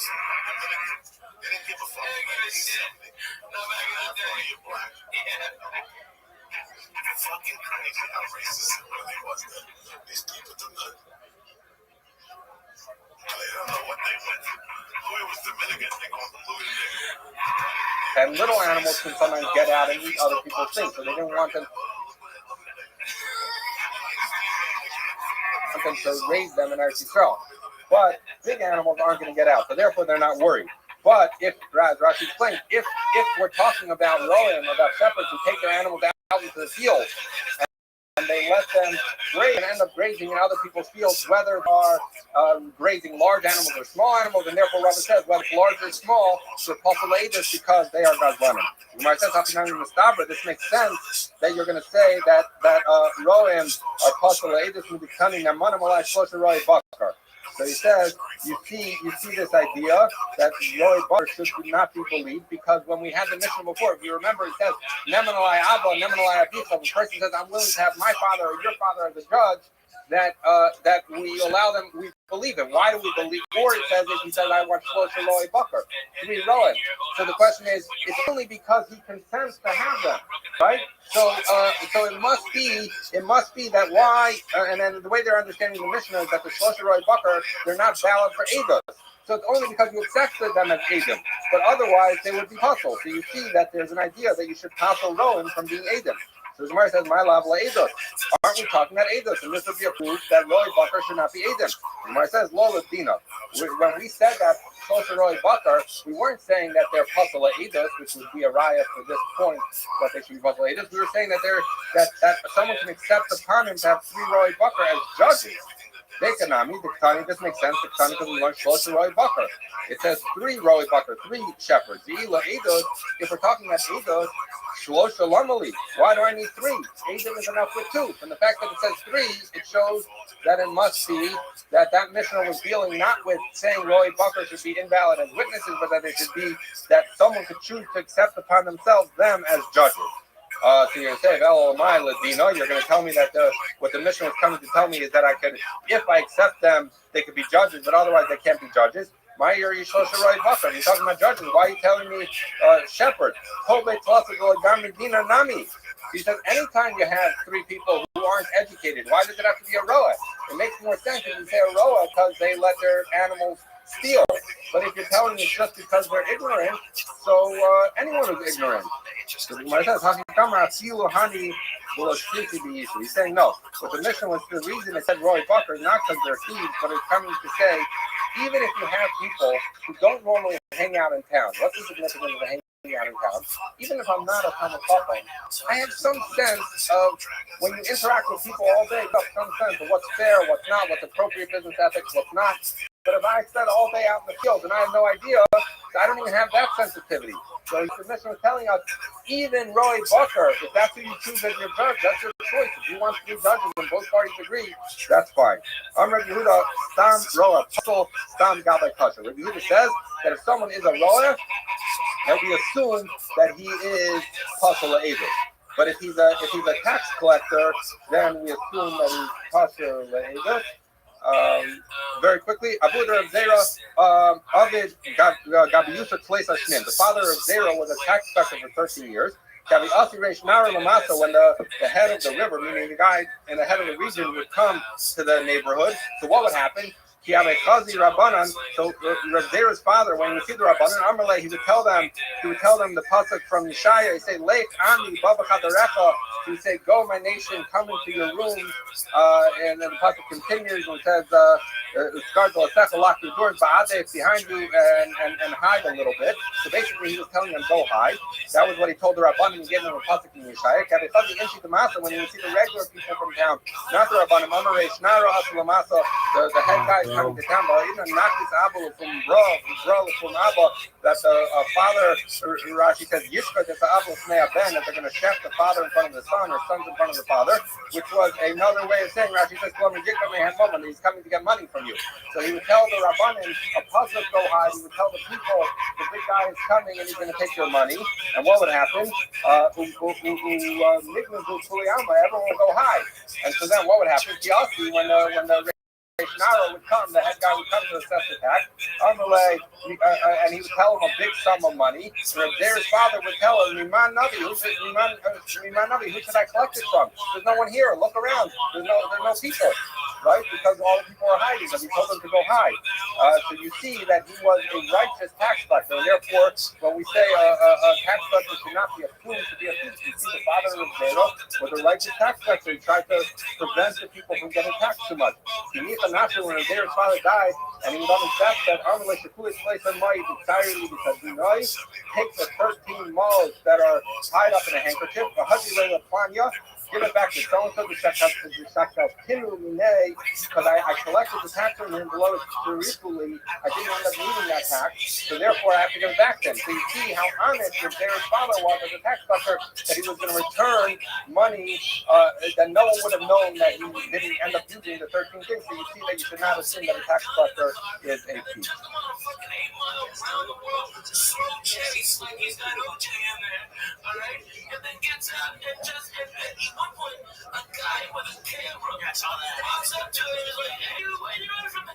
All right, so let's say good morning. Let us begin by thanking all our sponsors for this morning's show. Thank our annual Talmud Torah sponsor for the month of Tafshin Pei 785. Dedicating all of the shiurim and drushos to this as a host from so fellows for Amis and fellow sponsors for the month of Teves. The Talmud family memory of Amit ben David Levi, brother of Itai Levi, who was killed in Gaza, Kiddush Hashem on the first day of Hanukkah. We will pray the merit of our Talmud Torah. Hashem will have an Aliyah and his family in the family. Our week of learning sponsors is Zevi and Shoshin Tangali. Mishmas of his father, Yitzchak Yisrael, Fall, Noah, Yosef, Zifron, the Bracha. Built on the merit of our Talmud Torah. All the Shem Islam and Aliyah, the families in the Chalom, Shem Shemim Omar, Hashalom, and the Kalav and the Holy Total. the whole Masiyah. Let us begin a lot to do today. A lot to do today. Today's daf is Chaf page 20. Yesterday about 14 on different body. That's the focus Mishnah is where we're in the Chachamim is doing actually two sets of witnesses. Now, as we went through this Rashi yesterday, Rashi explained what's happening over in the follow. So Reuben has a big Torah against Shimon, right? And Reuben claims that he has two sets of witnesses to support his particular claim. So he must remain Summer, Sarfadara. And there says that halacha l'maisa, if you don't think that these two witnesses, there's an obligation to go ahead and verify those two sets. Look at Rashi for just a moment. Rashi says it's actually very close. So Reuben says, I have two sets of, not one set of witnesses, but two sets of witnesses to support my claim. So what happened? So he wants to be happy to the other halacha. Now what happens? Reuben brings two sets of witnesses. Now what happens? And another person comes along and combines with claim that the first set are two. Are two is less dollar. One two is the hashtabakin of the Abraham. Shari Amar Malvich used to Paris. So it's a summary again. In this case, that was keeping up the ability. So one that we did again to go ahead and disqualify the witnesses of the other people. And as much as the inherent problem with that was that, let's say, for example, Shimon wants to disqualify the witnesses of the movement. How could that be? Because isn't Shimon what we call the double? Isn't he what we call the double? Conflict of interest. I'm sorry? Conflict, right? Doesn't he have an inherent conflict of interest? Right? By trying to disqualify the very witnesses that are there to testify against. Now, our suggestion over here is maybe a case where moving means that there's two sets of witnesses. One for the first. Shimon testifies that always another against the first set of witnesses. Maybe Shimon is not an idea of the double. Why? Because at the end of the day, there's a second set of witnesses still there. Reuben has a second set. So because Reuben has a second set, perhaps it's not a conflict of interest for Shimon to testify against the first set. In Bikesh for the Masi Yassim, so right there, Sarah Chalvin, Livmar, Ulahamid, Allah, and the 65 times all these. So I've got miracles, and I love for myself. When Reuben claims that he has two sets of witnesses, Reuben is obligated to provide two sets of witnesses. And therefore, even if Shimon is willing to testify against the first set, Shimon should be believed because it's not an legitimate brother. That's how love for myself is still a second set back to the Gemara. Rabban and Sabi, it is not Rabban, on the other hand, no, just because you say that you have two sets of witnesses doesn't mean that you're obligated to furnish two sets of witnesses. It means to support the claim as well. One set of witnesses, even though you claim you have two, the halacha does not require you to actually produce two. About the fact when it comes to one set of witnesses, they will not call in your holocaust. Everyone agrees that one litigant cannot testify against the witnesses of a second. Okay, interesting. So I'm in front of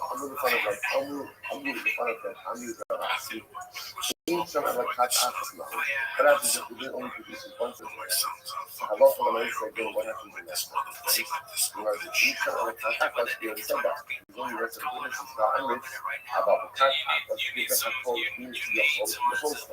We just explained that if Reuben is bringing one set of witnesses, Shimon cannot testify against the validity of those witnesses. Why? Because Shimon is considered to be a notary of the God.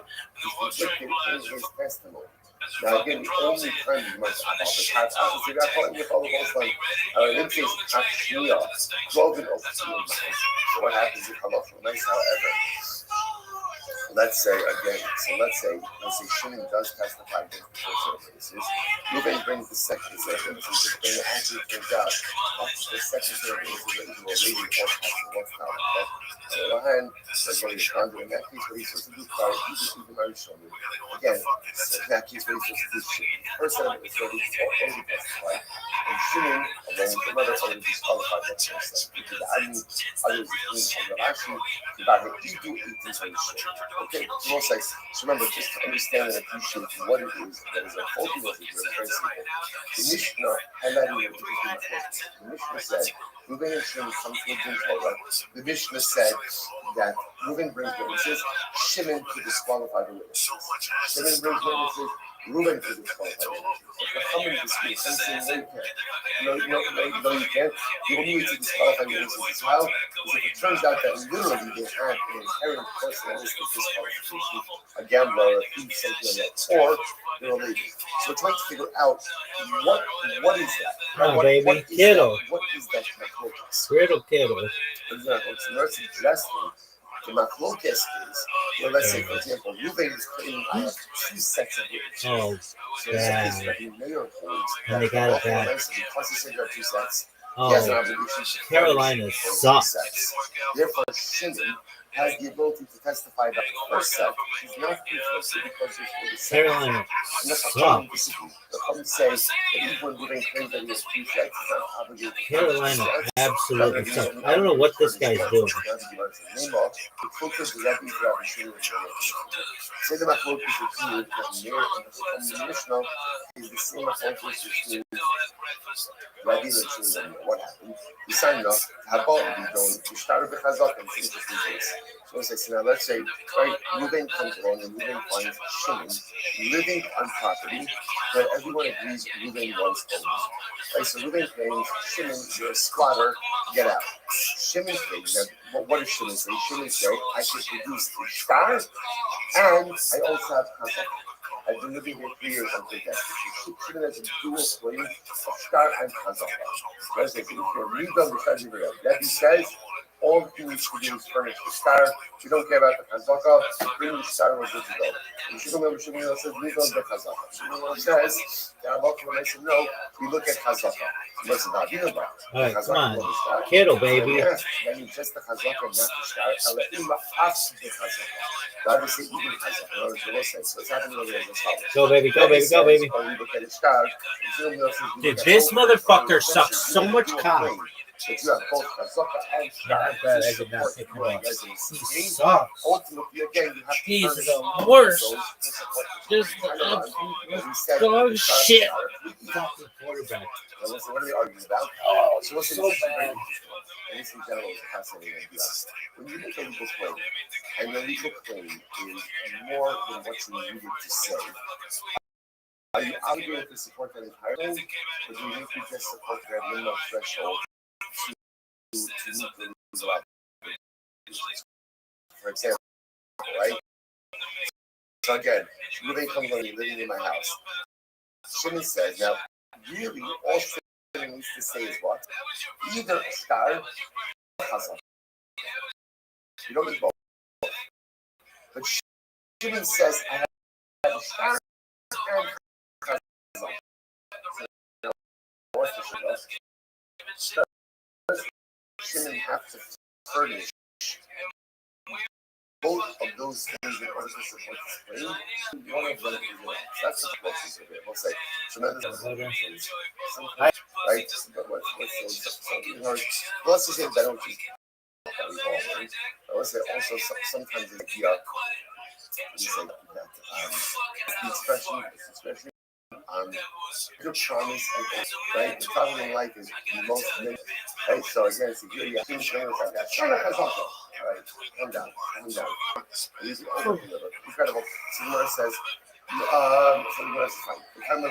No, I think it's really going to keep on with you. This is Simona says, come to Simona, everybody please. People, where's my focus? I'm just ready. But the mayor, I'm always ready. The mayor suburb, the mayor to ready. But the mayor holds it ready. The mayor holds it ready. I'm going to say as follows. Already hustle like only saying this particular position by Chazak, because Chazak itself also is derivative of the part of Stein.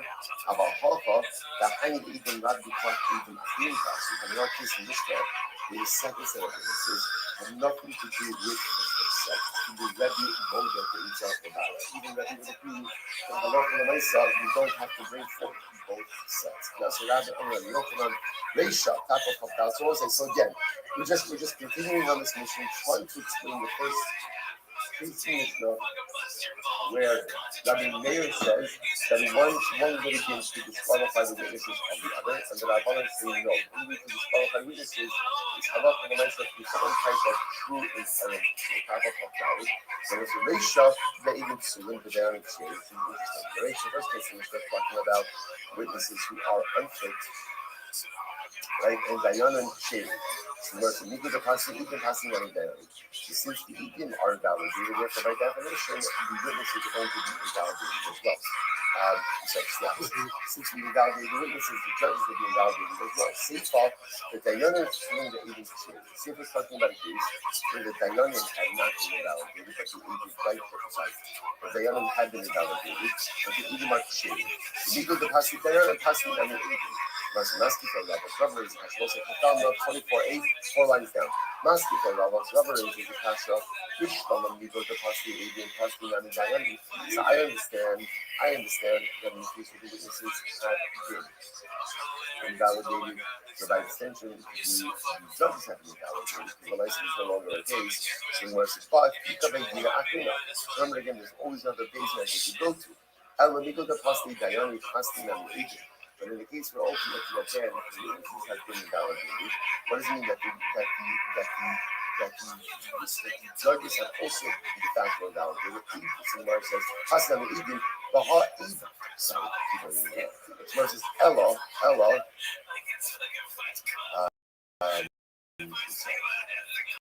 Ella, because the pasti diana pasna me'idin. But in the case where ultimately again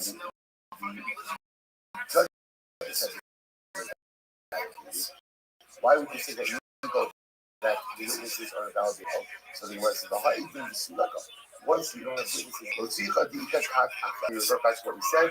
It's saying that he has two senses. All leka says, so it's not a second sense, then what would you say? The Gemara says, how can I make a matzi pass? And then one begins with not able to invalidate against a set of witnesses. Because again, then you can make it. I knew Rabbi, but that's the thing we just said before. You can be now, Nigo, the Mar Savra, Amina Nigo, Saravon, Nigo. Okay, so if I'm not going to hopefully we have multiple versions as to how it's clear, which is not a simple case to understand. So remember again, what we have over here, Rabbi Meir saying, one litigant to disqualify the witnesses and the judges of the other litigants, and the Chachamim is saying, no, you can't.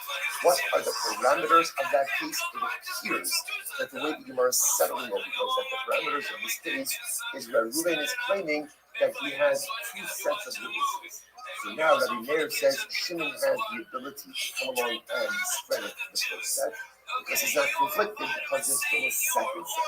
Whereas the Chachamim is saying no. In general, the only way to disqualify witnesses is to go ahead and halach l'maisa find something inherently disqualified about them. They're relatives, they're a thief, so on and so forth. Rufa was a judge. The next one is a farmer. Had Kadosh no my government. So it says, remember again, Rish Lakish had an interesting interpretation. Rish Lakish said that when Rabbi Meir in the Mishnah says that one litigant can go and disqualify the witnesses of the other litigant, what was that talking about? An Eid Echad. The Gemara said Eid Echad. And don't read it as a dog, rather read it as a dog. This was the end of Gimel on the Tammuz. But Judy again, if all Reuven is furnishing is one witness, the Shimon has the ability to go ahead and disqualify. That's one witness. So Shlokish was surprised. Shlokish said, could it be that someone as wicked that Meir would say such a thing like this? The Gemara says, "When only trying to have coverage, no matter what that, she must have 28 though. Rather read it ultimately again as singular witness. See, so it's a similar Gemara says again. The Hamar, the Hamar says the respect is almost a single version as follows. According to this Gemara, leaving aside even the content. What here is style, Reish Lakish is being incredibly deferential to Rabbi Meir. Since Rabbi Meir calls Rabbi Meir a cat a holy mouth. Would a holy mouth say something like this, that one litigant could disqualify the witnesses of the other litigant, and therefore Reish Lakish says Rabbi Meir must have meant that one litigant could disqualify the singular witness of another litigant. So the point we're seizing on over here is Rabbi Meir is Reish Lakish is incredibly deferential to Rabbi Meir. One second. That makes it sound like Rabbi Meir is greater than a yeah, to you versus 1 second. If you were to walk into the base of the flow, you see what's beautiful. Agora essa chave if you see what this evil soldiers, what would you see? Okay, Harun Keltner Zebazet, someone that was literally uprooting mountains, uprooting them against the other. So this is a metaphor for a cube, intellectual or analytical prowess. So remember again, describing there are two different types for scholars. There's what's called the C9. C9 is someone who possesses a voluminous amount of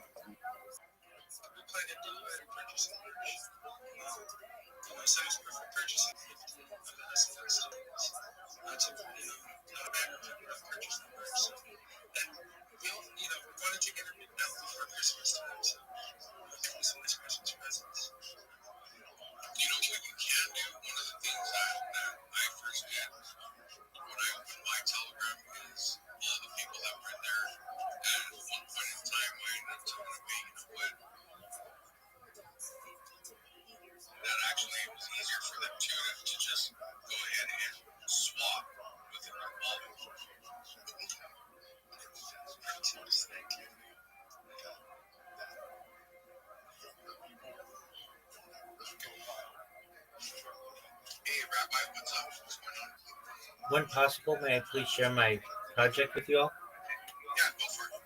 Thank you so much for the opportunity. I'm Rabbi Rothschild. If you don't know who I am, you will. I stream my life 24 hours a day, 7 days a week, 365 days a year for world peace. I've been doing so for more than 4 years. My streams go back to the pandemic. We've seen the death of a queen, the birth of AI, the coronation of a king, and everything in between. This is a real-life Truman Show, a real-life Big Brother. This is a timeline and a time capsule of human achievement. In the 1990s, Bill Gates coined the phrase content is king, and I'm making it true today. I'm king of the internet. This is the biggest event in global history, and here's why. In 2018, The Economist magazine stated that data had overtaken petroleum as Earth's #1 resource, and I have more data archived on the internet than any person ever, which is making me a very influential person. I'm going viral, and when I do, I want to make you, your friends, your family, all financially independent if you're not already.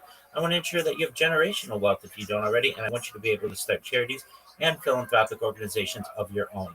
I'm unlike any influencer you're ever going to meet. I'm not live on one YouTube stream nor 2 YouTube streams. I'm live on over 20 simultaneous YouTube streams 24 hours a day. You can watch my life in 360 degrees. I even have a ceiling camera. If you want to take a look at these views, the link is in my profile. In my pin post, you'll find a link to my YouTube streams. You will also find a link to my link tree there. I dare you to look at my link tree. Nobody's going to dare you to look at their link tree, but I do, because I have more social media than any person ever, more content than any person ever. You'll also find a link to my Discord in my pin.me/rabbi. We have over 2,500 people in the Discord and are growing every day. In addition to making you all rich and wanting to promote world health and world hunger through the use of technology such as agricultural drones, floating greenhouses, saltwater greenhouses, hydroponics, vertical farming, cloud seeding. I want to help end world thirst. Cryptocurrency that's worth about $100 million, and one of the things that we do is for the benefit of the less fortunate. Additionally, I'm an advocate for the LifeStar program, and most importantly, desalination technology, where we pump Earth seawater onto land to make it drinkable. If you're a reply guy, if you're a shiller, if you're a raider, if you're a Web3 marketer, and you want free mentor code, send me a DM. I'll be happy to respond. I'm here to be a positive person in your life. Importantly, I want to give people hope. And with that, Awesome, man. I'm actually looking at your profile right now. It looks pretty cool. You're on Rumble. Those are the 2 that I've seen so far. But yeah, you have a lot of channels going on. That's pretty intense. That's cool. Yeah, good for you. But so, do you have any actual merchandise that you sell or anything on websites like that? I'm sponsored by cryptocurrency. Pardon me? You said it's on your link tree. I don't have merch. I get sponsored by people to wear their merch. So the merch that I wear is for cryptocurrency. It's one of the OG meme coins. It's known as Harry Potter Obama Sonic 10 Inu. The ticker's Bitcoin. We build wells in developing villages throughout the world, including in Nigeria. Additionally, we have a really great community, over 12,000 people in our Telegram. That's t.me/HPLS10I. And yeah, if you want to get the merch, go into the Telegram and just type the word /merch and the store comes up.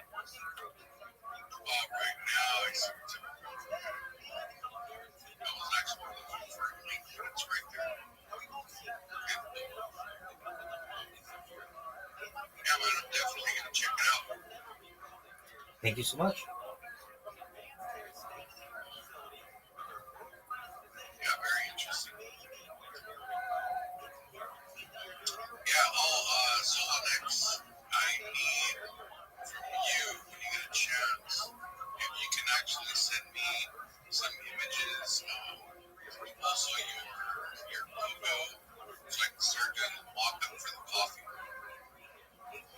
My man loves merch. Do you have any merch? Come on, George. Is that another fucking thing?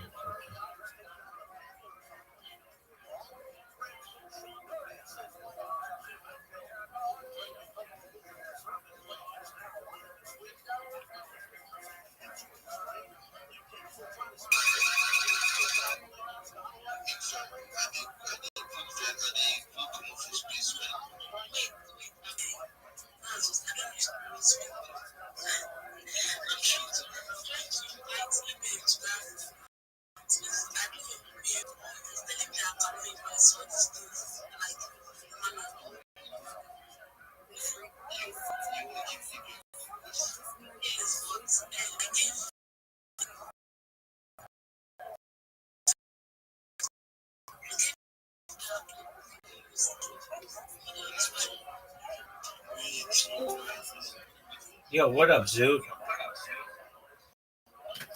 Long time no speak. How you living, pimp? You take Chris Hemsworth's impression of Steve Irwin? I've not seen that. Is it funny? He imitated Steve Irwin in his first ever acting video. Oh, okay. Are you feeling better? Yeah, I'm feeling better. Okay. Are you ready to get your ass kicked? I'll play one or two games. All right, that's what I wanted to hear. That's what I wanted to hear. Get you back in your groove. Do you know who Stella is? Stella in the movie Stella Got Her Groove Back? How Stella got her groove back?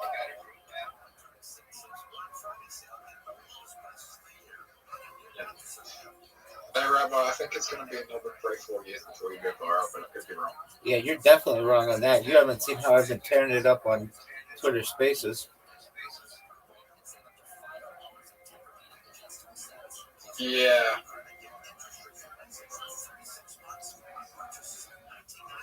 My man, in 3 weeks, I've gained 1,500 followers. That's 500 followers a week. That's giant.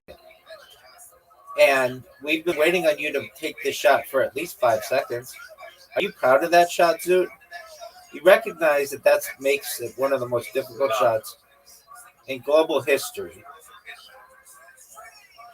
Do you realize? I do think like next year you're gonna get I feel like next year you're gonna get a bigger following, right?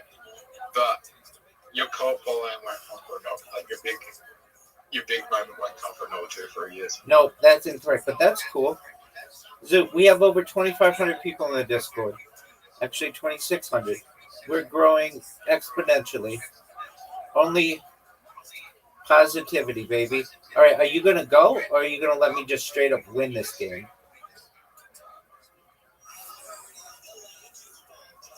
Oh, Zoot. Are you proud of that shot? Rabbi. Dog, I fucked up. Majorly. Oh, but you did too. When you become famous, though, I want to buy property for the city. I want to build. My goal is to build like developing countries to first world countries. Excellent, Zoot. Zoot, are you gonna make this shot? I bet if you go all power, you're gonna go in the water. Oh, am I incorrect? There's just no. There's just no. There's a point where there just doesn't get to be a lot of opportunities for people in first world countries. Doug, you mean started building developing country? True. But there'll be more opportunities for people. There'll be more things to do for people.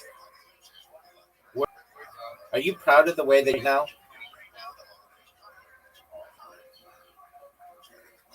So I'm looking at a play. Zoot, I just asked you. You're playing like a baller. So I'm looking at a place when I have a lot of money. When I have a lot of money, and I wanted to do this when I had money before, but then I fucked it up because of greed. I got greedy where I could have pulled this off, but I want to buy a property in a place called Cape Verde. It's in Africa. Yeah, or like it's an island.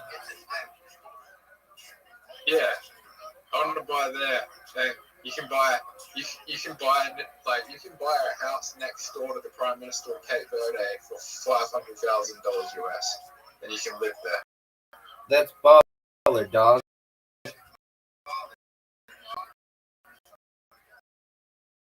It's beautiful, like year round. Yeah. Zoot, that was one of the greatest shots I've ever seen.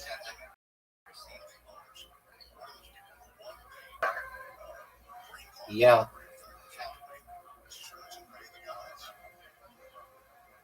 Right, how do you know about Cape Verde? I've studied Africa. Studied Africa. Word, dog. Dude, you just fucked me. What is this bullshit, Zoot? We both. I popped up back again. I fucked my back again. You might be able to get it in. Not on this shot. Yeah, you might be able to get it in.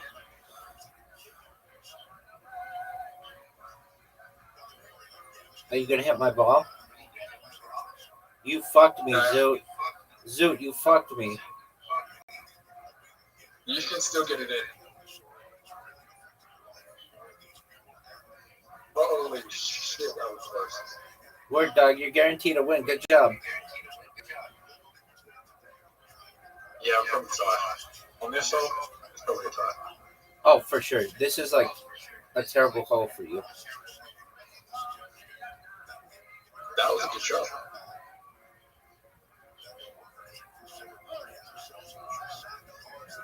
Rabbi, you help me.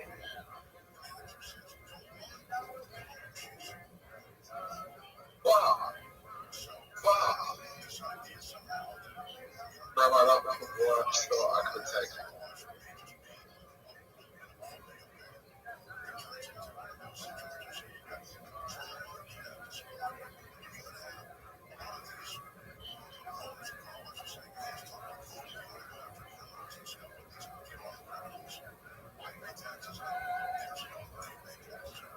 Rabbi? Yes, sir. Tonight's the night I won the lottery. Oh, you always say that, and I don't believe you. Manifested. Baby.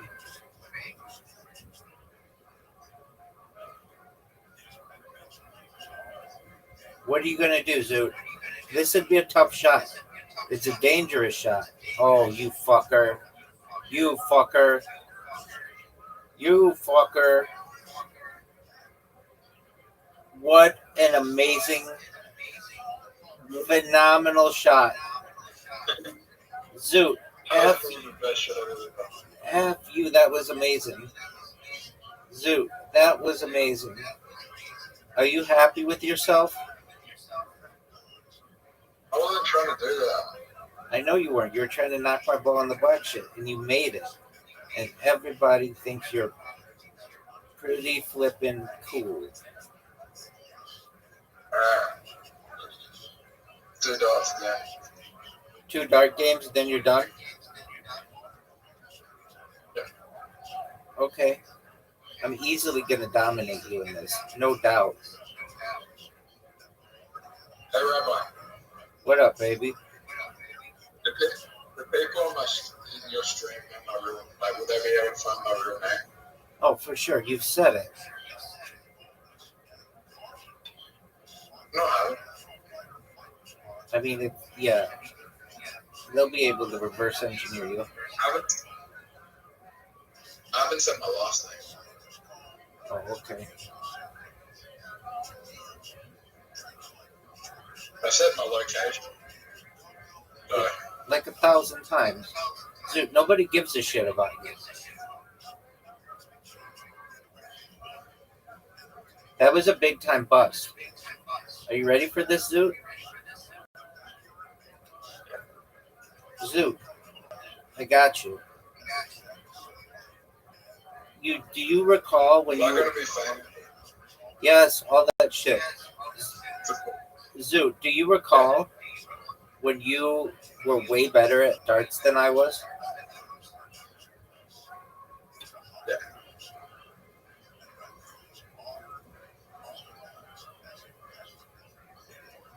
Dude, I just busted. That's some bullshit.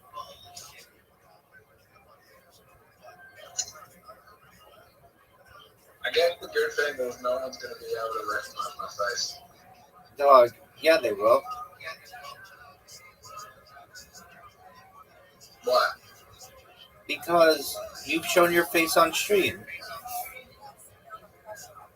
When? You showed us that you look like Magnus Carlsen.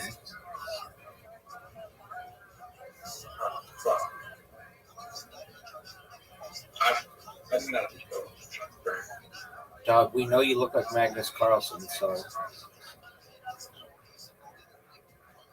And we're gonna search through all of Reddit for adult theater gangbangs. We're gonna find out the chick who sucked your dick and you couldn't come in her mouth.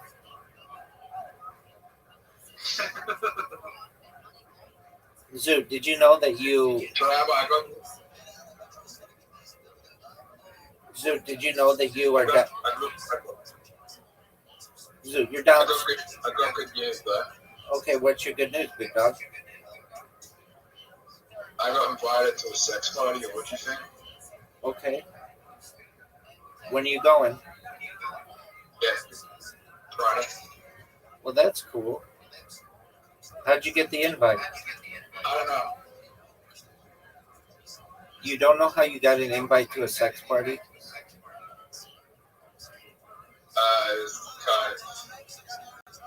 It was kind of when I was doing stand. It was kind of when I was doing stand up. Someone invited me to this party. I was like, that sounds cool. I might go there and just like, I don't know if I'll participate or just watch. Was it a chick? Yep. Doug, how didn't you tell me about this?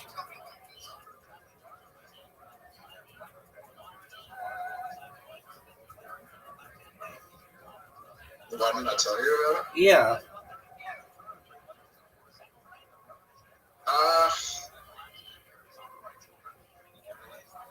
Zoot. I don't know. Okay, well, you won. Good on you.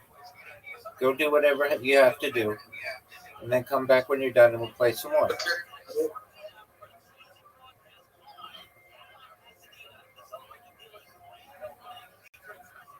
I didn't tell you because I didn't tell you. No one knows, dog. Oh, I didn't tell you because I didn't think she would be a was like serious at the time. I didn't think it was real. That's why I didn't tell you. Scale I of realized what? that it's real because I got the invite now. Scale of 1 to 10 or 0 to 10. But How hot is she?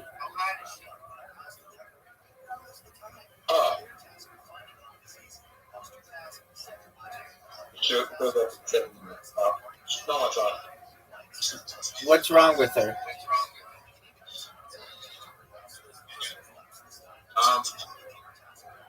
She's fine. She just has a little tattoo. Okay.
Remember that?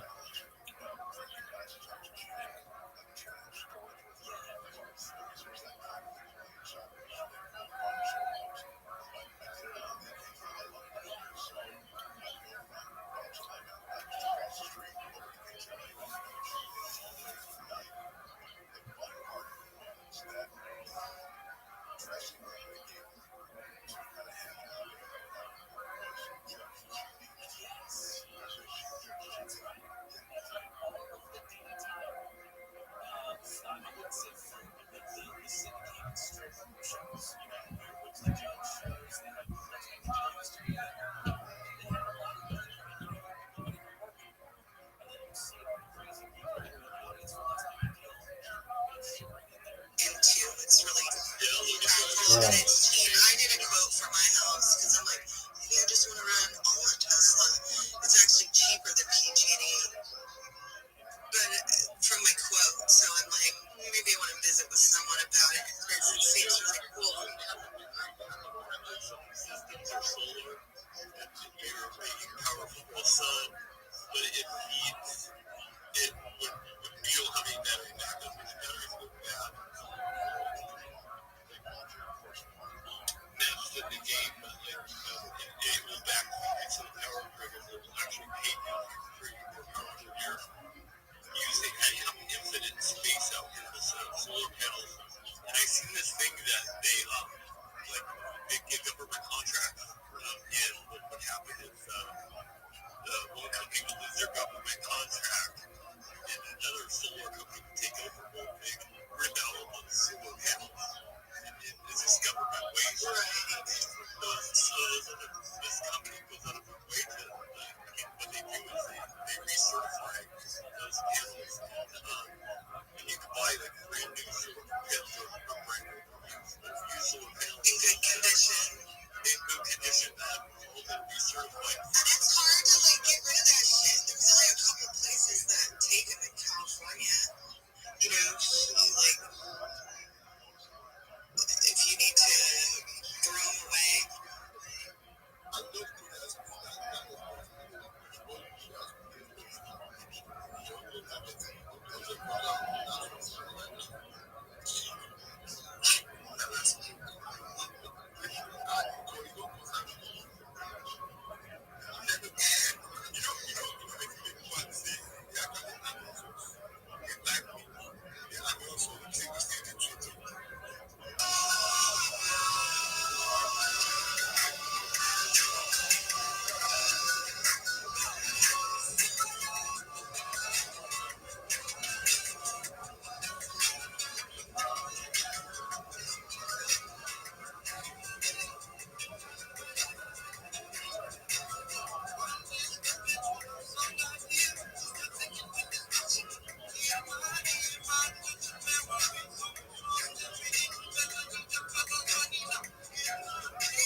Har Sinai, and then there's an Oker Haran. Oker Haran is someone who possesses acute intellectual or analytical acumen. Someone's able to uproot mountains. Again, might not be the same repository of knowledge. Remember, also we saw this Gemara. The Gemara says, "Who's greater, a Sinai or an Oker Haran?" And what does the Gemara answer? Both. In other words, you need both. It's very nice to be able to engage in analytical, what's the right word? Analytical debate, analytical process, right? Or insightful analytical processes. But if you don't have the knowledge, it doesn't matter. So you need both. You need a Sinai and you need an Oker Haran.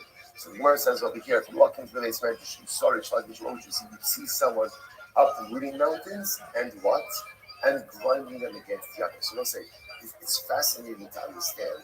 What does this mean? What kind of scholar was Rish Lakish? So Rish Lakish was the kind of person. Rish Lakish was the kind of person who was able to go ahead and challenge contemporary held beliefs. In other words, the idea, the ability to uproot mountains means the ability to analyze something, and to grind them against the other indicates the ability to think in new ways. Sometimes we become just so caught and so trapped in ways that we have done things that we lose the ability to look at things through a different kind of lens. So someone who could uproot mountains is the ability to analyze, grind them against each other, is the ability to think about things in a different way. So profound. So the Gemara says, and yet, I'm Ravina, lo kol haroa, re'ner pisamedrash, kilo oker harim, toflan zebozeh. So yet, Ravina said, Rabbi Meir was also someone who, if you walk into this medrash, what would you? That's disgusting. Get it cleared out and antibiotics and shit. Well, good luck with that. That doesn't sound like it feels very good. No, I don't really care, but yeah, I woke up, my jaw was hurting, my chin, I'm like, my shit's kind of sore today. And then I'm like, messing around with it at work all day, and then I get home and I'm like, oh, this is fucked up. The ladies' prison. What are you telling us?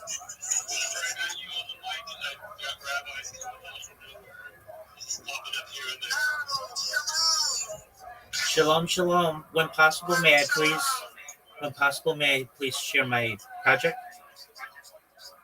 100%. Excellent. Thank you so much for the opportunity. I'm Rabbi Rothschild. If you don't know who I am, you will. I stream my life 24 hours a day, 7 days a week, 365 days a year for world peace. I've been doing so for more than 4 years. My streams go back to the pandemic. We've seen the death of a queen, the birth of AI, the coronation of a king, and everything in between.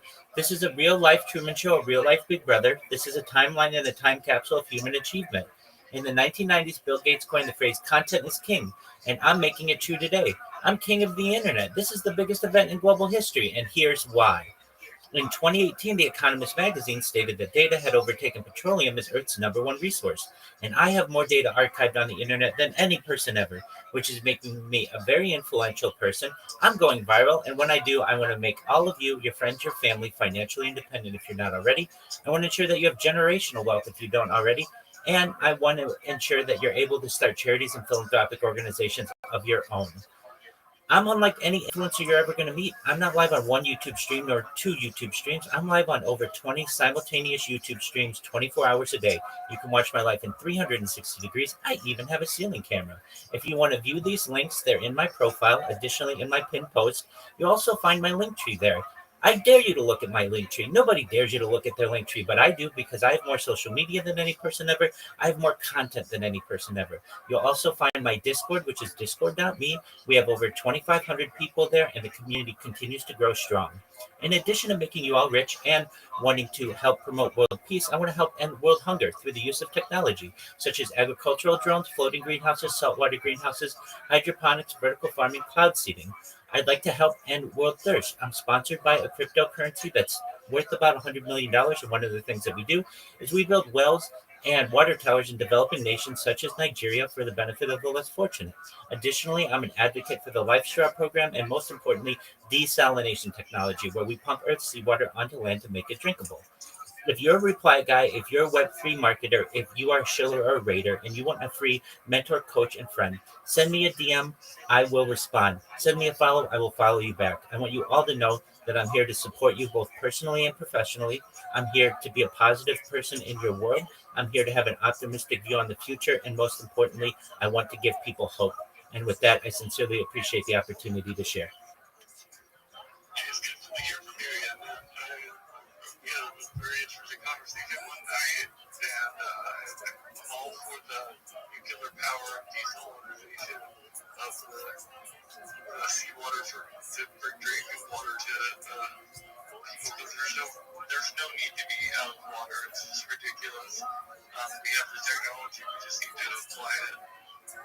That's absolutely right, Fire. The earth is 2/3 water.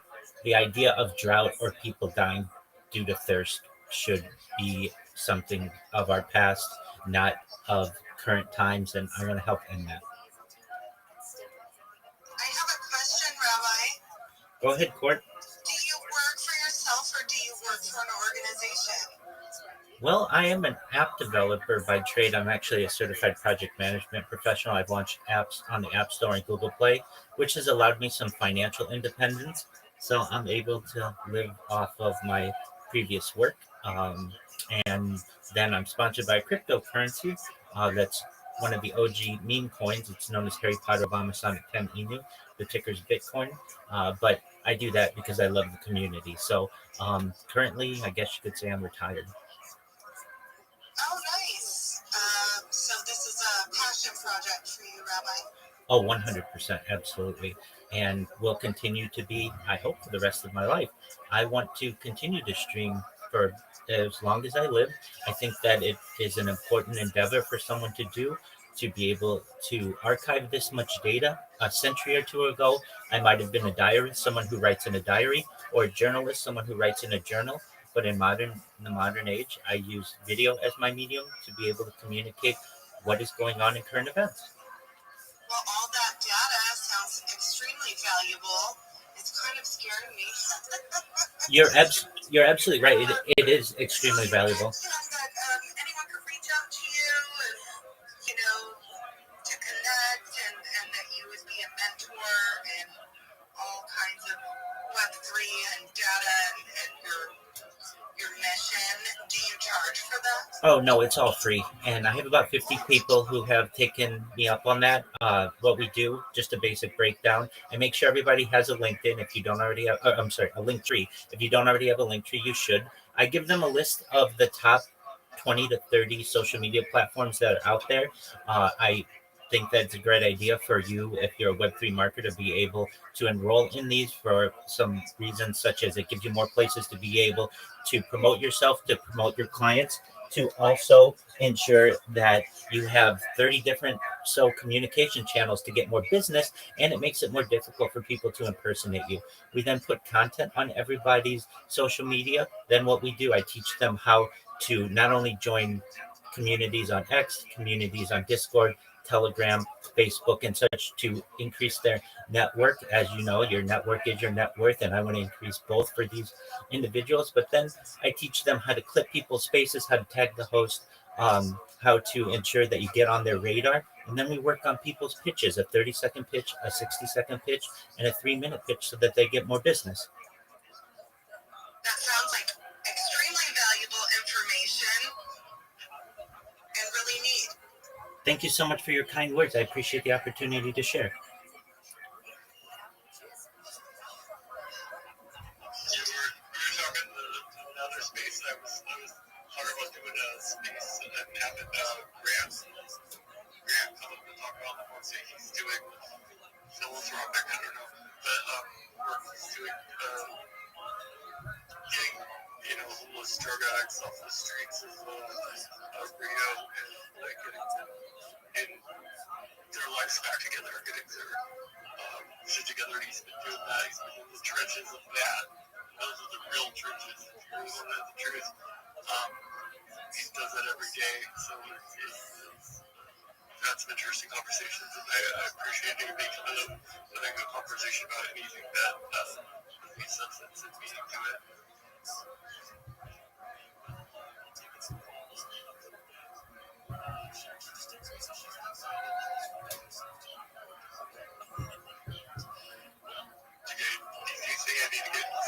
Oh, you know it. I think that goes without asking. Right. Mariac has been, he's such an entertainer. I mean, even at it's been a very long time since I've conversated with Grant or seen him in person, but he would be great in spaces. And I think now that he has this really positive mission in life, he was so infectious back in the crazy days, you know, he has something that's like noble, you know, he has this noble cause, and it's like we all kind of become, you know, our pedigree, right, our experiences. And so I would love to hear from him on Spaces, and I think everyone would really enjoy it because he's pretty hilarious from what I remember. It would be perfect. Yeah, that'd be perfect. It just seems like it's inevitable. Yeah. It'll be good if we can catch up on what he's doing and what's going on here. At least, and I've seen he's did his TED Talk and he's done a whole bunch of different things. He was with Gats the other day, and it's just fun to see how far people go when they really like to apply themselves to the forces, good and instead of the force of evil. Yeah, and I think, he has a well-rounded perspective on good and evil. I think we all do, but yeah. I think we all do as well. Touche. Yeah, I'm gonna have to do that.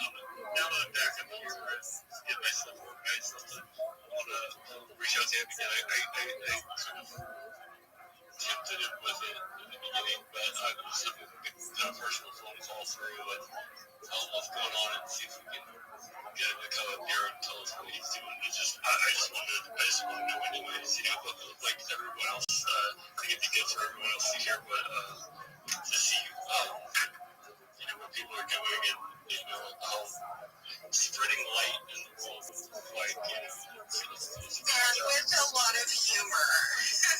with a lot of humor. Laughter is the best medicine. I think at the end of the day, we'll step into these spaces and life's always struggling and it's good and it's beautiful, but it makes it all worth it if you can laugh with your good friends.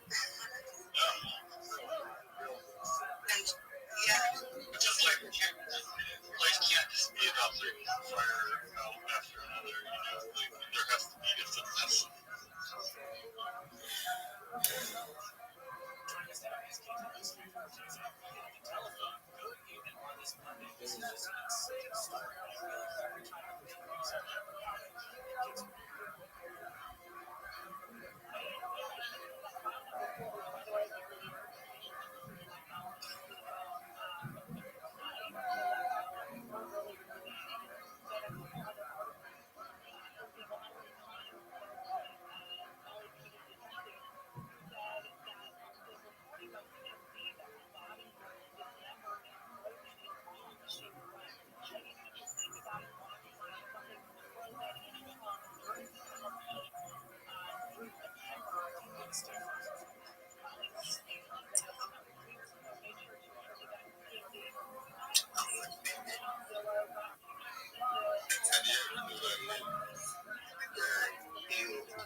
Rabbi, this is Mr. Aaron, the West Coast Management.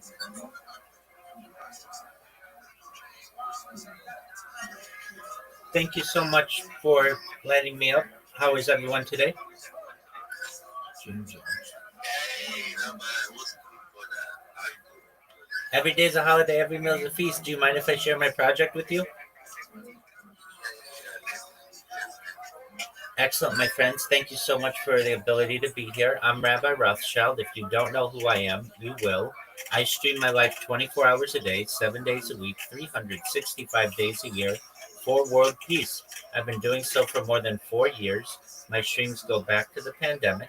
We've seen the death of a queen, the birth of a Ahai, the coronation of a king, and everything in between. This is a real life Truman Show, a real life Big Brother. This is a timeline and a time capsule of human achievement. In the 1990s, Bill Gates coined the phrase content is king, and I'm making it true today. I'm king of the internet. This is the biggest event in global history, and here's why. In 2018, The Economist magazine stated that data had overtaken petroleum as Earth's number one resource, and I have more data archived on the internet than any person ever, which is making me a very influential person. I'm going viral, and when I do, I want to ensure that you all are made financially independent if you're not already. I want to ensure that you have generational wealth if you don't already. And I want you to be able to start charities and philanthropic organizations of your own. I'm unlike any influencer that you're ever going to meet. I'm not live on one YouTube stream nor two YouTube streams. I'm live on over 20 simultaneous YouTube streams 24 hours a day.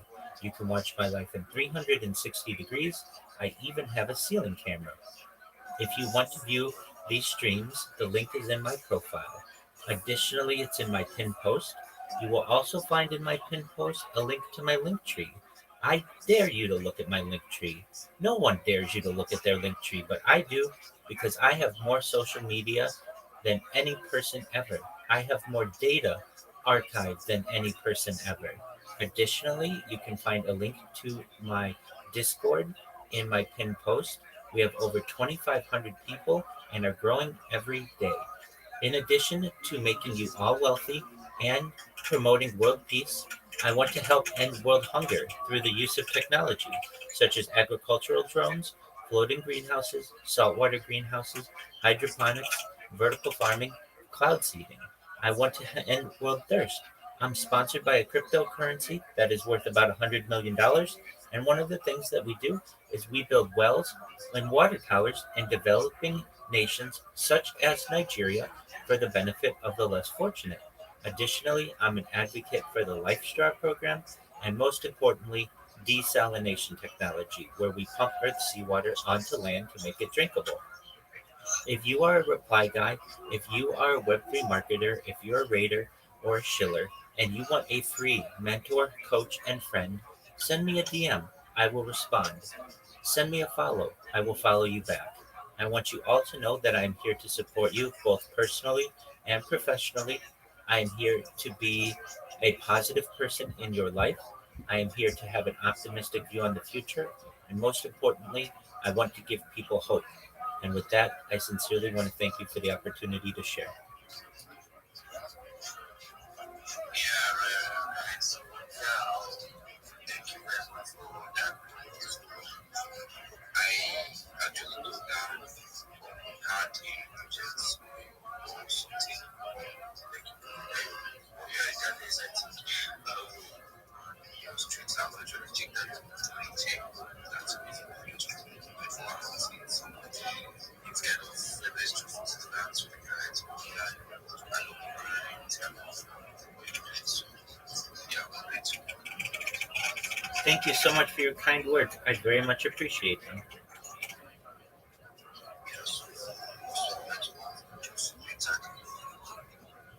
United States.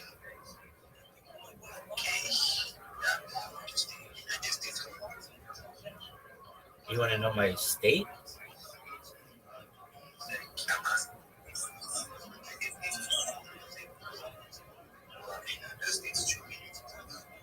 Apologies. Can you repeat that?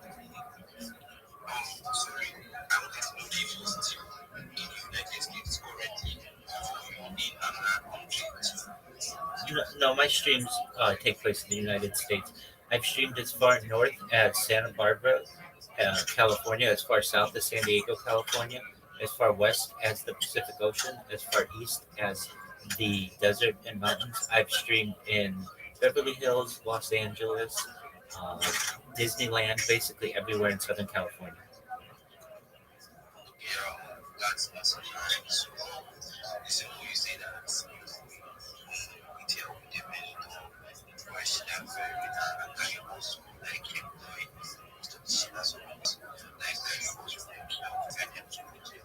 Yeah, so that's what I do. I won't employ you myself, but I'll make sure that you can get jobs yourself. So, if you don't mind, I'll share the alpha on what I advise people do. If you don't have a link tree, you need a link tree. LINKTREE. It is a website that allows you to have all of your social media on in one place. Then, what I advise people to do is once you have that, you get the top 30 different social media platforms that are out there.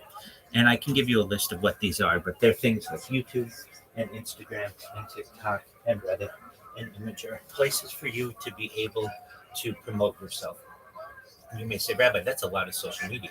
Why do I need all of that? Well, it's really four reasons. One, this gives you about 30 different places to be able to promote yourself.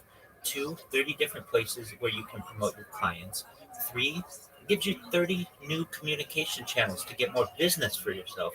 And four, it makes it more difficult for people to be able to impersonate you. Once you create these link tree links, you can send them to me. I will look at them. Once we agree that they look good, we're going to put content on your social media.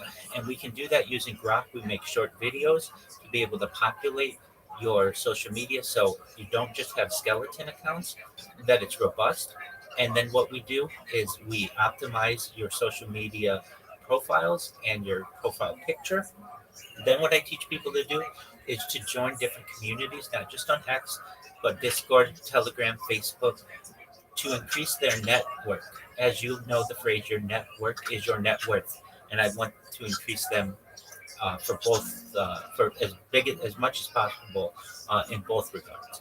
Then what I teach you to do is how to make memes. You may say, Rabbi, I know how to make memes, and that's great.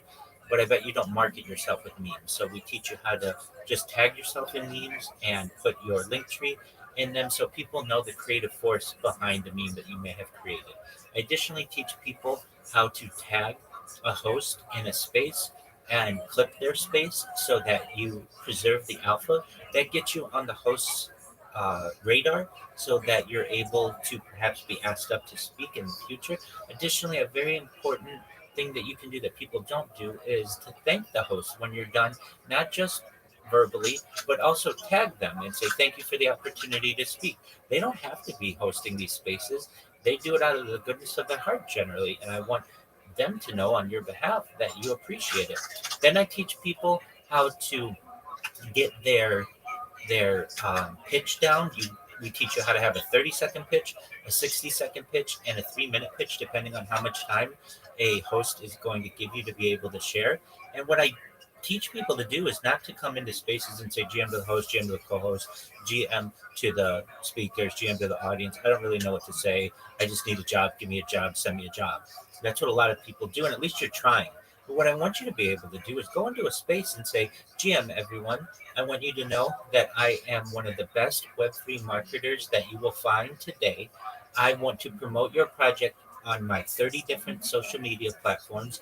That means that you're going to get 30 times more DMs, 30 times more people buying your coin, 30 times more people buying your NFT, 30 times more impressions on your project. It also is going to help you to not just rank number one in Google, but number one in YouTube, and number one in TikTok, and number one on X, and number one on Blue Sky, and number one on Reddit, and number one on Imager, and number one on all of the other social media platforms.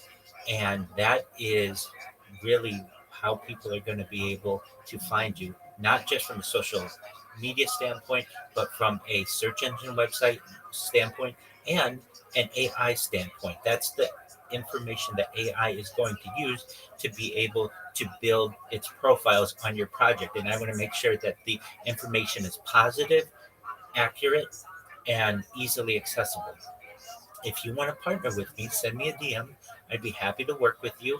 And I look forward to our lifelong partnership. That's what you want to be able to say to someone and get them excited to say, wow, finally someone knows how to market. And you're going to do it for the same price as all your competition, but you're 30 times better. I teach people to do that. I coach them. Everything that I say is free. Nothing charge. There's no charge at any point, and all of the strategies that we use are free. So when you say, "Do you employ reply guys?" I don't employ them. I uh, I would say enhance their ability to be able to market themselves and get more business for themselves. Does that make sense? Yeah, that actually makes a lot of sense to me. We actually learned a lot. What up, Dirk? I'll be there in a second. Derek, I'll be there in a second. As you can actually see, sex interactions in the space, right? So that's one of the difficulties. That's very hard to do in space, right? I actually find it hard in the space before to market myself, setting up the right? We can use this just like when you see it here. I'm actually getting rid of that almost myself to people. Just so I can get the right sound, make us with the man, and the grind, I respect the grind, I respect the opportunity. I'm going to do that, just keep building right, to keep building right. So, yeah, thank you very much for the thank you. Certainly, thank you. And if you don't mind, Decrypt and Derek and anyone else who maybe has shown some interest, I can send you the introductory message that I send to everyone. It gives you the list of the 30 social media that you need. It gives you places that you can contact me. It gives you an example of what a link tree is. So if anybody wants that, in addition, send me a DM and I'll send this out. And if you're interested, connect with me. Nobody's going to offer you anywhere on the internet 24/7 free support, free coaching, free mentoring. I do. I have about 50 people with whom I work already to be able to make themselves better. They start as reply guys, they finish as social media strategists, and it's all free. I'm a teacher at heart. I have the heart of a teacher, and I want to spread the knowledge that I've learned. Okay, definitely. Yeah, we still here. So, that's not the space. I don't know about that's the space. I guess I still have this phone. If you have like any questions, that's for any suggestions that you have.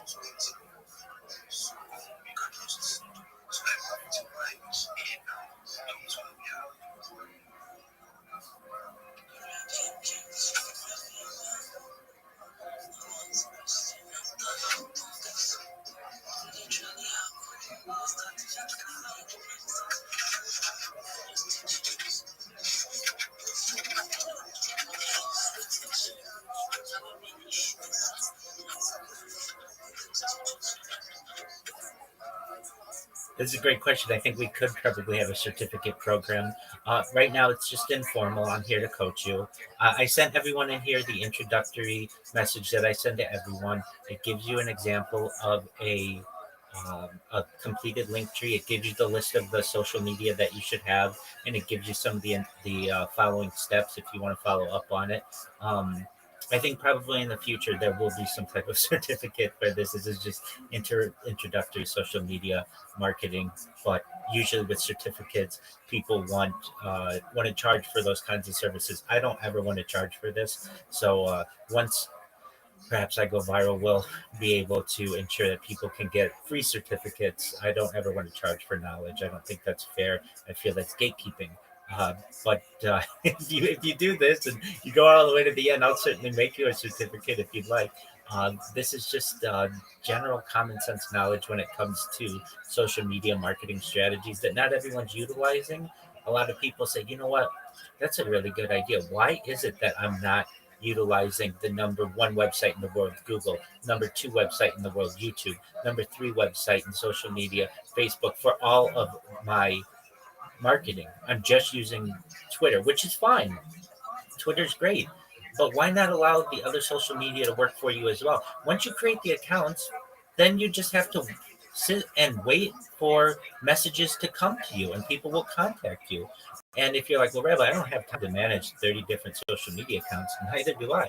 So what you do is you have all of the notifications and messages go to your Gmail that you'll create.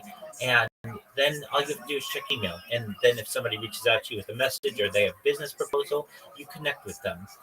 I personally have paid people from Nigeria to do some social media marketing for me, in particular to get out a press release for me several years ago.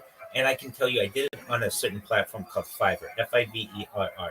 If you're familiar with that, it allows people from all over the world, including Nigeria, to earn United States dollars, which can be very valuable depending on where you are. And it allows you to be able to start saying that you'll do a job, maybe a small job. You'll post somebody on Twitter for $5, and then maybe you'll post them on YouTube and Instagram and TikTok for maybe $30, and maybe you've got another 10 social medias where you'll post them, and you'll do that for $100. And I know that amount of money will go a long way, perhaps in some areas of the world. And I'll help you with your profile there. I don't advise you jumping into that yet because we want to make sure that your social media is polished before we do that. But that's the end goal. Really, what I want people to be able to do is to be earning hundreds of dollars a month on their own and have a consistent customer base and repeat customers and word of mouth customers. That's what I want for you, so that you're able to choose the jobs that you want in the future. Fortunately, by trade, I'm a certified project management professional. I've launched apps on the App Store and Google Play, which has allowed me some financial independence. And because of that, I'm able to share a lot of the knowledge that I've learned in my experience. And I want to share it with everyone on Twitter. So if you're interested in a mentor, coach, and friend, send me a DM or respond to the DM that I've sent you. And join my Discord. I'm live in there 24 hours a day. You can always connect with me. And not everybody's going to say that to you. So thank you for the opportunity to share.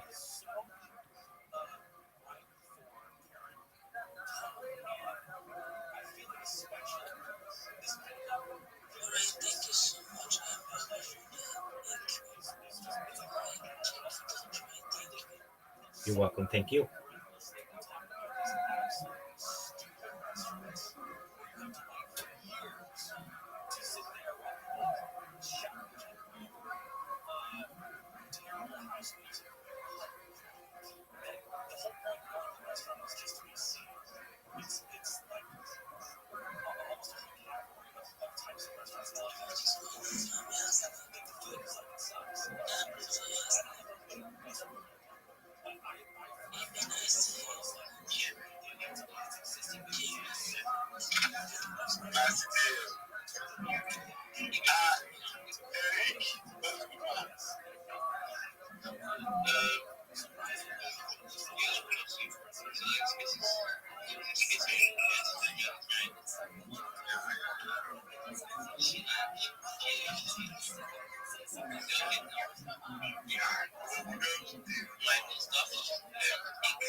Well, look who it is. What up, Wildberry? What up, Trazeway? How are you guys?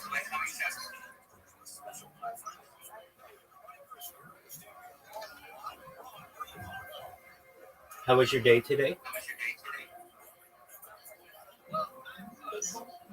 Peaceful, did you say? Decent. Oh, decent. Okay. How the doggies? Yeah, lovely. Oh, excellent. Were they good? Yeah, for the most part.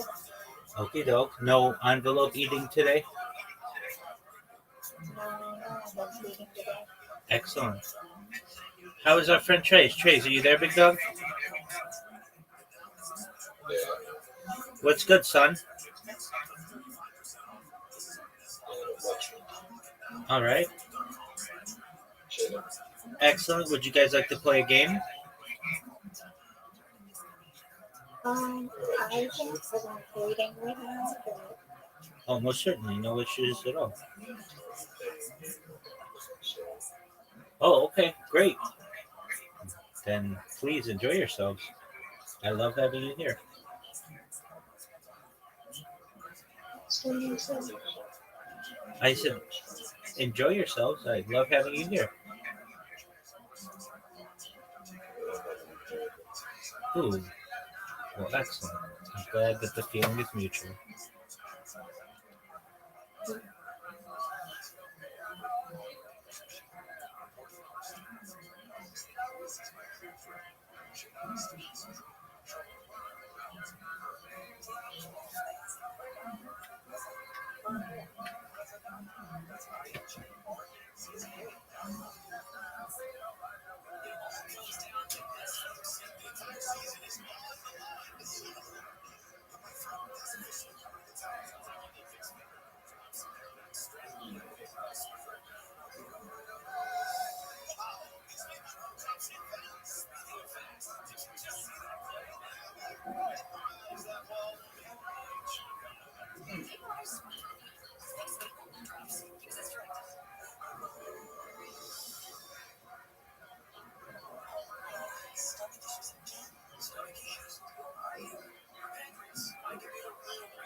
Have either of you ever heard of the? It's a podcast, but it's on YouTube called Kill Tony. No. Okay, you have Trace. Okay, excellent. Yeah, well, he's not gay, but yeah. So okay, it's the largest podcast in the world. It overtook the Joe Rogan Experience. At least it does some months. And I just wondered if you either of you have heard it. It's been, I think they're about to celebrate their 12th or 13th anniversary, and it's on Monday nights, and I'm gonna watch it in a little bit once Miss Aquarius comes in. So if you guys wanna listen to it, if you're wondering what I'm gonna be listening to, that's what it's gonna be. And to give you a heads up, it can be kind of crude because they have. It's basically like um, a talent show, but just for comedians. You get 60 seconds to make a panel of people laugh, and then they talk to you about your life. And some of these people are, some are more desperate than others, and so I hope they don't say anything too offensive. I mean, usually it's pretty clean, but occasionally they can get wild. So I just want to give you the heads up. I highly doubt they can say anything I haven't heard before. Well, they uh, they at least have to stay on YouTube, so it can't be too bad.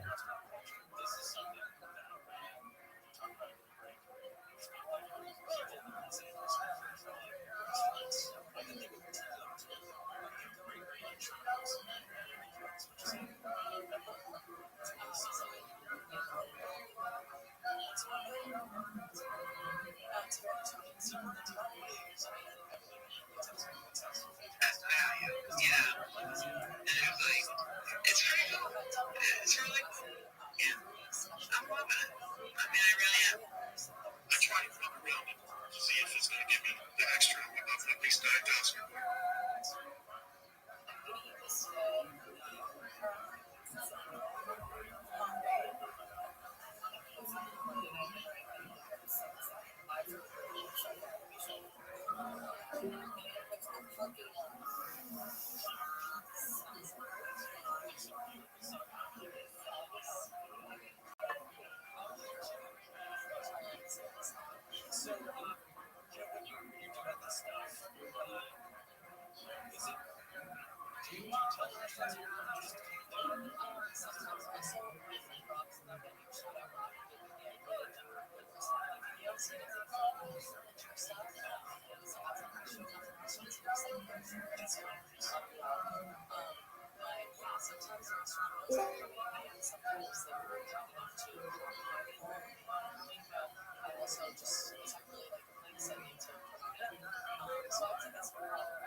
Guys, and it's hard to do so.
get those 5 million impressions, it's actually easier than most people think.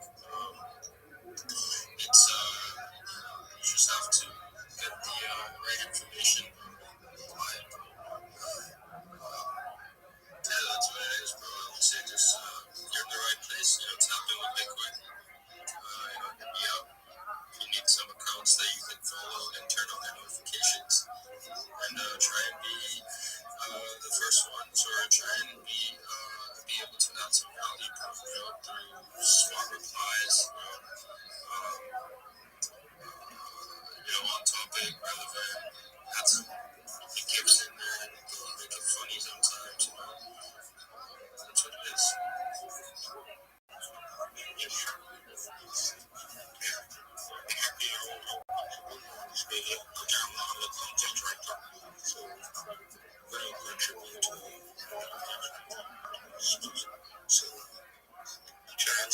So thank you, Davis. Thank you, Lippy. I just follow Rabbi with Team Rabbi Lippy. Hello, Lippy. Hello, bro. How you doing, bro? I'm good for you. Of course, I'm doing alright. Just grinding. Just locked in and getting things done. Sure. I'll be following you right away. I'll turn on notification for you and BMS. So, thank you, everyone. Thank you, BMS, for giving me the opportunity to speak. Thank you very much.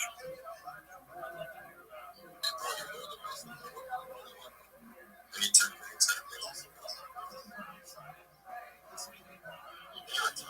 Just a second. But, bro, just grinding. Just gotta stay locked in. Yo, Rabbi, what's up, bro? Every day is a holiday, every meal is a feast. When possible, may I please share my project with the room? Let's hear it. Thank you so much for the opportunity. I'm Rabbi Rothschild. If you don't know who I am, you will. I stream my life 24 hours a day, 7 days a week, 365 days a year for world peace. I've been doing so for more than 4 years, going back to the pandemic. We've seen the death of a queen, the birth of AI, the coronation of a king, and everything in between. This is a real life Truman Show, a real life Big Brother. This is a timeline and a time capsule of human achievement. In the 1990s, Bill Gates coined the phrase content is king, and I'm making it true today. I'm king of the internet. This is the biggest event in global history, and here's why. In 2018, The Economist magazine stated that data had overtaken petroleum as Earth's number one resource, and I have more data archived on the internet than any person ever, which is making me an extremely influential person. I'm going viral, and when I do, I want to make you, your friends, your family, all financially independent if you're not already. I want to ensure that you have generational wealth if you don't already, and I want you to be able to start charities and philanthropic organizations of your own. I'm unlike any influencer you're ever going to meet. I'm not live on one YouTube stream or two YouTube streams. I'm live on over 20 YouTube streams simultaneously. You can watch my life in 360 degrees. I even have a ceiling camera. If you want to view these angles, feel free to go to my profile. I have a link in my profile. Additionally, I have one in my pinned post to my YouTube streams. You're also going to find a link to my link tree there. I dare you to look at my link tree. Nobody dares you to look at their link tree, but I do because I have more social media archived online than any person ever. I have more data archived on the internet than any person ever. You'll also find a link to my Discord there, discord.me/rabbi. We have over 2,500 people in the Discord and continue to grow every day. I want you to know, in addition to making you all rich and helping to promote world peace, I want to help end world hunger through the use of technology such as agricultural drones, floating greenhouses, saltwater greenhouses, hydroponics, vertical farming, cloud seeding. I want to help end world thirst. I'm sponsored by a cryptocurrency that's worth about $100 million, and one of the things that we do is we build wells and water towers in developing nations such as Nigeria for the benefit of the less fortunate. Additionally, I'm an advocate for the LifeStraw program and, most importantly, desalination technology, where we pump Earth seawater onto land to make it drinkable. If you're a reply guy, if you're a Web3 marketer, if you're a raider, you're a shiller, and you want an absolutely free mentor, coach, and friend, please send me a message. I will respond. I will respond to your DM. If you follow me, I will follow you back. I want you all to know that I'm here to support you both personally and professionally. I'm here to be a positive person in your world. I'm here to have an optimistic view on the future. And most importantly, I want to give people hope. And with that, I sincerely appreciate the opportunity to share. Yo, bro, that's amazing, bro. You're streaming all the time, bro. I want to be like this, like, bro. I want the funds to be able to, stream all the time, bro. Shout out to you, bro. Not just one stream, bro. You got multiple streams running, bro. I definitely saw your YouTube. You waved at us in this stream. You were in the space of your day, and bro, you were moving at us while we were chilling, bro. Yo, massive shout out to you, bro. Keep doing your thing, bro. Yo, this is bullish, bro. You believe in something. I can really tell, bro. That's awesome, bro. That's what it takes. You have to believe in it first before anyone else will start to believe in it. And yeah, bro, keep doing your thing, keep chilling yourself, and keep putting that work, bro. That's what it's required. That's cool.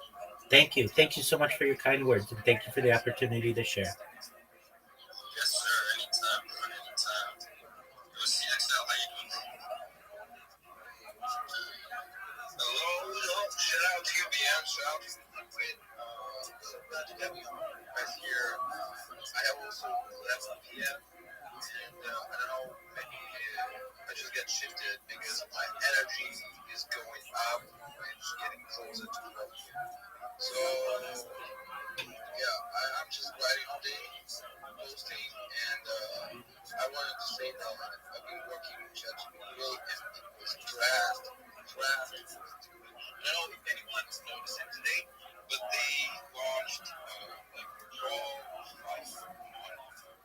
And what I think they just hold the calculation power to the Draw users just to show them how good the new product is compared to the previous one. And we'll get affected by it so hard. I don't know. Did anyone notice it? Or just me today? No, I didn't notice that. I see it. I'm just doing daily updates on everything. I see these folks, VMs were following my account and where I'm billing, but for everyone else right here, I have to make daily updates and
Texas, for a brand new episode of Kill Tony. Give it up for Tony.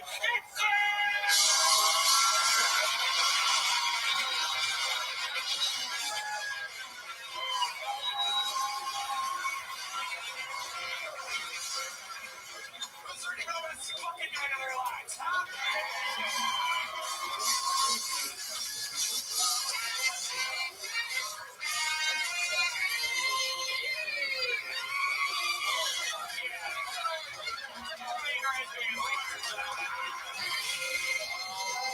My God, how about one more time for the best damn band in all the land? Raul Vallejo, Fernando Castillo, Carlos Sosa, Michael Gonzalez, Nachos Valgrande, Huevos Rancheros, Si Senor. The great Matt Fielding on the electric guitar, John Bees on the keys, and that is live in the flesh.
In the flesh, the one and only D-Madness, ladies and gentlemen. This episode is brought to you by Todd Space, ZipRecruiter, and Tacobas. Ladies and gentlemen, what an episode we have for you. Before we get started, here's a little bit more from the amazing sponsors that made it all possible.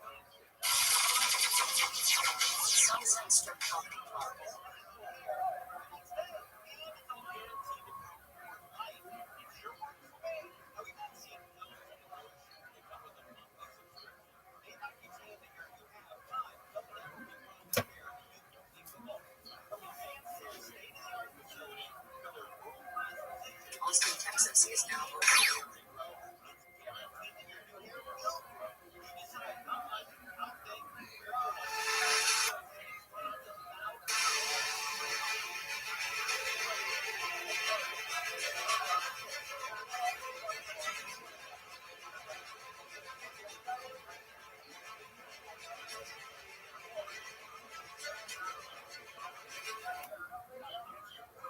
Surprise at the beginning, but James McCann.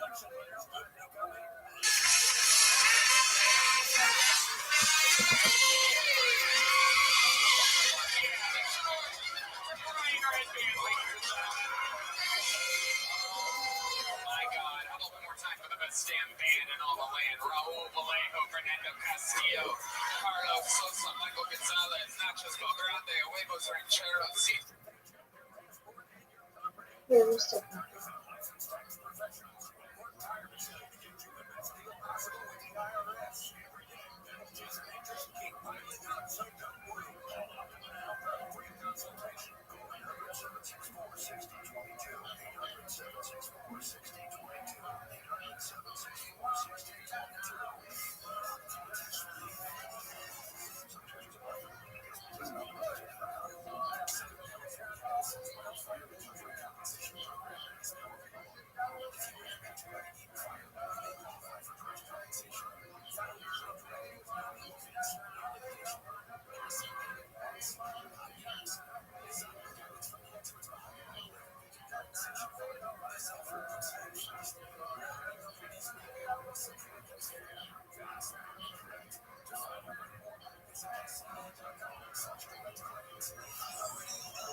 Senor, the great Matt Fielding on the electric guitar, John Dees on the keys, and that is live in the flesh, the one and only D Madness, ladies and gentlemen. This episode is brought to you by Podcast Security to COVID. Ladies and gentlemen, what an episode we have for you. Before we get started, here's a little bit more from the amazing sponsors that made it all possible. Sunset Strip Comedy Club in Austin, Texas is now open. Check out Red Mad's secret show every Thursday. Go to sunsetstrippatx.com for tickets.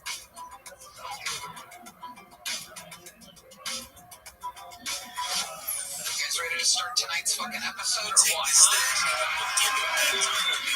Every single week I have two of the funniest comedians in the world on the show. This week, absolutely no different. In fact, it's amped up. Two of my favorite comedians in the world right now. Ladies and gentlemen, make some noise for tonight's guests. It's the return of James McCann and Jeff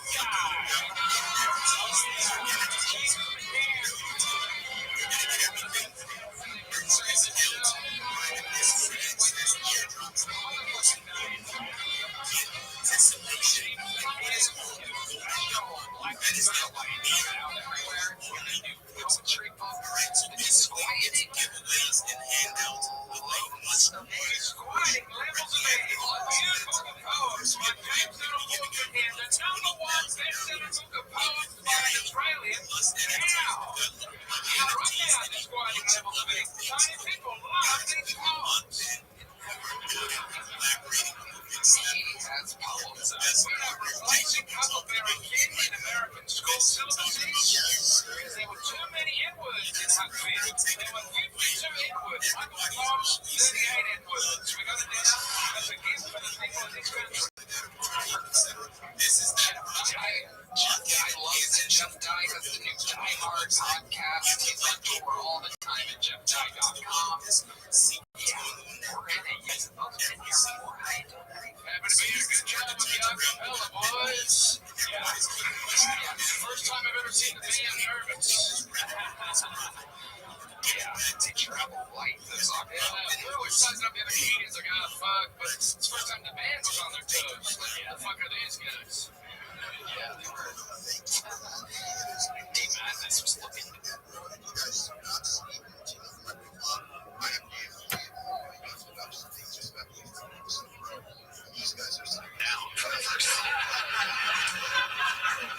Yeah, so we're gonna have a lot of fun. You guys have both done the show before. You know how it works. Over 300 NSA souls signed up. The opportunity to be on tonight's show. I'm one minute inside this fucking 60 seconds on it, or after another time. Some of the sound of a kid. I can say after wrapping up that, we're sitting right now the angry West Hollywood Bear. Very excited. We're gonna keep it running. We're gonna keep running with the things that we used to run on every single day. For us to know tomorrow, for us to stay successful for me. And it just has to be done, you know. 100%. 100%. We're gonna cook.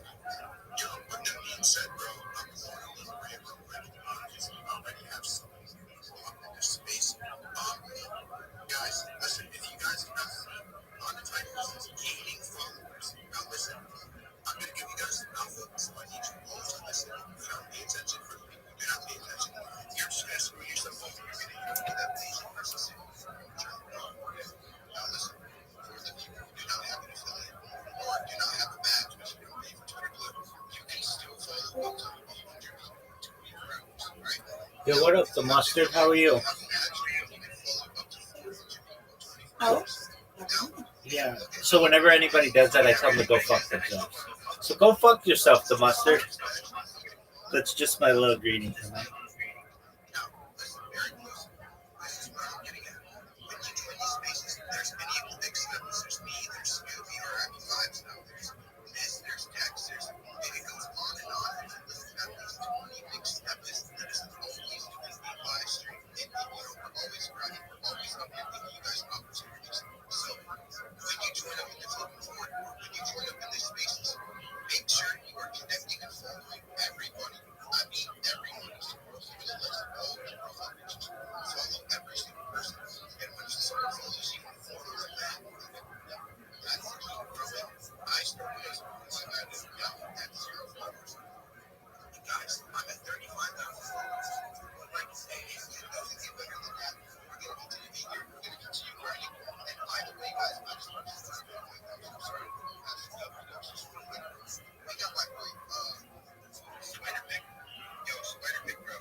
oh my God! What happened? It looks like Exodus because he doesn't like my face. I know.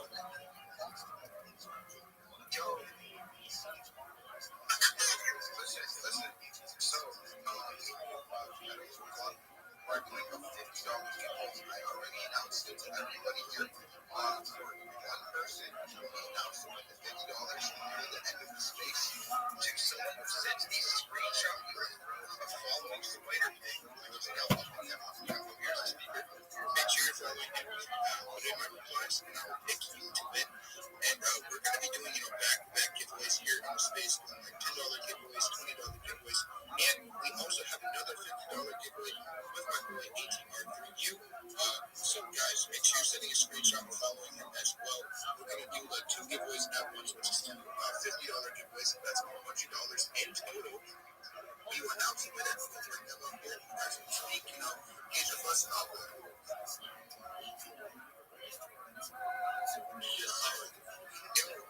What's the spider thing? You have about 1 minute to show yourself to everybody and tell them what spider thing is. You know what, Chicken? If you don't know who Spider Pig is right now, I can't help you. Go get to know. But anyway, like I always say, Spider Pig is looking good. I can help you, Mr. Ditcher. Go get some deodorant. God damn. You better put that part in. I love you, man. Right, Rabbi, I gotta be up in about 12 hours for this. So I'm gonna head out. Have a good night. Take care, Mother. So lucky to meet so many out here, Chicken. Yes, Mr. Ginger, Yucky Duck. Oh my God, man. Infinity Dreamy. Everybody here, man. Double Dog, man. I can't wait. Drop so much alcohol on everybody. Spider Pig ain't coming up here. We're gonna let this soon-to-be deported illegal immigrant pick the first name out of the bucket here tonight. It's over right off the top. Very nice. Double-checked it. And it is on. Well, we now wrangled that comedian to start tonight's show. I have one of our esteemed golden ticket winners who's just arrived on a plane to come to this show for this spot.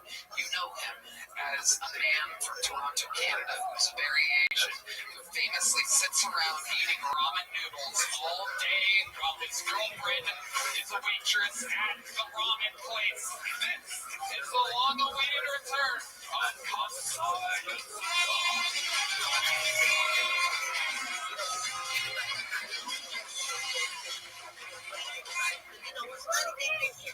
Thank you. Hey guys. Did you guys know the fentanyl was 25% in Japan? I was surprised at the beginning, but it kind of makes sense that they were making it in Japan because police in Japan would never realize if Japanese people are high on fentanyl or just really, really respectful.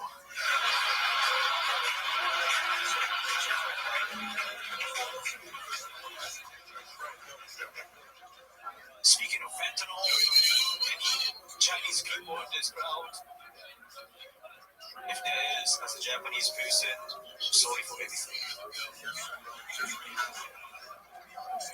I think Japan did terrible things to China back in World War II.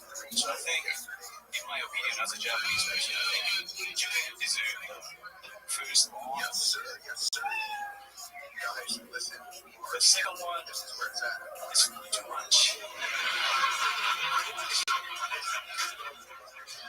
So I never understood the second one. But then, until just recently, I figured I was using a microwave to get my food out, and my food wasn't piping hot enough.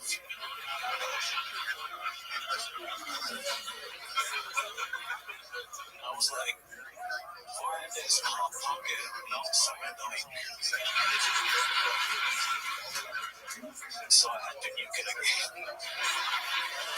Thank you.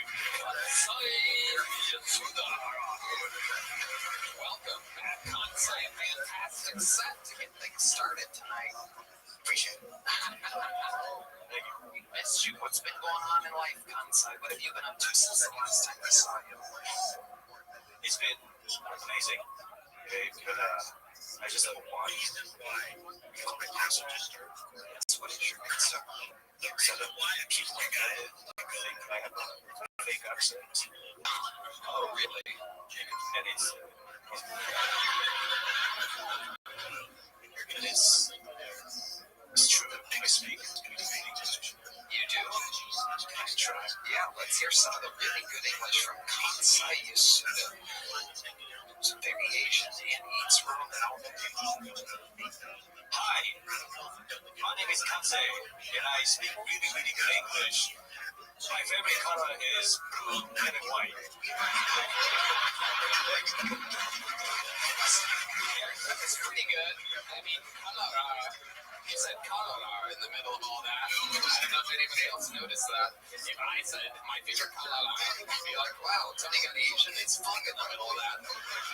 It's perfect. So, it's almost perfect. The color. My favorite color. My favorite color. My favorite color.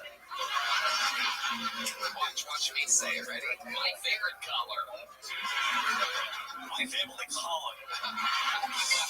Somehow more Asian than all the times before that.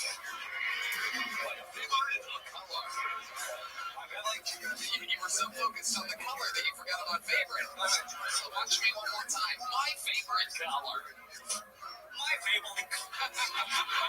It's getting more Asian, ladies and gentlemen.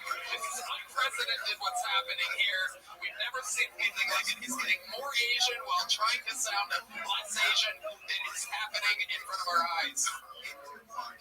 My favorite color is what are these extra beats? It's like you're skipping like a CD. It's my favorite color.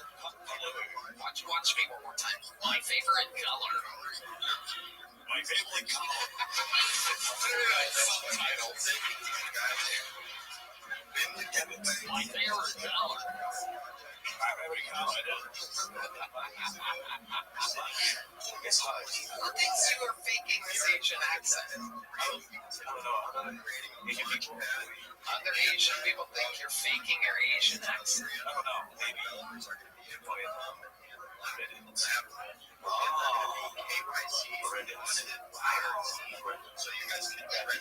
There you say that well. Okay, very good. That's enough shout outs for Reddit there. Little psychopaths are giving way too much attention to.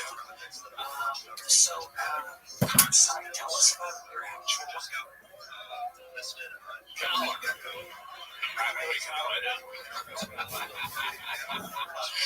It's hard. Who thinks you are faking this Asian accent? Other Asian people think you're faking your Asian accent. I don't know. Maybe.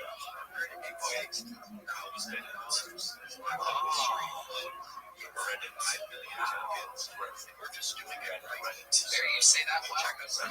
Okay, very good. That's enough shout outs for Reddit there. Little psychopaths are giving way too much attention to. Kansai, tell us about your actual life. What's new? What's different since the last time we saw you? Different. Yes, sir.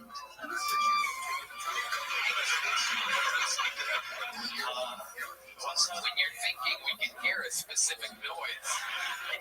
When you go like that, you try to think of something. A long time ago. I was 18 around. I don't want to name my dad. And I met my girlfriend. Alright, what's been going on outside? What's going on? I finished a tour. A tour? Yeah. How did you say it? A tour. Oh, very good. A tour, yeah. A tour. And yeah, I went back to my high school. I went to high school in Philly. Philadelphia, yeah. Was it Philly roll? Philadelphia. Yeah, what are your thoughts on a Philadelphia roll? Sushi with green cheese and salmon. Gangsters. It's a different type of sushi. American sushi, isn't it? Yeah, it's like sushi burger. Yeah. It's different. Yeah, but I like it. I fuck with it though. Okay. So tell us about going back to your high school in Philly. What was that like? Philly was not that bad. It was my developers. Counselor. You're probably on the honor roll there, right? Is that your favorite sushi in Philly? I would have a number 3, the honor roll. I had to transfer to that school because I got beat up. Whoa, Asian hate? No, my dad beat me up. Oh, that makes sense. What did he beat you up for? Getting a B? No, because I was hanging out with a bunch of guys that boy in Philly. Oh, my goodness. My dad didn't like it. If they don't beat you up, Dad will love Dad. So how did your dad find out you were hanging out with the blacks? Or as you call it, the brats. I was Skyping with my dad. Skype was just a Skype. Skype was a thing when you were in high school? Yeah, I was. How old are you? I'm 29. Okay. Yeah. Skype was the best thing ever. Wow, you guys must have. I love you. You must make it yourself. I created the Skype so that it's the way farmer. It's hard in Japan though if you Skype the wrong person because it can take like 2 or 3 minutes to figure out that you're talking to someone you don't know. I wonder, is there pressure on you now that Japanese people are considered to be the best at baseball now? That's huge. Baseball, you're really good at baseball. You've dominated baseball like America got you with the nuclear weapons, but you're coming back with the World Series. Yeah, the nuclear energy seems to have created a lot of hit baseball players with extreme powers. They can pitch, they can hit, they can do everything. They're winning championships. We're seeing the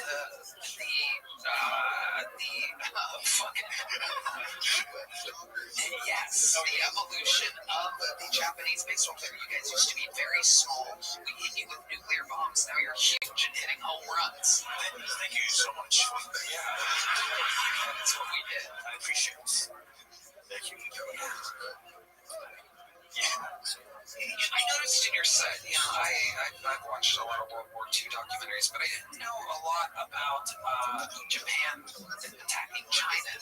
That's a big part of it. Yeah, it's like I skip over that. That's the boring part, the Asian side of World War II. I'm like, okay, it's like soccer to me. I'm like, I don't really care. I watch actual football. Let me see those Germans versus fucking English over here. You know what I mean?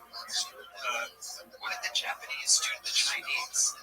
I'm sure our local historian James. There was a lot of lapes. There was a lot of laping.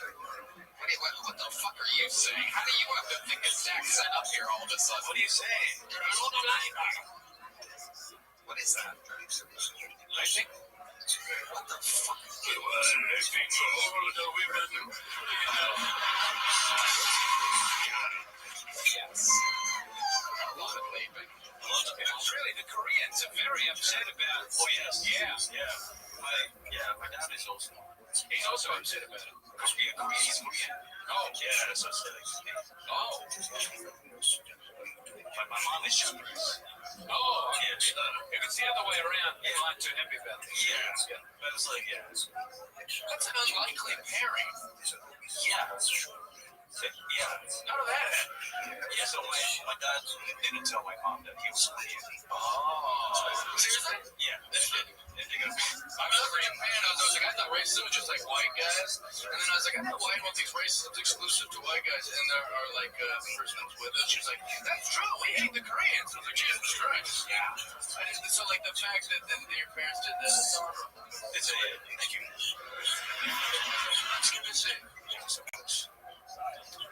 So, are you the only child out of this Korean-Japanese family?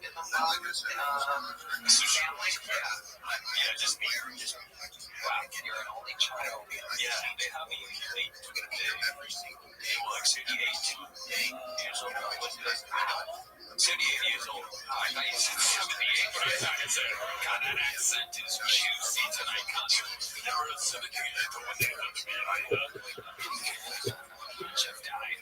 Wait, so your dad's Korean, your mom's Japanese. You flew in from Canada. You weren't the Canadian bullshit there. Yeah. You said you went to school in Philly? What the fuck's going on with you? Yeah, it's really confusing. So my dad was born in Japan. But he was like Korean. Yeah. I don't know whether to call ice or rice right now. This is absolutely incredible. We're cracking a case right now. I was born in Japan as a baby, and then a little baby bumbo gave a little baby bump as a baby, and then after that, I was doing really bad in school. Very bad, I was doing very bad. I was very bad in school, and I went to, and my parents sent me to school in Philly. So your life is the opposite of Tokyo Drift. Yeah. Like the Japanese people send you over to America and learn how to drive in a straight line. Yeah. Oh my God. Yeah. Also, how is school better in Philly than it is in? It was like a detention spot. Yeah. They're better at punishing. Yeah. It was a lot of fun. And then your dad was like, wait a minute, there's black guys here? I didn't know that. Let's go to Canada. Yeah. Where can we go with our blacks? Canada looking good. Okay, God's sake, are you close with your family or is it like... There she is. Do you love your mom? I gotta get my mind together. And say, hey, yeah, we had to clean boo-boo up all weekend. I'm tired of it. Boy, you're having to do that a lot, Miss Aquarius. Huh? You're having to do that a lot. Yeah, we have to do that right. I told my auntie,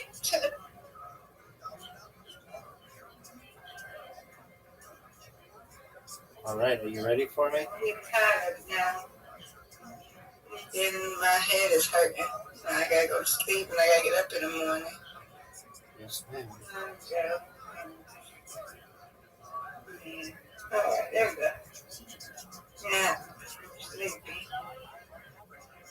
Look, I can't quite like just laying down like you can. I can't do it.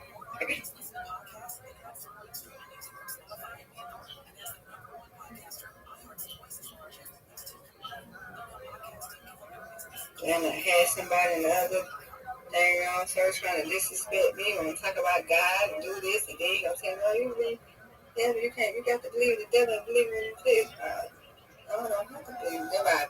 I believe in the devil. The devil does get into your situations. I don't have to believe in him. I believe in Jesus. I don't have to. Nothing. Then you got there and trying to switch my words, and then he got to calling me out my ass. Oh no, you can't be my friend. Oh no. And me have flashbacks to the person I was with. Oh, can't be I can't be talking to you cool no crazy person. Oh no. That was You want to be friends with me? You don't have to have you. You don't have to not be so much disrespectful. You had a great spirit. I'm gonna have to tell another friend about it. I cannot. I have to remove him as a friend. I said, dude. I said, you been drinking, huh? Smoking one, because they get to be like that. They be like an ass, and I can't do it. What? Just got in. Chill bomb. Okay. I was being. Oh, Knock that one down. yes, it should have.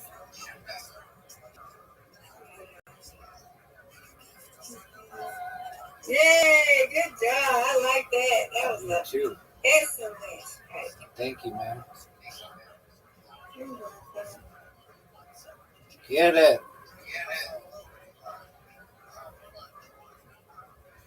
Next shot is a split. Here we go. Get one of them. No, That's fine. That's okay. Okay. Come on, Rabbi. Finish it.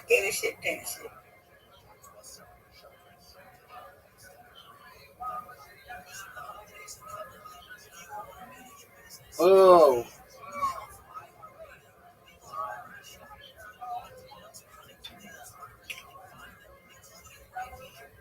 Get it. That looks good.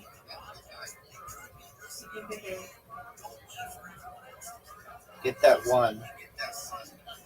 You got it. Thank you. You're welcome.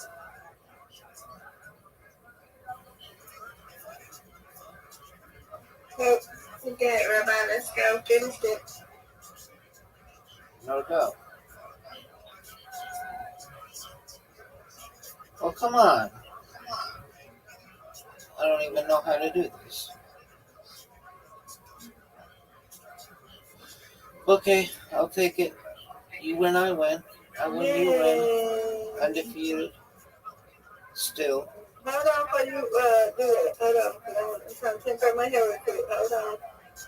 Hold it up. Hold on. Yeah. I just told you to hold on, hard head. Miss Aquarius, I can send the invite. You can accept it at any time. Go ahead.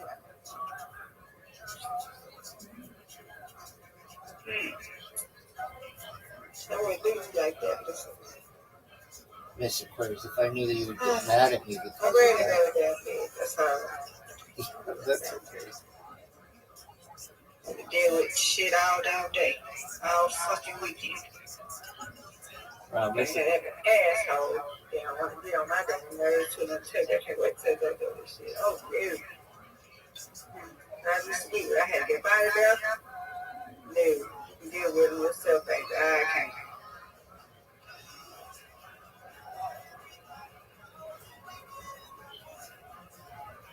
You don't believe in Jesus, you want to act a damn fool. I'm not dealing with that shit. Really. Dealt with that in the 8, 9 years ago. You can't be friends with nobody like that.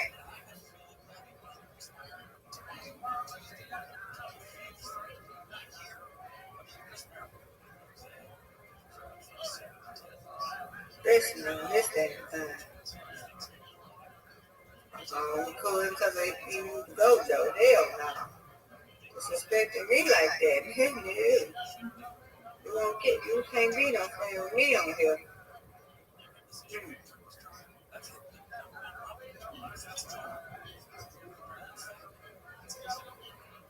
There you go. That's fair. Thank you. You're welcome.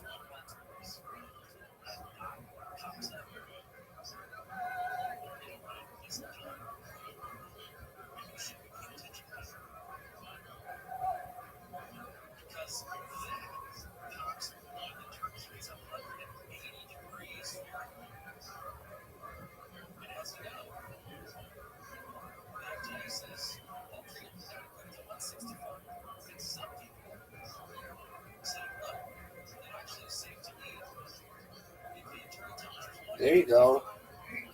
Go.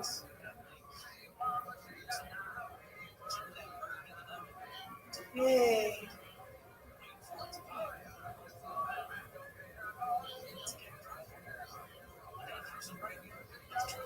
Oh.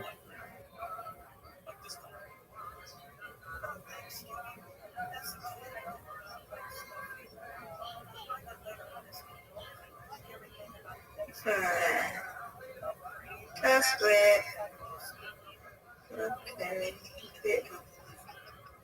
Oh, what a good shot. 3. Look at that. Yeah, that was Let's really go. good. Come on, Rabbi. Finish it.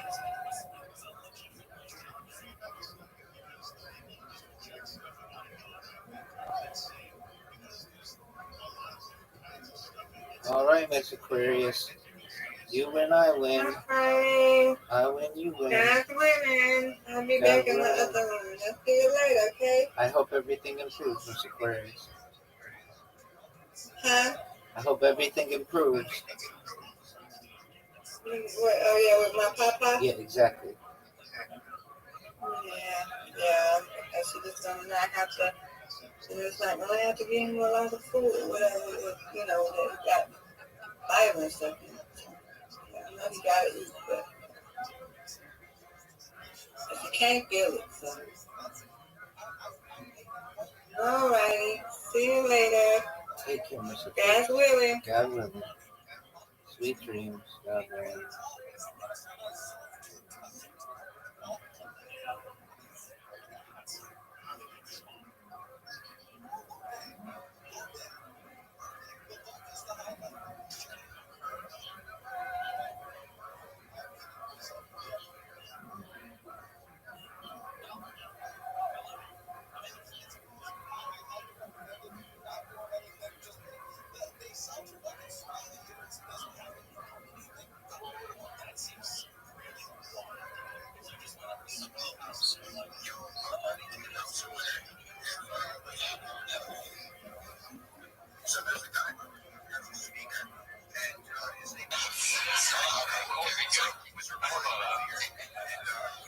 I'm trying to shoot more I love you long time. Audio joke. You want to hit it again nice and clean? There you go, Rabbi. I was wondering, because that was the worst question I've ever heard. Yeah. Does your mom love you and your family? So, does your mom love you a little bit, or perhaps? There you go. Yes. Welcome to the lowest point in Kiltony history, ladies and gentlemen. Kansai, this interview has gone on so long. You're so entertaining. Yes, go ahead. I have a gift to me. Where are you reaching for this gift? You're pulling it out like a My undies. It's like a loincloth. What is going on? Look at this. Look at the leg fold. Yeah, how did you have it on there? What an amazing Incredible. I can't wait to eat out of this bowl. Wow, it's a real shipment Tundao, Ryuko shipment Tundao from Toronto. We've read the Yelp reviews. You made the place famous. Is it still packed all the time? Wow. Because of Kill Tony. And your girlfriend's making a lot of money, right? Yes. Wow. What's that? One of her black colors? You got that. It's supposed to be. Oh my goodness. Oh my goodness. Oh, it's actual ramen? That ramen from Toronto? Oh, that is a crazy idea. It is hot. Oh my god. 8 ounces of ramen for you. Wow. Kansai, that is amazing. Is that real Tondo shipment? Wow. Oh my god. Oh, you have the toppings and everything. Wow. Incredible. When was this made exactly? Okay. It was frozen. Really? Yeah. Yeah, that's a real thermos. That'll hold it pretty long. Yeah. It seems like it's really hot. You know what? I see what you're doing. Why don't you take it to the back and I'll eat it afterwards and I'll totally enjoy it because I saw a bump on your back when you did the Bowie thing. Yeah. And I was like, I'm gonna get fucking scoliosis or some shit. I'm so glad I didn't ask. That would have ruined everything. So it would be very dishonorable for you not to eat this. Let me have a bite of the fucking get it over now. 17-minute-long interview over here. His accent's so thick, he's the most fun person to talk to. There's no soup. Okay, it's scorching hot, by the way. I mean, this is literally, I've never seen anything quite this hot before. It looks nothing like ramen. If I get food poisoning from this, I swear to God, I'm going to be very mad. Chopstick. Okay, this is...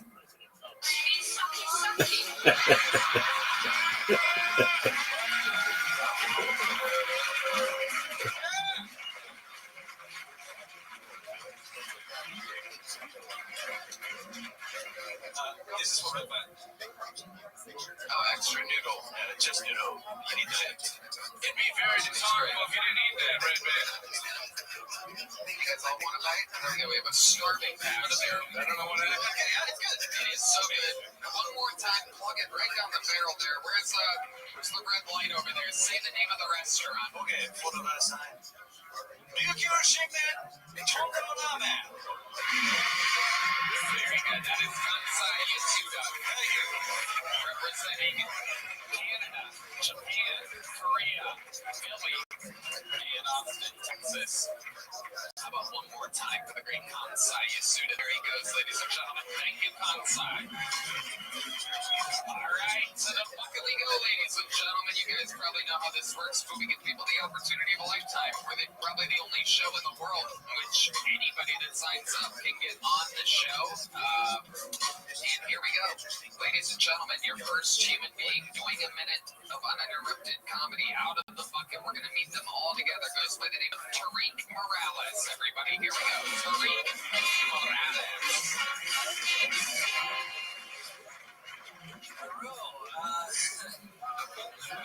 What's up, guys? I talked to my mom recently, and she said I should try being more black. And no matter what I do, it looks like I drive a Prius with the Hellcat sticker on it. People see me come and they're like, "Oh yeah, this guy knows what his dad's."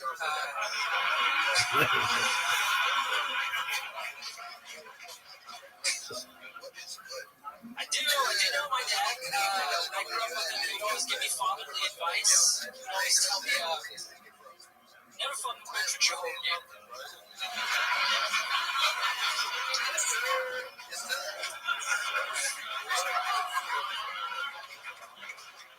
Only ever had a stick, bitch, don't go crazy. I'd be like, "Hey, Dad, I'm 12.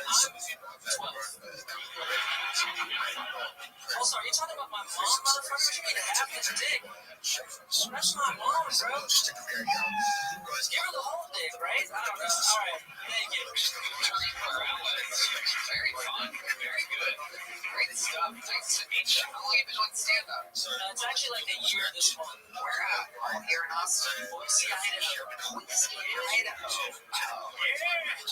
Wow. Are you the closest thing to a black guy that they have there? This is it. We hit it, dude. This is black sickos. Wow. Are you mixed? Yeah, I'm half black, half Puerto Rican. Okay. All right. Yeah. And the Idaho means you're somehow half white too. It's very exciting. Yeah, it's a Malcolm X and Malcolm in the Middle situation. Yes, Malcolm X in the middle, one would say. That's how you should say that from now on. So let me ask you, Tariq, your dad is black, mom's Puerto Rican? Mom's black, dad's Puerto Rican. I grew up with my stepfather. He's black as hell. Right. Yeah, that makes sense. When you say black as hell, can you give us an example of exactly what you mean? Yeah, sure. He like, a little bit of that, not too much of that. He would take like massive shits when I was a kid. Chain smoke Newports at the same time. He was good at any race until you hit the Newports there. Yeah, and they didn't make me stand there, so we had someone to talk to. Oh, this is pre-cell phone. This is pre-cell phone. Wow. It's like a fucked up way to get padlocked, like this much shit and cigarettes. Wow. Yeah. Incredible. Okay. And what do you think the blackest thing about you is? Really impressed by close-up magic.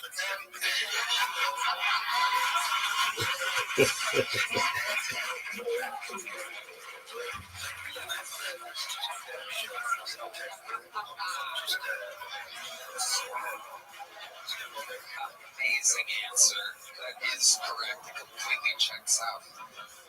If you had to guess what the whitest thing about you is, even though you're not really white, Idaho really has I know like almost all the lyrics of Mr. Brightside. That's wow. That's these are all emotions. That's white. And if you had to guess what the most Puerto Rican thing about you is, what would that be? You also can't vote. Oh, okay. Puerto Ricans can't vote. Okay, I thought you were going to say you don't recycle. I have a recycling problem there. Got me in trouble a year ago. Turns out I was one of the only people that knew about it. Anyway, James McCann. Thankfully, there was a non-fun solution for you. There was a what? A non-fun. That was also good. I was being silly. I'll just toss up that shit to make up. Yeah, let's do it. Oh, what do you got? Whoa. That's his cell phone. How did you get his phone? Wow. The microphone all the way down his nose there. Tariq, what do you do for work? I used to work at Omni. I was up there doing Omni shit, and then now I work from home. The hotel. Yeah. What are you doing in the hotel? Front desk guy. I was doing so bad. And I had to get a new job. Give us an example of the worst thing you ever did at that job. Apart from like not doing it, I don't know. I saw there was an old white man who gave his grandson to like a Mexican lady that works at the daycare, and then he just forgot. And so he comes to the front desk. He's like, "There's been an abduction. There's been an abduction." I'm like, "Just because she's Mexican." And yeah, we had to like show him the video of him passing his grandson off to the lady. Wow, that's the craziest thing ever. Wow. Did that remind you of what your father did to you back in the day? Passed me off to my mother. What happened to the original Puerto Rican father? Oh man, he was a drunk guy in the military, and he got kicked out eventually.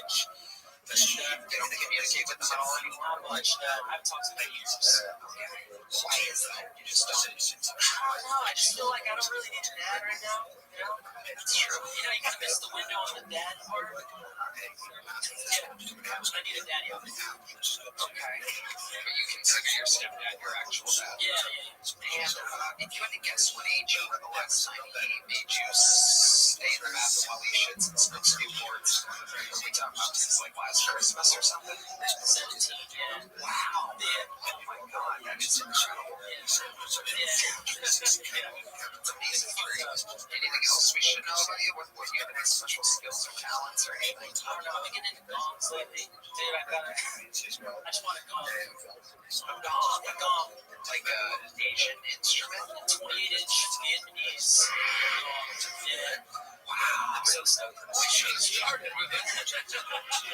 All this dad talk is way more interesting than hearing this gong. Yeah, they're badass. Instruments, yeah. I keep gongs in my car right now. It's great. I fucking love it. What do you do with the gong?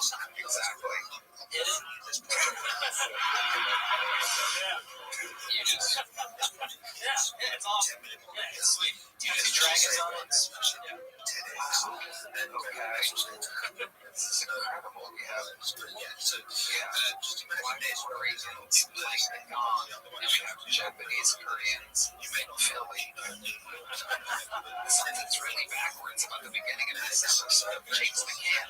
As a direct man, had so many gong sound effects ready to go. And with you, I see him on this scrambling, trying to get the gong done. An entire set of gongs. You wouldn't believe it. Well, you better not get too many of those gongs. The rip band's going to think it's time for dinner. Sorry. Tariq, I love your style. Sign up again. How long have you been sound for? I live here now. Congratulations. Welcome to Austin, Texas. Tariq Morales has made his Hilltony debut. There's a big jump up. All right, let's keep it moving along. A little associated, a little fun fact for you. Oh my goodness. Yo, there he is. The great Heidi is here, ladies and gentlemen. HeidiRegina.com to catch the new podcast Love on the Line. She is hot. She's hot. Are you ready to lose? Little update for you. My stomach is already oddly rumbling from the single bite of ramen that I had. All right, well, just let me know when you're ready to lose. Something to keep an eye on as the show goes on. It's only been 5 minutes. Perhaps a bite of frozen Toronto You're ramen good. wasn't the best idea. It's been taped to somebody's back. Anyway, let's keep it moving along here. Your next bucket will goes by the name of Diego Doug. Hold on a second. Ladies and gentlemen. Doug. Did I hear you say you're having stomach pain?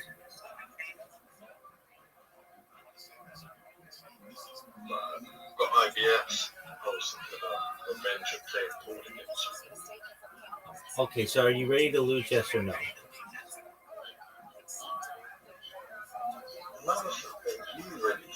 That's what I'm talking about.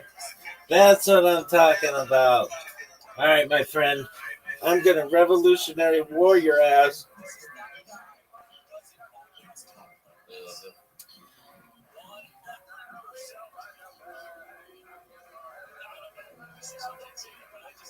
I'm sending you the invitation right now. I love that you have your username the same as your name in here. because that's baller. Word, dog.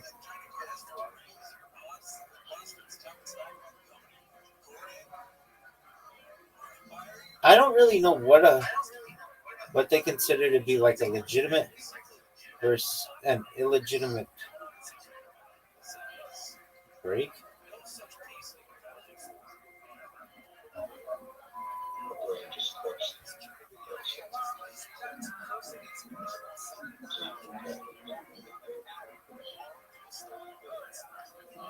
That's good.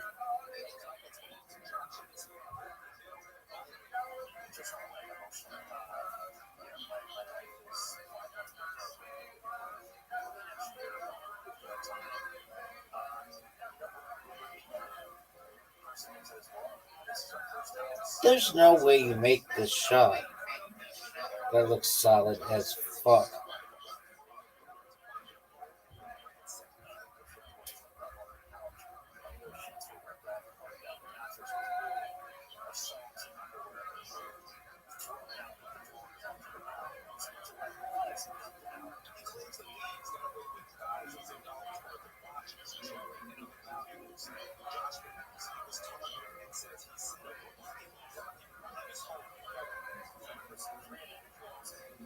No way.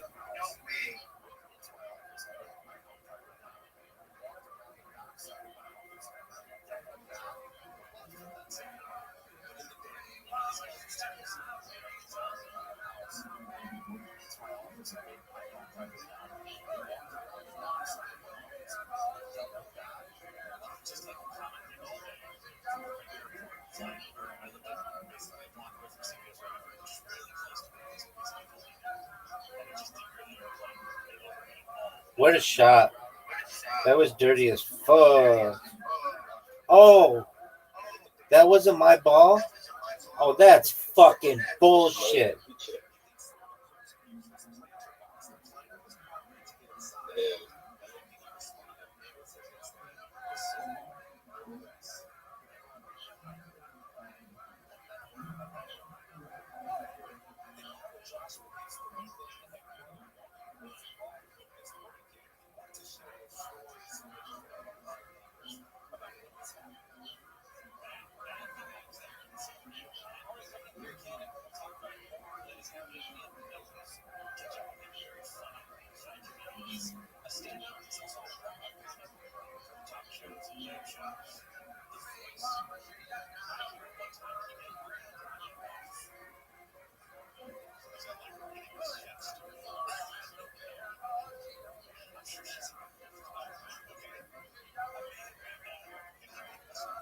Oh, get it, baby.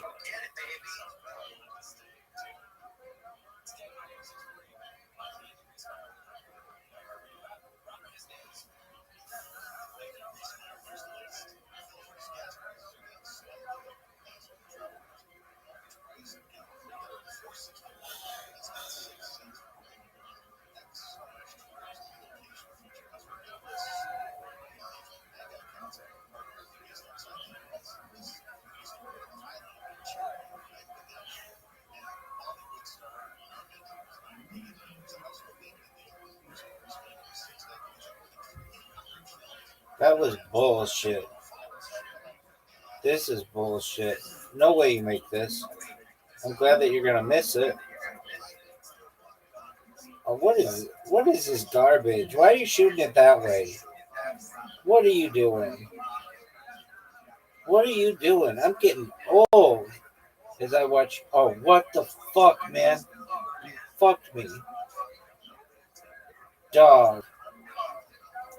This is garbage. If I knew what the balls were, I would have destroyed you this game. I wouldn't have missed. There's no way you make this, so I'm not too worried. This is an obvious miss. Are you fucking serious? That was bullshit. You should have to call your shot. You and I both know that was bullshit. One of the most bullshitted shit fucking shots of all time. It's the worst. This is terrible. This is terrible, people. People, if you're watching this from home, just know that this game is rigged. This game is obviously rigged. Everybody knows it. And he's going to miss this shot. Everybody, get ready for the greatest comeback you've ever seen. Time is ticking. Oh, go, go, go, go, go. Go, scratch on the 8.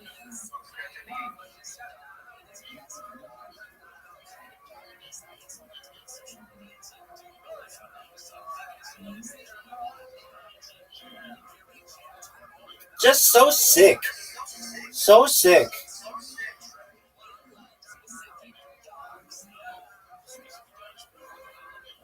So sick.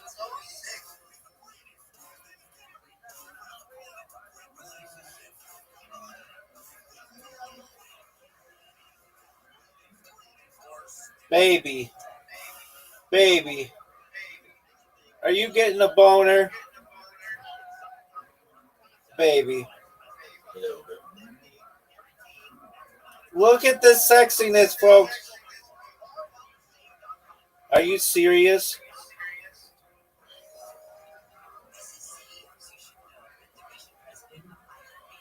Dog.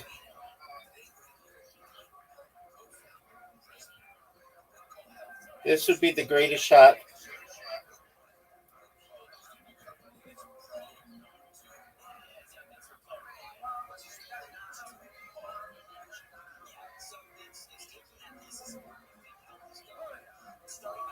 You got fortunate. You're lucky I had to put your balls in for you because you weren't efficient enough.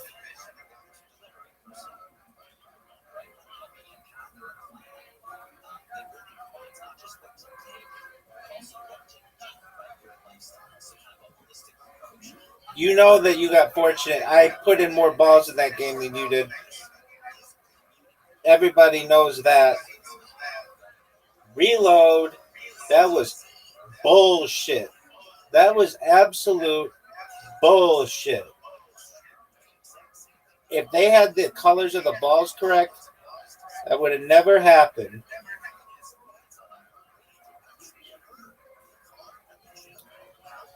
Absolute bullshit, Traceway. The table is open, Traceway.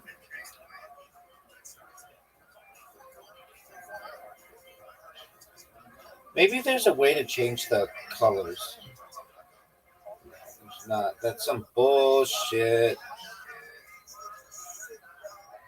Trades and stripes? This is bullshit. Garbage.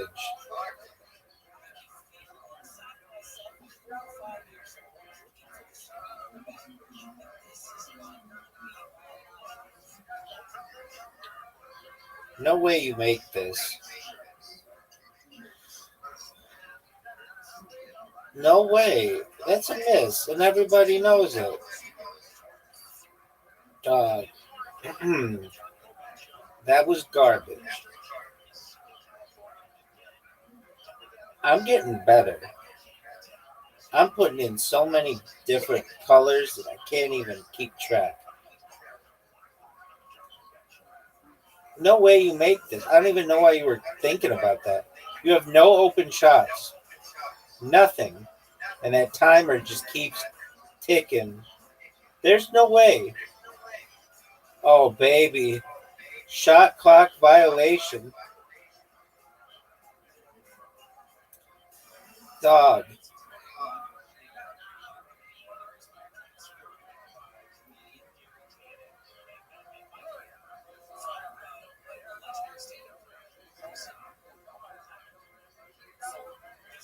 I'm surprised that we haven't put the 8-ball in. And very few scratches.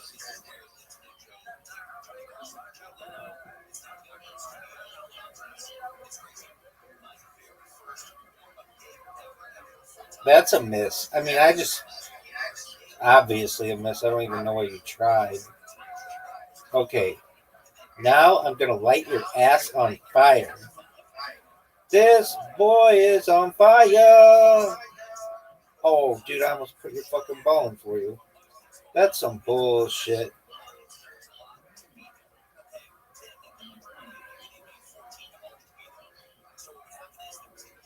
Look how sick this shot is. Oh man, that was almost really good.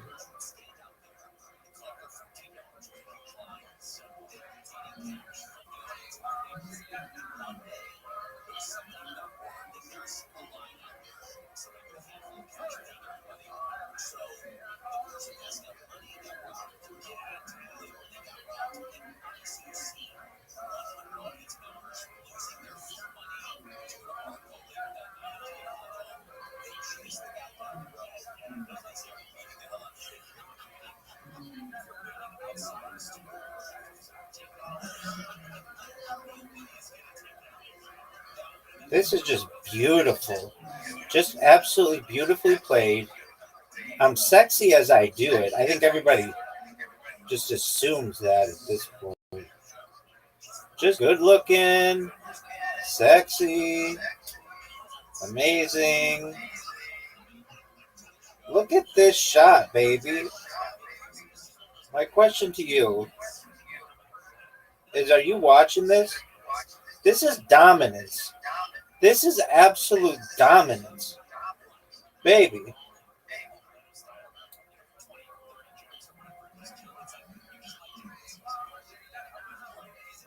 I don't think I can make that. I don't think I can make that.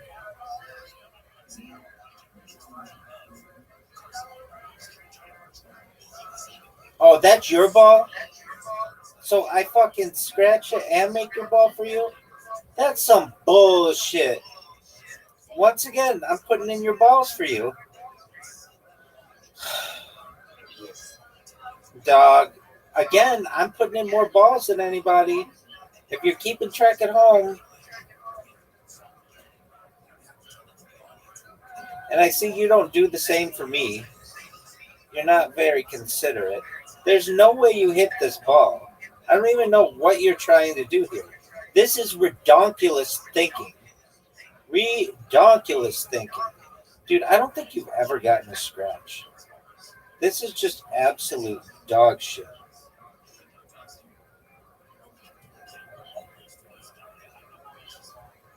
Look how sick this is.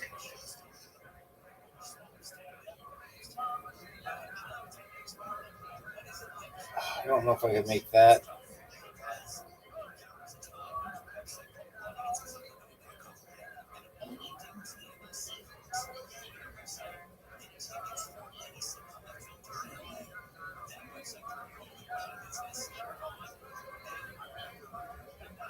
Dog. Dog. Dog.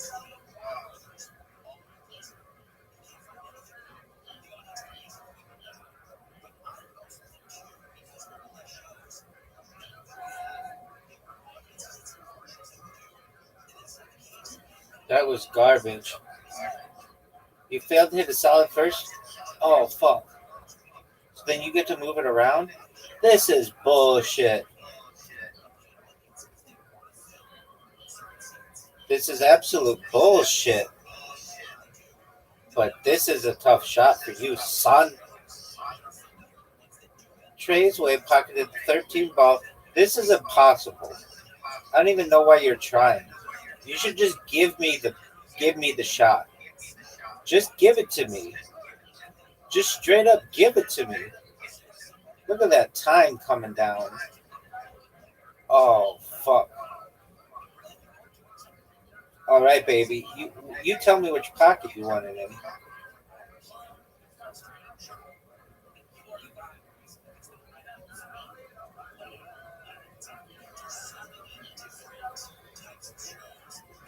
Are you serious?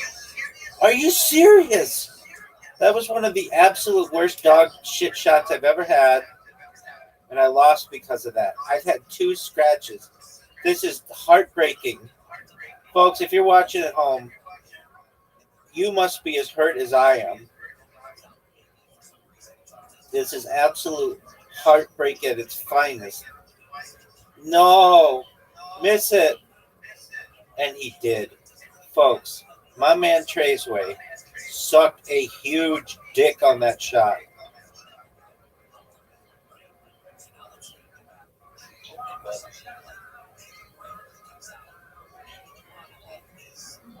Give me this.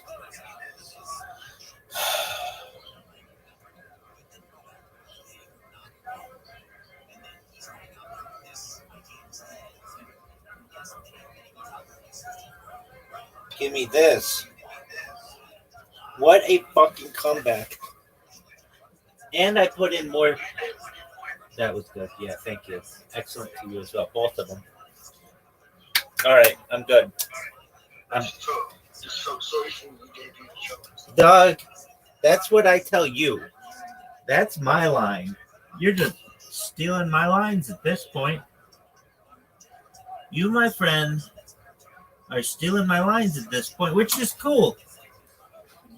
I'm getting better at that game. I hope you know it. I think everybody knows it.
What's up, guys? You guys look confused. You heard my name, you're like, oh, the kitchen staff put their name in the bucket. I didn't know that.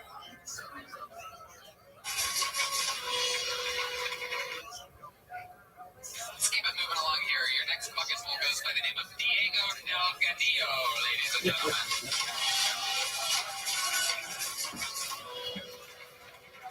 What's up, guys? You guys look confused. You heard my name, you're like, oh, the kitchen staff put their name in the bucket. I didn't know that. I don't know, man. I'm trying to figure things out. Learning a lot. I just found out that if you ask enough questions in an Uber, you get a free Quran. I know, dude. I'm up to 3 Qurans this week. I started making a game, see how many questions it takes until I get a Quran. Turns out you don't even need to ask that many questions. If you, like, the other day I watched an Uber just, like, stressed out enough. I sat down and just went, he turned around, he's like, my brother, what's wrong? I don't know, man, just all these people eating pork and shit. It's really stressing me out. He handed me one off principle. Going through some things with my family. I got a cousin that does OnlyFans. Which I honestly, I found out when I was proud of her. I was like, if you cousin do what you need to make money, I get it. And I found out she just charged me full price. Some of that because you don't have no discounts, no promo codes. It's cool though, we worked it out just to get to different websites, but only friends and family. That was for us. Diego Del Castillo. Am I saying that right? Diego Del Castillo? Cool name. What ethnicity are you? I'm Mexican and Colombian. Oh, wow. Okay. Welcome, Diego. How long you been on stand-up? Like 4 years. Where at? San Diego and then New York. Okay, you live in New York now? No. I mean, okay, I've been living here for like 3 months. But I've been living with my girlfriend. She's kind of kicking me out. No, it's not like that. She's just like, you don't get a job. But you don't want to get a job, do you? I need one. It's bad. When's the last time you had a job? August 28th. What happened on that date? Shall live in infamy by the way you responded. I mean, that is an exact date. I moved here. I flew here. I took a flight here. Okay, what job did you have before? I was a barista. In New York? Yeah. Okay, how long were you a barista for? A year. Okay. What did you do before that? Anything? I was a news producer. I produced local news in San Diego. Oh, wow. What did you learn from that job? Let people know how the news works. I was 19 years old. Telling like the whole county what was up. I shouldn't have been doing that. I was lying sometimes. My boss would be like, "Sure this happened?" Like, yeah, just run it. They have me translating shit. I don't speak Spanish. I speak Spanish, but not enough to be like translating for the news to be like broadcast. How old are you, Diego Del Gadillo? 22. 22 years old. Look at you. And how long you stand for news? Yeah, you started at 18. Yeah, like graduating high school. And when did you move to New York to do that?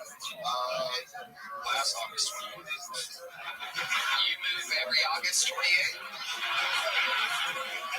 We'll see how it goes. It's looking like November 1st or December 1st right now for the year. We'll see. Why? What's going on here? Not working out?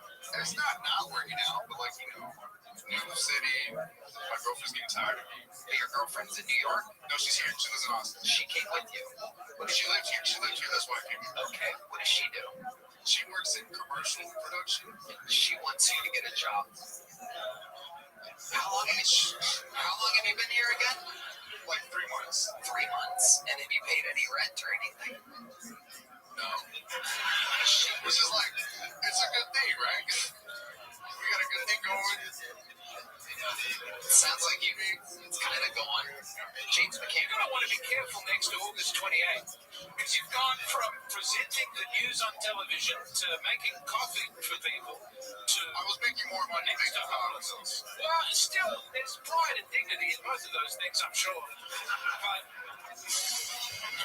I mean, what happens next August 28th? Just get down to the bridge and get to work, eh?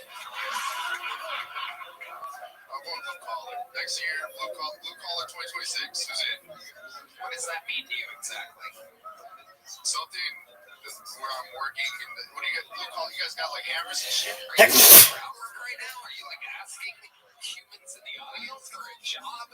Yeah, actually, if anyone is hiring, anyone here, you know, you want to go down to Home Depot because there's less people there now, so you will stand out. That's a good call. Have you tried to call it? Feel good about it. Honestly, I brought resumes. They made me leave them at the door. They're like, you can't bring them in. You brought resumes here? Not really. I gotta be sure with a bunch of fucking noodles and shit. So what has your girlfriend said to you exactly? Like, it's pretty consistent every Friday. She's like, so? You got a job yet? Are you banging her? You going down on her? You pleasing her? Yeah. Are you sure? No. So I'm giving you like the worst performances ever. Yeah. Like, it's pretty loud. Tell us about it. Describe it to us. I'm thinking like, okay, let's get her initials, maybe along about the rent situation. What do you do? I thought I was gonna like figure it. I'm not. Show a person on the iPhone, just fucking general movements. That's how you do it? With your palm? No. Seriously. Show us exactly how you do it.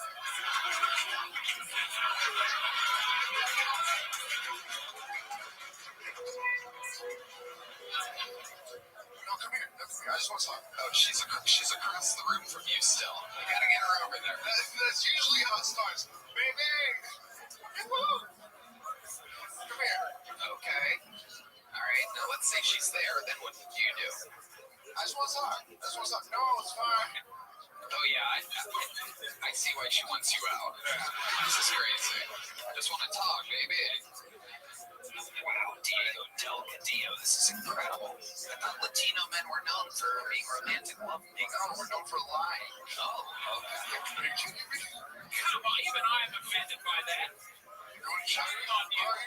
Have the Hispanic community not suffered enough without you coming out here and pulling their fingering into disrepute? Yeah, we're suffering because we lie. It's because we lie. Why don't you lie and tell her you've got a job, then maybe she'll come. Too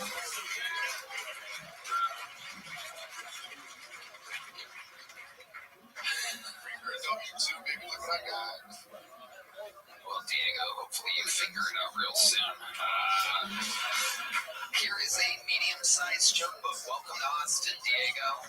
See you around soon. On to the next one we go. Diego Delgadillo. It'll be interesting to get an update from him next time he signs up. Because I don't think the girl's going to go for that much longer. I don't think he's, all right, we'll see. There's a one-word name coming up. This should be interesting. Make some noise for Frank, everybody. Frank is next on Kill Tony.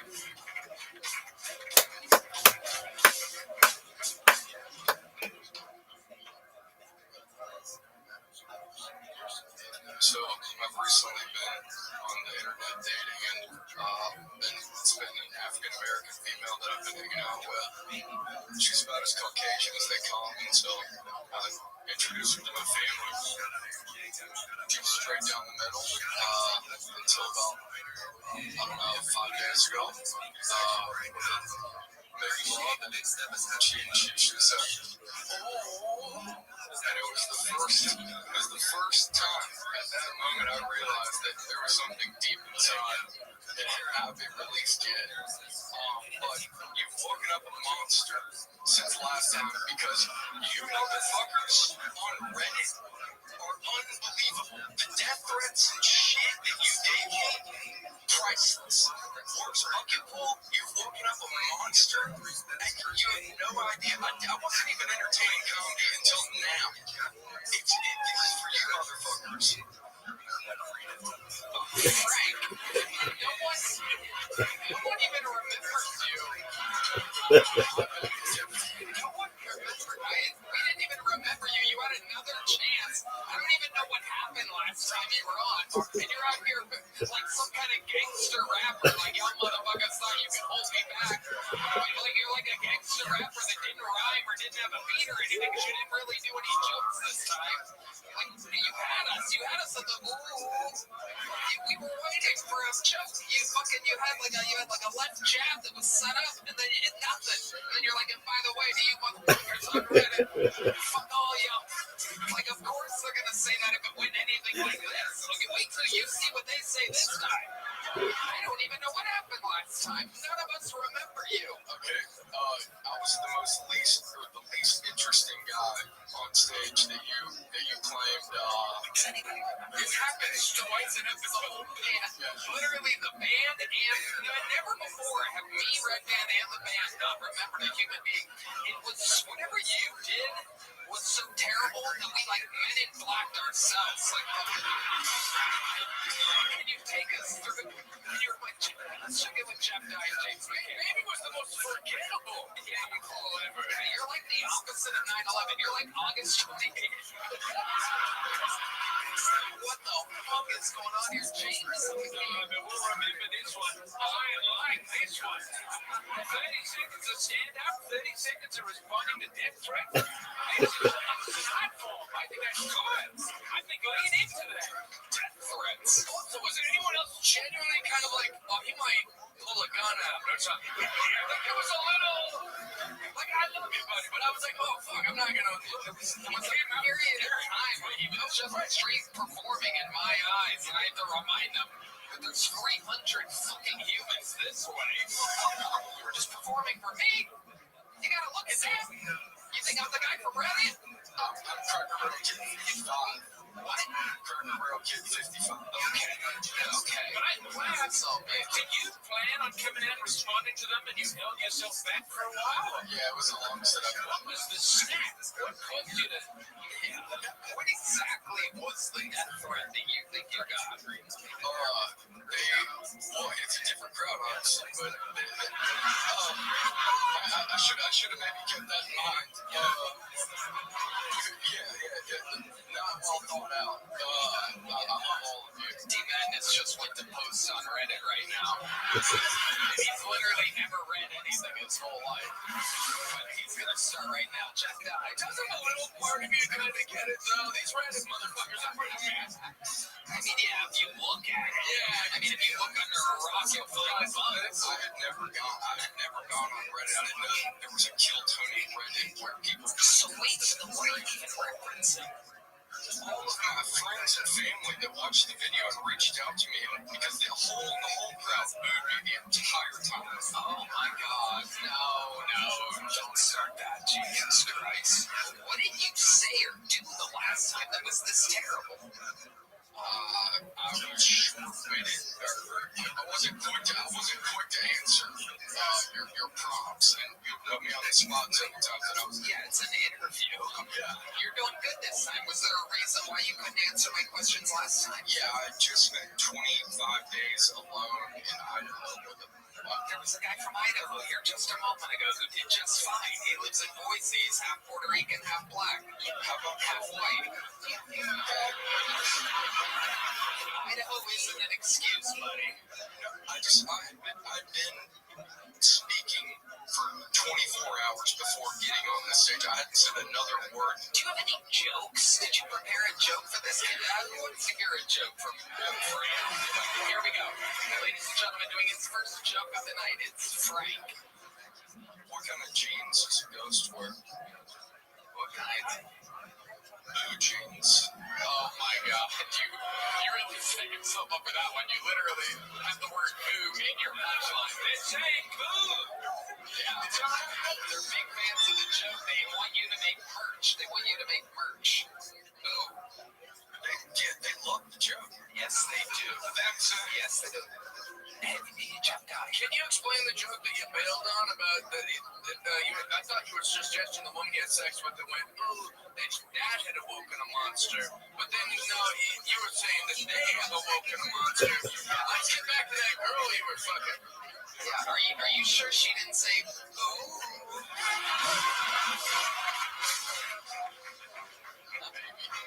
Yeah. Okay. And Frank, have you been practicing stand-up at all? This is my second time. So your first time was on Kill Tony? Yep. Frank, you have to try this other places. I understand that. I've been watching the show and I ran here. I didn't know. Why did you walk? I ran 8 miles and stopped in for a pint at Shakespeare's, put my name in. You were just having a drink at Shakespeare's and you're like, sure, I'll line it up. I've been watching the show. I love comedy. I love everything in this stance. Okay. You're getting more interesting, I'll be honest. Yeah. Do you really have a black girlfriend? No. Wow. Amazing. All right. Frank. I know. Frank thinks this is like his, internet. Frank thinks the boo is them being these, you guys liking him. They like you. Okay. Frank, you have to try other places. You have to get good at this. You can't just be the guy that people love to hate on Kill Tony. Okay, what did your friends say? Tony, that's pretty well for you on the Reddit. Oh, it's a silly joke. You said you can't be the guy people love to hate on Kill Tony. Hey, listen, we're all having fun. Yeah, all right. We're all having fun. You've got the fight in you. You've got a terrible work ethic, but look at you. I think you could be something. You said that your friends and family reached out to you after your appearance on the show. What did your family say about your performance? Did mom or dad talk to you? Mom? Yeah, what did mom say? Initially was not a fan of the crowd because she blamed the crowd too? No, it was because she's wow. It runs in your genes, your weird genes. All right. They just reached out because it was my first time. It was terrible. It was just Frank. Imagine it being worse. Yeah, I think it was. I think I can't imagine it being. All right, Frank. Did I give you a little joke from last time you were on? Yes, you did. Yeah. Do you have it on you? Can I have it back? It's a real good man. It's got a great idea. Do you have it on you? I want you to bring it back. I want you to leave it at the ticket booth of the mothership next chance you get. You're the first person in the history of the show that I've ever repoed the little joke book.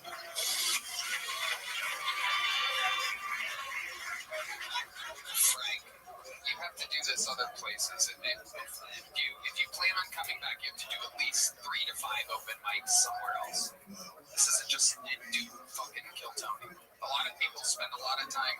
There's tons of people in this bucket whose passion in life is this. They're waiting to get pulled and be a star, and you're clunking it up for them because it's just a bucket. You're taking an opportunity from someone that's truly ready and prepared. There goes Frank, everybody, with absolutely nothing. He has to return his little joke book for the first time in the history of this show. 12 and a half years we've been doing this show, the first man to return a little joke book. I got bad news for you. It's another one-word name, but as you know, anything can happen. If you thought Frank was bad, you may love the comedy stylings of Bob, everybody. Here comes Bob, everyone. We know Bob.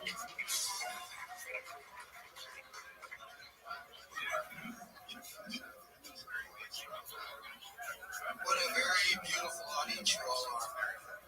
Everyone is beautiful in the dark, in the rain. When you look at me, you may be thinking I know where the good stuff is. I don't know where anything is. Whenever I go anywhere, I make sure I sign the guest book. You, sir, you may never know when you need an alibi.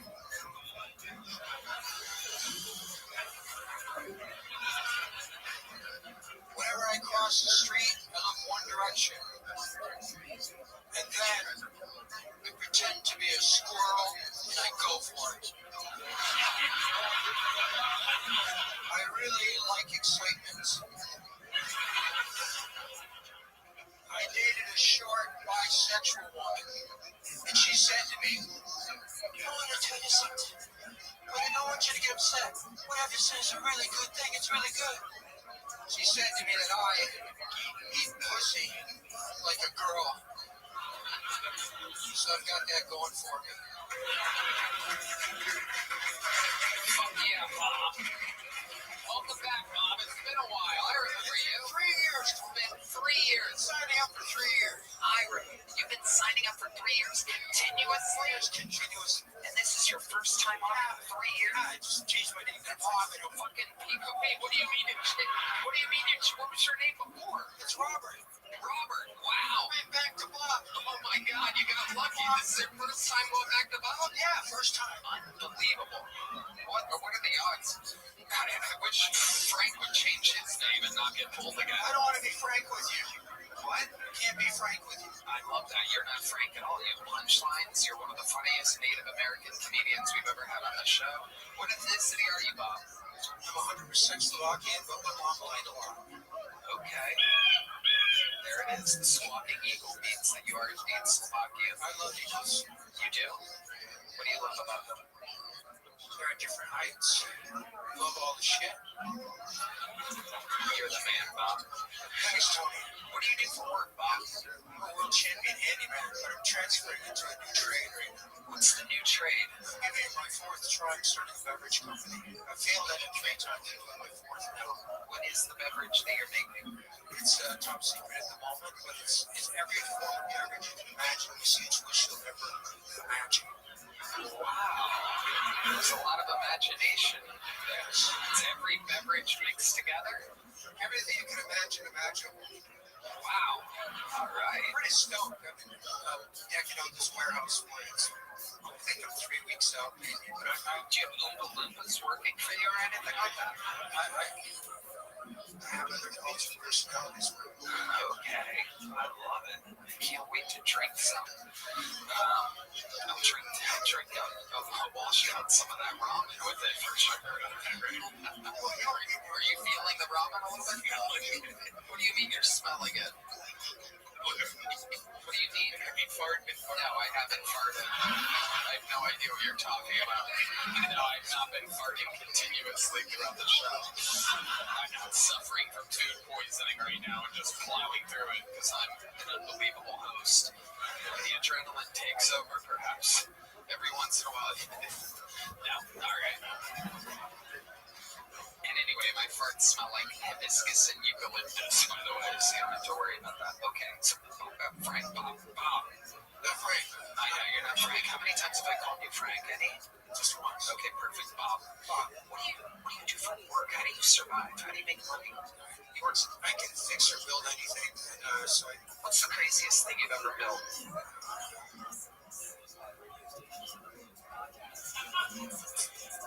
A Chinese pedicab. You built a pedicab? Remember, I fitted a pedicab with some electric batteries. Okay. It's pretty simple, but we're driving it out next week. You haven't done that yet either. It hasn't been driven yet. Oh, yeah, it has. I drove it today. I actually just got the battery in today. Do you pedicab? No, God, no. Oh, Jesus. All right. Why not?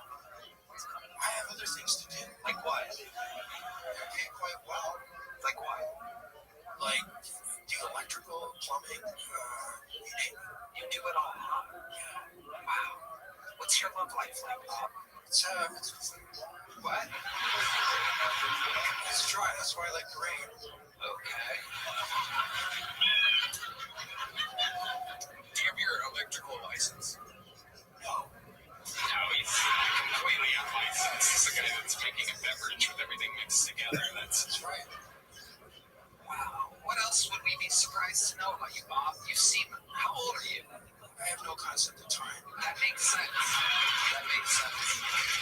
You seem like you could have fought in every war that's ever happened.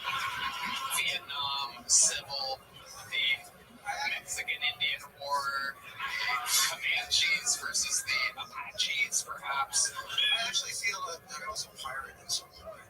I have a ship on international waters, and I have Amazon women guarding my ship right now. Wow.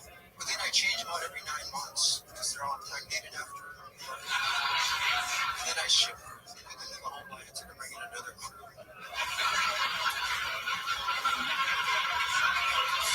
Wow. You are amazing. You're so stoic in your delivery. You're such an interesting man, so crisp. It's a very crisp delivery, the way you said that. The way you kept your cheekbones up high. I can't help that, Bob. I can't help my cheekbones. Talk about it. Red cat. I can't believe a fart noise gets that type of roaring. Just a roaring laugh. This is the fan base that I've accumulated. All right, Rabbi, okay, very good. You know you're not allowed to have 2 fart noises in this. Okay. Give us one more fun fact about your life. I shoot, for fun, I shoot rope. Wow. Yeah, like I go for a leisurely drive. And look ahead. There's a dead crow on the side of the street. So I pull out of my car and I look at the crow. It reminds me of my 2nd grade school teacher, Mrs. Crow. She used to pull me out of the chair by my ear and stick me in a corner. So I get out of the car and I shoot Mrs. Crow with my little cannon. I love animals. I shot her with a Canon camera. Bob, you are something else.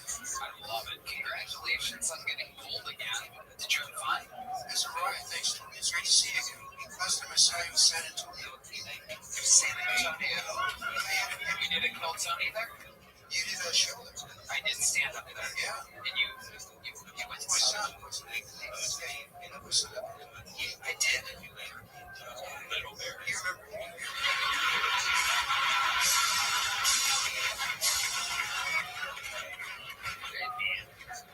Well, here's a big joke book for you, Bob. Just because I like your style. Here you go.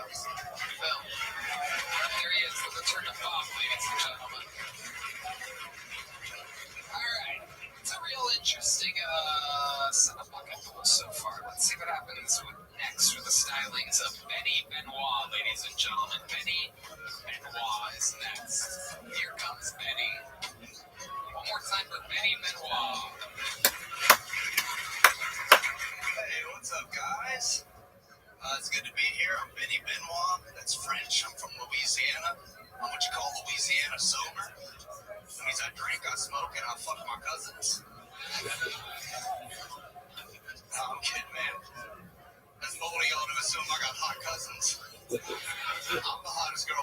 that's ever produced. And for being honest, I would never fuck my cousin. I got 2 sisters and a dog. Why would I? You know? A lot of bitches ugly too. But speaking of ugly bitches, when I first moved to Austin, I got hit on by a gay guy. That was nice. He said he thought that I was hot, and I was like, oh, thank you. He goes, yeah, can I get your number or something? I said, no, I'm sorry, man, I'm straight. He goes, yeah, I bet that's because you never had good dick before. And I thought to myself, you know what? Maybe this isn't my Uber after all. Oh, that's Fade good. when it all sits, you know? I've been Benny Benoit, thank you guys. Benny Benoit begins Kill Tony debut, correct? Welcome. I got pulled once, but I missed my spot. Missed your spot? How did you miss your spot? Well, I had a date who failed to tell me that she was crippled, and so I felt bad. Wait, hold on. You scheduled a date at the same time as you signing up for Kill Tony? Look, it's lonely when you first get here. And when you don't get called for Kill Tony, you spend 5 hours by yourself if you don't know anybody. So I invited a Tinder date, and I got catfished to Tinder date. You invited a Tinder date to Shakespeare's, though? It was back before more choices. Sure, but you invited her to where all the comedians and everybody was just waiting around? And so when you say she was crippled, you got crippled catfish. What? You caught the catfish down in Cripple Creek. So what exactly kind of cripple was she? So it was a fat injury. She did say that herself. She broke her leg because the downstairs couldn't support the upstairs basically. But she didn't tell me that she was on crutches. So I thought she was going to be able to walk to the venue, and she couldn't. So I felt bad making her cross the street by herself. I went out, came back, and everybody was like, "Where the fuck were you?" So wait, where did you go? Literally across the street. To where? To where? Where? This is across the street from Four Choices. Where did you go? The corner. The sidewalk. Why? Why would you go to the corner? She was hobbling along the sidewalk, and I felt bad, so I went out. Oh my God. Okay. I didn't think in that 15 seconds my name would be called. Well, that's when it happens. She didn't think that she'd break her leg being a fatty little body, but life happens fast. So you missed your opportunity while at the exact same time realizing that you were meeting up with a fat crippled lady. And I didn't feel like I was allowed to be mad at her. I feel like that's the worst part. All right, well, am I going to yell at her for something she didn't do? Yes. Yeah. She catfished you, and she must have been fat if her legs break. All the pictures were tits up. All the pictures were tits up. That was my fault for believing them, honestly. James McCann. No, she's from Louisiana. They love catfish no matter where it comes from. Very good. Very good. Wow. So the crippling was just a broken leg? Yeah, she just had a broken leg. She had a cast? She had a walking boot. That's why I was confused. What are you doing not walking on your walking boot? Was she wearing the boot? She was wearing the boot. So what do you mean? I had crutches. Oh, I got it. And that's why I felt bad. So I didn't want to make her. Did you end up? So what'd you end up doing with this lady? Oh yeah, Nas booting over here. Oh yeah, you had that boot up in the air, didn't you? The Subaru saw some action in the back seat that night. Really? The Subaru saw some action in the back seat? Like, I was parked on, like, Red River or something. Oh, my God. That's the car.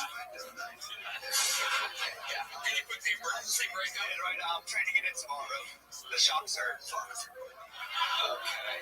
She couldn't have been that big if you fucked her in a Subaru. She wasn't that big. It was more of, like, the way things were laid out. Okay. A lot of shapes. Top heavy. Right. And then, the whole missing out on Kill Tony, the whole... There was a lot of factors stacking up against her. Did you know at that point when you were hooking up with her that you had missed your spot? Oh, yeah. This was, like, after I missed the spot, I was like, well, we might as well get shit-faced now. Like, the fuck is the rest of my Monday now? Right. So we just kind of went out and had a few drinks, ended up in my back seat. So exactly, take us through exactly what happened in the back seat. I really didn't think we were going to talk about it. Well, there you go. Expect the unexpected, Benny Benoit. It was a lot of like, all right, let's do this, and then it was a lot of, well, I'm scared. So like what? Wait, was that you saying you're scared? Yeah. What were the ideas being proposed that you were scared of? She was really weird about like the fact that we were hooking up on the first date in the back seat of a car. She was not really stoked about that, and I'm like, did you rape this poor lady? I promise you, I did not. Okay. I was really focused on the. You want to catfish me? Shut up, yeah. They're getting fucked. I guess my goddamn couch Tony for this. No, I was really, I was kind of focused on the fact that I'm definitely never seeing her again, so we might as well get it in while we're here. Wow, good lord. You might be the worst man with the last name Benoit I've ever heard of.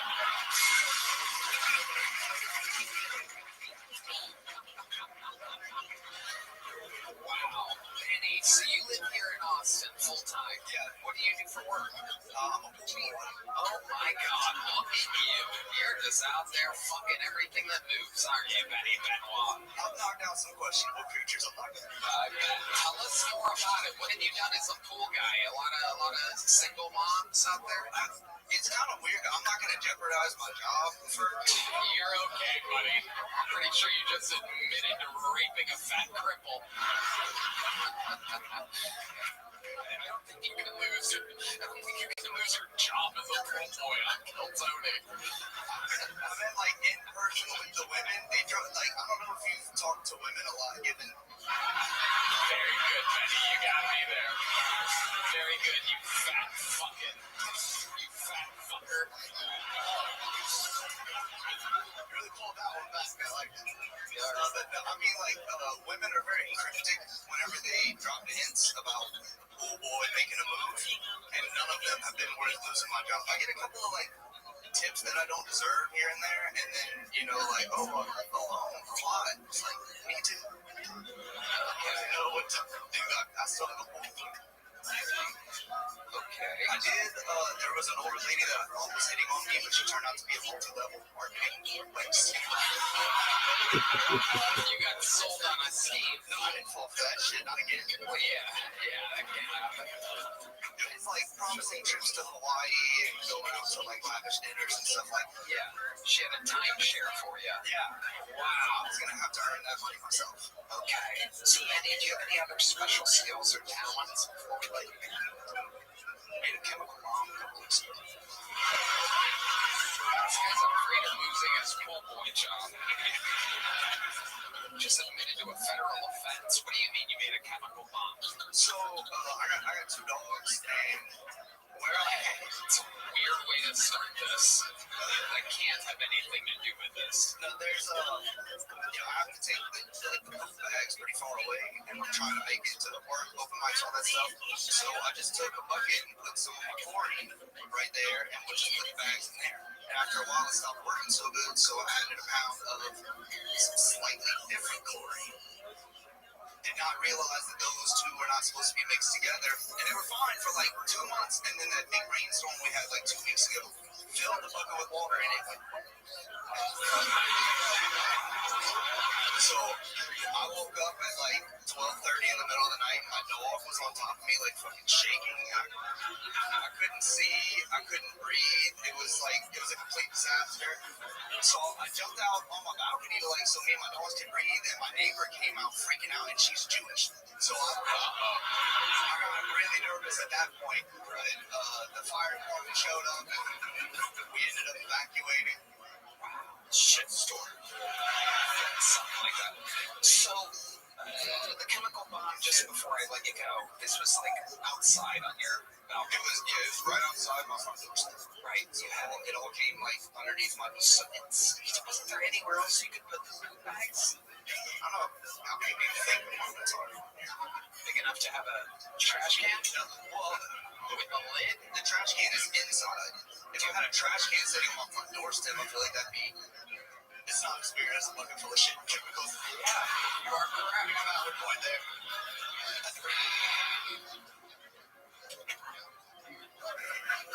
Benny, I like your style. Very funny. You're a funny man. Welcome to Kill Tony. Benny Benoit, ladies and gentlemen. Well. Ladies and gentlemen, we have a new regular on this show. It is absolutely incredible. You guys are going to love him. Ladies and gentlemen, make some noise for the newest Kill Tony regular. Writes and reports a new minute every single week. This is the Dark Storm in Atlanta. Make some noise for Dedrick Flynn, ladies and gentlemen.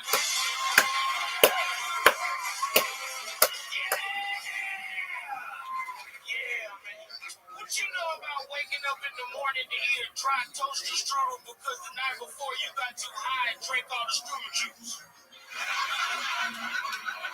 Well, my day bad. What you know about missing your dead best friend so much that you want to talk to him, so you go get a Ouija board and a street witch, and then you start talking to him, and remember that nigga can't spell good.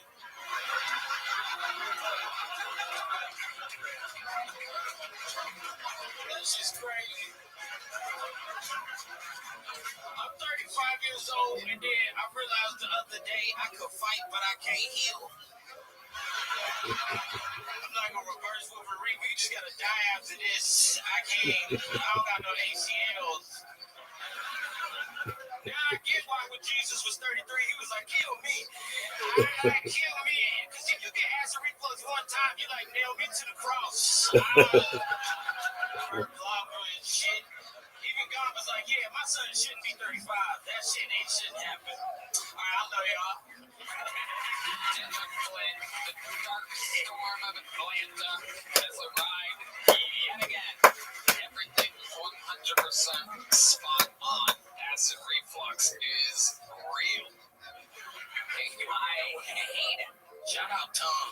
Yeah, Tom saved the day. I take 2 almost every fucking day now. It's a nightmare. Jubo, it's going with our senior acid reflux correspondent, Brian. Jubo Alka-Seltzer, I recommend it. It's like fucking Skittles. That's great. Right. Okay. Thank you. Yes. Great commercial. Dr. Redman. Yes, absolutely. So Dedrick, you are the fucking man. Tell these people something about you we don't know, Dedrick. Oh man, bro, I'm a big ass fan of Monster Truck Jam. I fucking love monster trucks. It's like Olympics for rednecks. Hey, but you know, they in the truck. I think it should be in the Olympics, honestly. If you want to get there, I just like to see shit go flip. You know, it mean a lot to my soul. This spacesuit I got on, Amos spacesuit is from one of my favorite hardcore bands, Between Buried and Me. I just want to shout that out because, you know what I'm saying? Because I'm the official captain of the mothership and I'm flying y'all. Yeah. What's the name of Rogan Co-Pilot? Yeah, totally. What's the name of the band? The name of Between the Buried and Me. And that's like are they white? Yeah. So they're the Sprinkle Band, man. I can't picture you going to a white band like that. Oh, bro, Mosh. Man, He just said he likes monster trucks. Yeah, I guess so. Yeah, he's from Atlanta, though. That's like a thing. yeah, man, that's Mastodon's from there. Like, yeah, Braun, that's my homeboy, the drummer, Mastodon. He's my Batman partner. We ain't won a game yet, but it's been fun. You play badminton, too? Oh, yeah, I do everything fucking cool, Tony. I do cool shit all the time. I'm just poor. I just, you know what I'm saying? Theme parts, instant parts, I'm in there. Water slides, I'm in there. You know what I'm saying? Above ground swimming pool, I'm in there. You know what I'm saying? Arcades, I'm in there. Pinballs, I'm in there. You know what I'm saying? If they got some fun, I'm in there. If you going bowling, I'm in there. You go to Six Flags, I'm in there. If you go to a party, I'm in there. It can't be a party, baby. It can't be a party, baby. Check out the Dark Storm.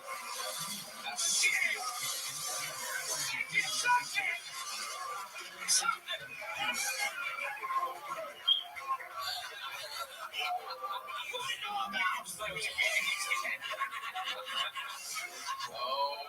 my God. Wow. I love you. I love you guys. Let's talk about the niggas. What's up, guys? You going down the train, you know? You know that one? You me hot to know that one. I just made it up.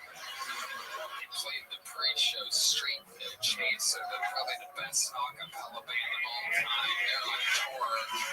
SNCmusic.com, on social media at SNCmusic. They're unbelievable. You got to see them? I saw him. He was up there chilling. They had a little bopping and jigging. And then I had borrowed his shoulder thing to massage. I got a knot out, so my shit was real loose with. You know what I'm saying? I was out there getting it. They got shipped the job. We got the movie center. Yeah. Y'all give me some tickets to go. Yeah. My girl like musical theaters. I'm gonna get some pussy that night. Hell yeah. Absolutely. Let's check in with the great Jeff. Do you guys ever sing Where in the World is Carmen Sandiego? That's the only acapella song I fucking know. You guys do that? You want to sing a little bit of it, Jeff? No, I don't want to sing it. I want to hear it. Don't worry about it. We're not going to put them on the Carmen Sandiego spot, Keno. Just want to hear son of a bitch. Dendrick, you are unbelievable. You are, perhaps, I mean, you truly are a fucking storm. It is incredible. You come in and you take over every single week. We love you. Thank you. Thanks for the goddamn noise for the great, powerful Dendrick Flynn, ladies and gentlemen. And it goes on and on. Back to the bucket we go. Ooh la la. Some noise for Heidi, everybody. Wow. Yes, indeed. Auga, indeed. All right, your next bucket pull. We know this one. Make some noise for Charlie Shee, everybody. Here comes Charlie Shee.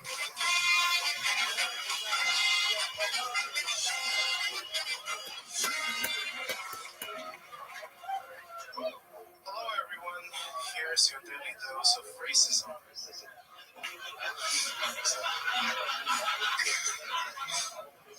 Sometimes I wonder if Jews wear tiny hats. It's because they miss having a tip again. And sometimes I wonder if hip-hop artists like to hit women because they love to beatbox. But that's the thing with racism, isn't it? Is like, why does it always have to be something evil? Like, why can't it be something good? Like, recently I gave a white guy a ukulele, and now he can stop playing. But that being said,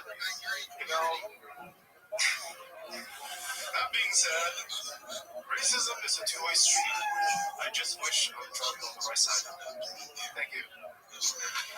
Charlie Sheen. Welcome back to the show, Charlie. I messed up and used my real name, so. Okay. It's fine. What's your other name? Oh, Ken. You know me? Yes, I know you. Okay. Yeah, you've been on the show multiple times. Yeah, about a year ago, 3 times. Okay. Very good. So how's life been going?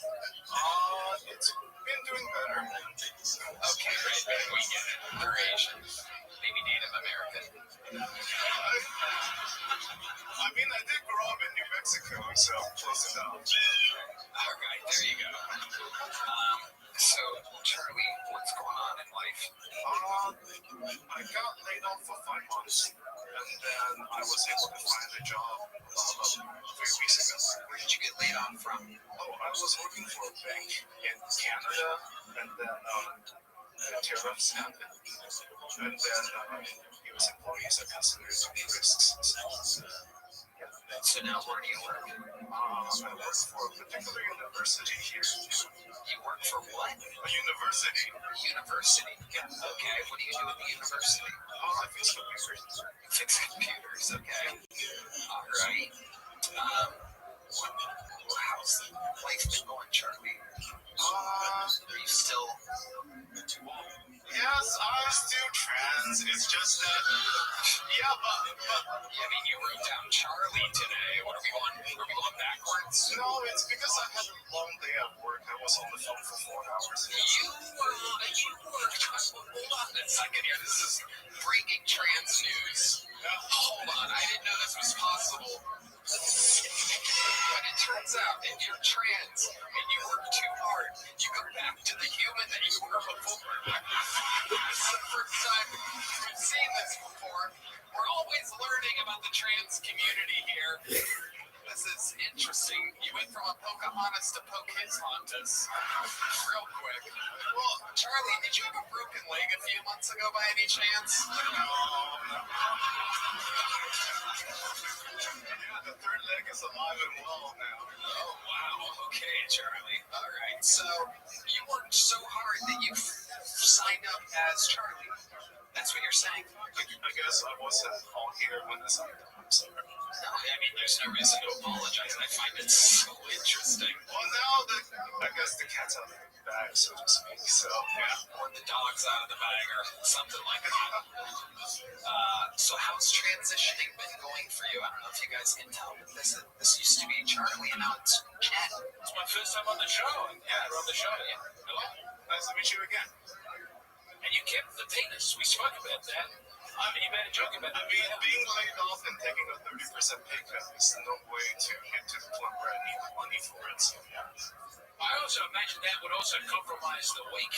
You know, if you get laid off and then also you have to recover from having a penis cut off, that would be very bad. Yeah, I was going to die at that point. Well, no, I mean, no. Are you sure they didn't give you a pay cut because you were transitioning into being a woman? Well, when I told my Women can get paid less. No, because when I told my parents about it, that's the first reaction from my stepfather. But That's what he said too? yeah, but it wasn't it because What ethnicity is your stepfather? white. And what does he think about all this? He's fine with it, but my mom is angry because he's fine with it. Tell us exactly how your mom, who's very Asian, Very, very Asian. yes, tell us exactly what she says to you about you transitioning into a woman. She visited about a week or two ago, and she pretty much just says that I'm on the wrong path in life, and I should be considered, especially with the current government pressure and everything. Wait, what exactly? What is the government pressure exactly? You know, the whole talking point about cracking down on DEI or whatever. But the thing is, I never relied on DEI to meet who I am today, so it just felt weird that she's talking like that. It's okay. I mean, Asian mothers traditionally really do prefer having sons. So it might be, I don't know if you've seen the statistics on that, but it's very good that you were born as a man, because otherwise you might not be here with us tonight doing stand-up. Do people not know about that? I'm sorry, I won't make a joke about that. But that's, you don't need DEI. Yeah, I don't rely on DEIT, maybe. No, I'm sorry. I thought that was okay. I'm fat. I'm a fat person. Do you think your mom loves you, though? There you go. He finally got it off clean, ladies. Not in that way, but I know that despite her limited capabilities, she's doing her best. You guys are kind of dressed the same tonight. I gotta say, if you look really close, you can't tell which one's which. Be mad at her, you know? So, Red band and yellow band up here. This is incredible. well, people call me Yellow Band because I do soundboard too, but yeah. Where do you do soundboard at? Shakespeare's right after this show, we have open mic day. Oh, I'm sure these people want another 4 hours of bullshit open mic after this. Okay, so, can I call you Charlie? Sure. What have you been doing with your personal life, Charlie? Tell us more about what you do when you're not performing. So when I'm not performing comedy, I've been I picked up new instruments like bass and things like that. Although I'm better with the piano, and then I also joined the group where we performed every Friday night, and then I played a lot of video games, and I'm also looking to video game development such as Unreal 5. I think you're an Asian man. Yeah. Everything that you say sounds like you're an Asian man. Because I'm The bass guitar, like how an Asian woman plays the violin. okay, well, You don't know about this? I mean, I get those. I guess those Asian bass player ladies, not ladies. No, they're really hot actually. When Charlie, what are you fucking nowadays? What's your sex life like? I'm in the, like I said, I'm in a long distance relationship, so I'm essentially celibate until he visits like 3 times a year. That's it. Okay, when's the last time you saw him? Actually, maybe summer break. Summer break. Yeah, before I got laid off. So Jeff died. I don't think that's called celibate. That's called monogamous. yeah. You're not just I'm just not going. maybe I'm nitpicking. I'm not just going around fucking everything I see. Good for you. Yeah, you're a good man or lady or whatever the fuck's going on. No, you're honorable. I like this about you. You're very nice to your mom about it. You might be the most reasonable trans person I've ever met. Yeah, we have a few of those on this show. Only very reasonable trans people sign up for this show. We're yet to have an unreasonable trans, which is crazy because anytime I'm out there, it's almost always an unreasonable trans. In here, for some reason, very reasonable trans. You're the second Asian up here tonight that loves raw men, by the way. Oh my God. I mean, Luckily, I'm not going to have to try your words. Because my butt hurts. that's the talk of someone who has his shit pushed in. Oh, you son of a nice lady. A very reasonable woman. Why do you want to be trans instead of like a pretty gay guy with nice tits? Good question, Red Man. A lot of people are expecting Red Man to win a Nobel Prize. Questions that he asks. That's what would happen in the history books. Why do you want to be trans when you can be a dude with fat tits? Why would you be exactly what Red Man wants sexually? Why do you want to have a dungeon when you have those awesome dragons, dude?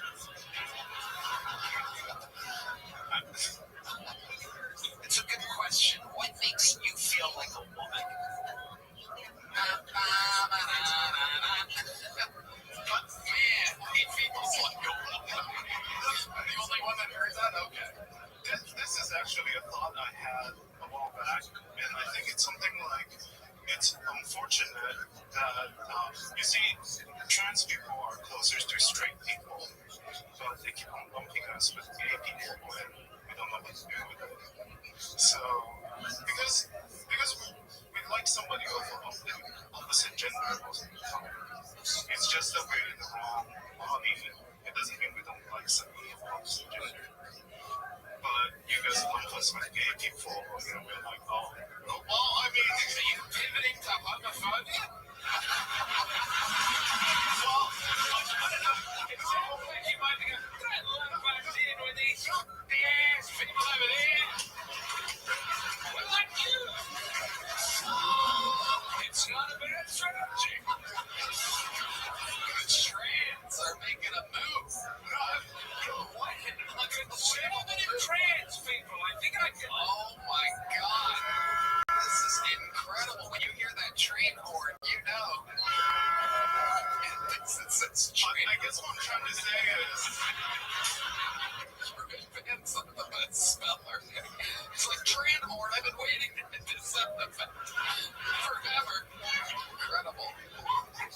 You haven't turned out. all our trans people are gay, I guess, so that's what I'm trying to say. Okay, but when you're butt fucking your boyfriend with your dick, you must understand why you're clumped with gay guys, right? You don't butt fuck, you take the, wait, oh yeah, that makes sense. Yeah, I think that. What do you do with your thing?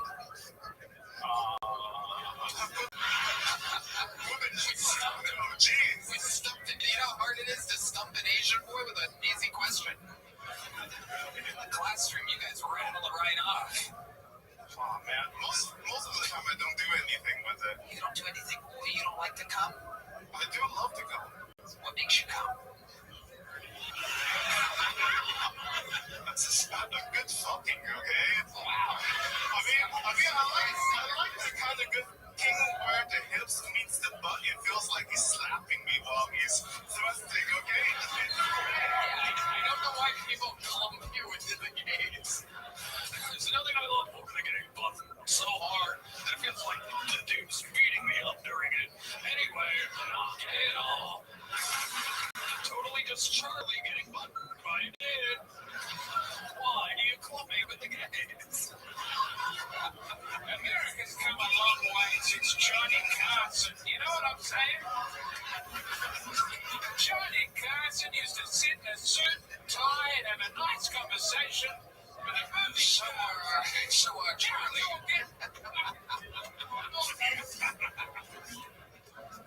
Let's all leave a little something to the imagination. That's all I'm saying. Wow.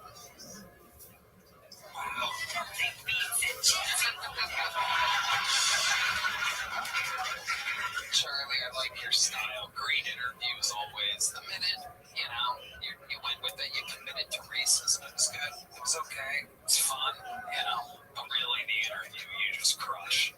You're such an interesting person. Thank you. Whatever you are, you're interesting. Here's another big joke book. There you go. Catches like a man. Just like a man. Right off his tits. It's right off his tits. Their tits. Their tits. It's tits. Speaking of real tits, there's the lovely Heidi, everybody. So real.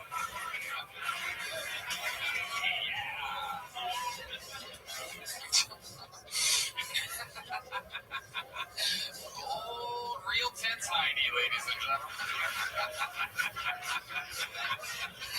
All right. Your next bucket full goes by the name of Asher Casson, ladies and gentlemen. Make some noise for Asher Casson.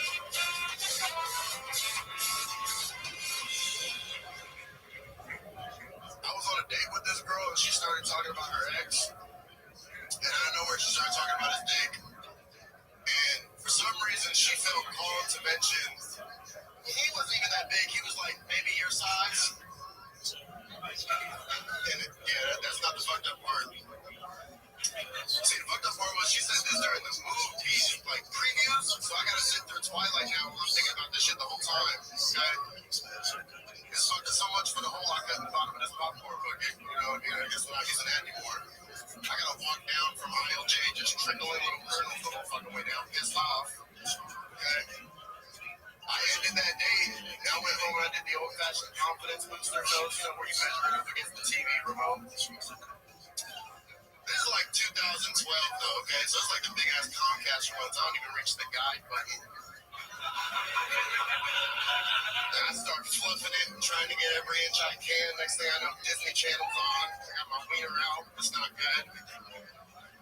Kids these days are lucky though. They got Roku remotes. Roku remote had me feeling real confident. I'm actually guessing that you guys heard this. Asher Casson.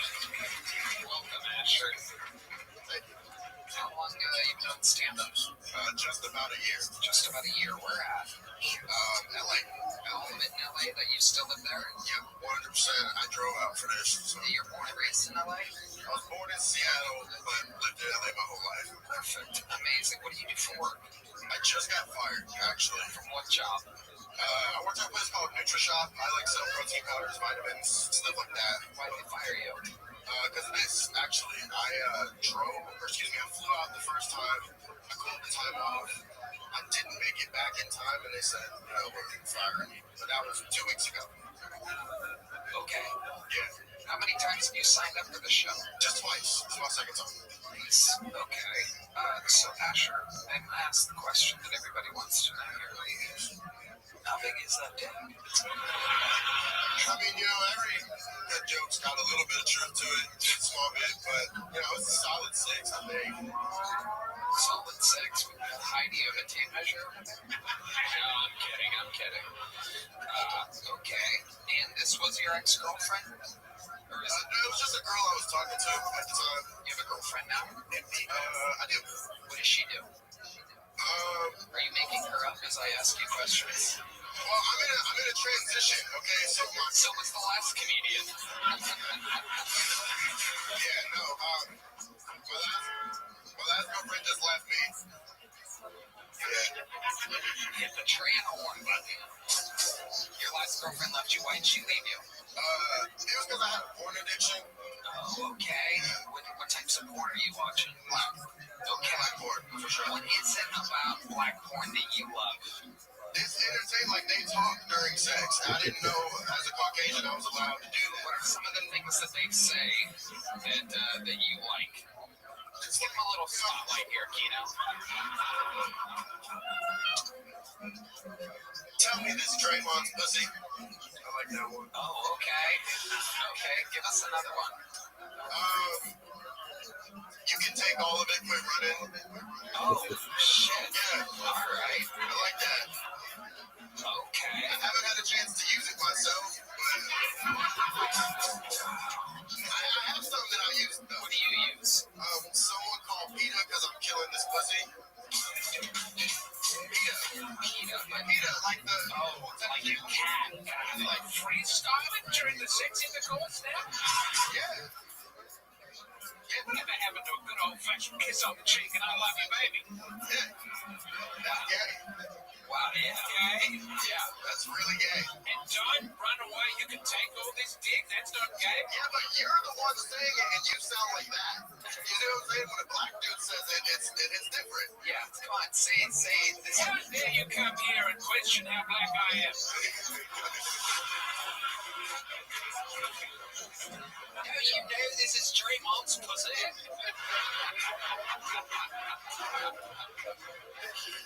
Oh, my tea is boiling right now. What do you say, James? Oh, my crocodile's hunting. Oh, I want to didgeridoo you all night.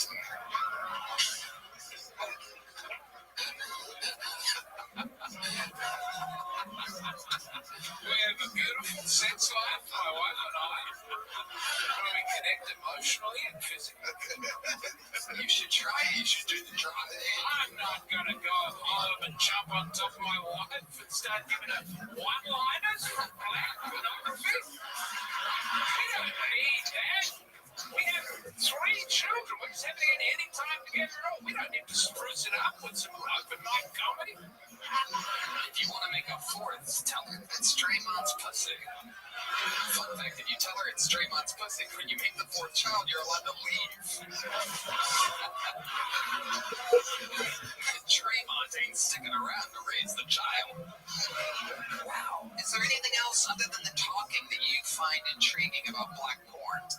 I mean, you know, the size is pretty cool. That's interesting. Yeah. Of the penis. Yeah. Want to clarify? Yeah. No doubt about it. So Asher. This was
You lost your job. You're now unemployed. What's your big plan? I just recently applied to Vans at the mall. Just something to keep me, you know.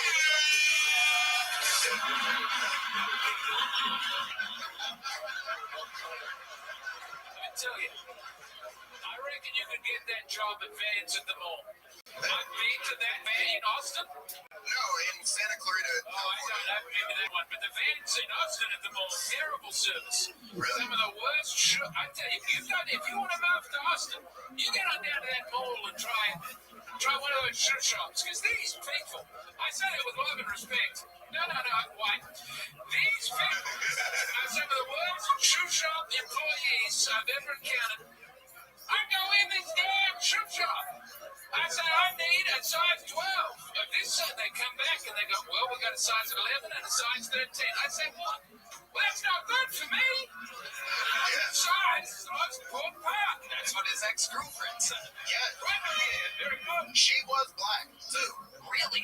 Yeah. Wow. And we have a kid together. Oh, hello. Oh, my God. You made a baby? A black one. You made a black baby? Yeah. Oh, my God.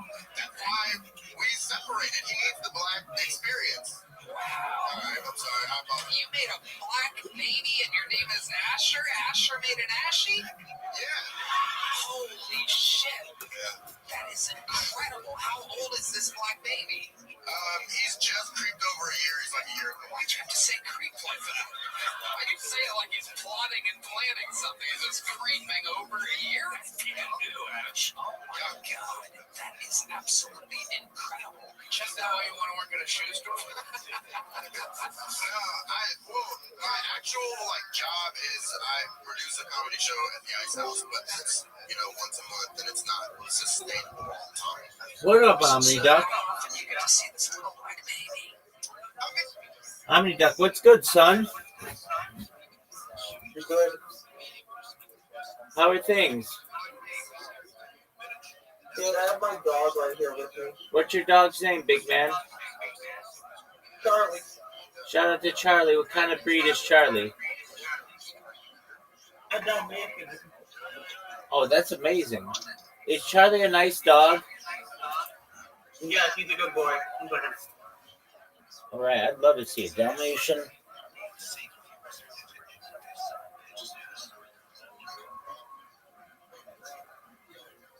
What a sweetie.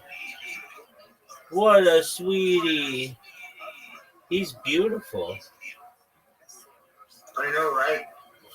Supposedly, you're supposed to have neurological damage by the time you turn 2 or 3. That's like a common thing with trees. Yeah, I've heard that. Do you find that to be Do you true? know why? No, I don't. Why? I don't. That's why I'm asking you. Yeah, I'm not exactly sure of it.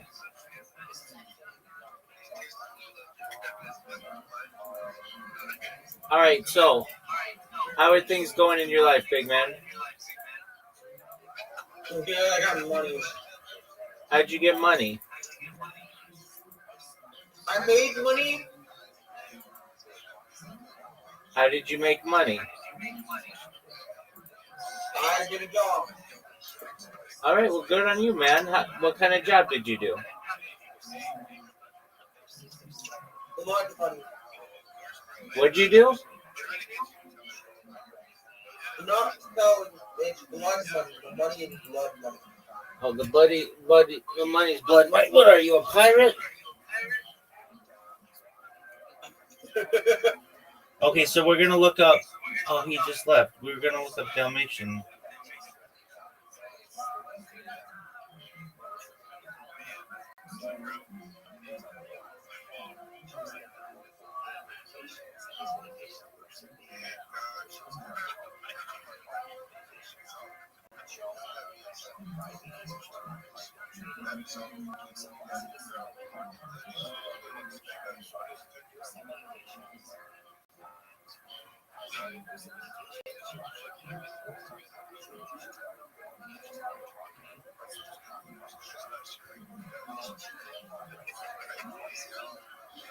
Genetically inherited neurological disorders.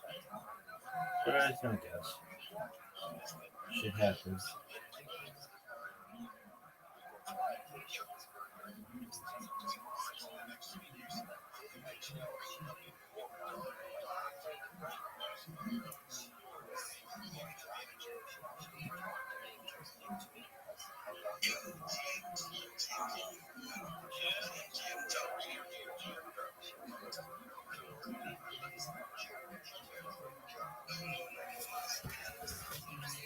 Look at this athleticism. Look at this. This athleticism, folks. This motherfucker's so athletic. Sick.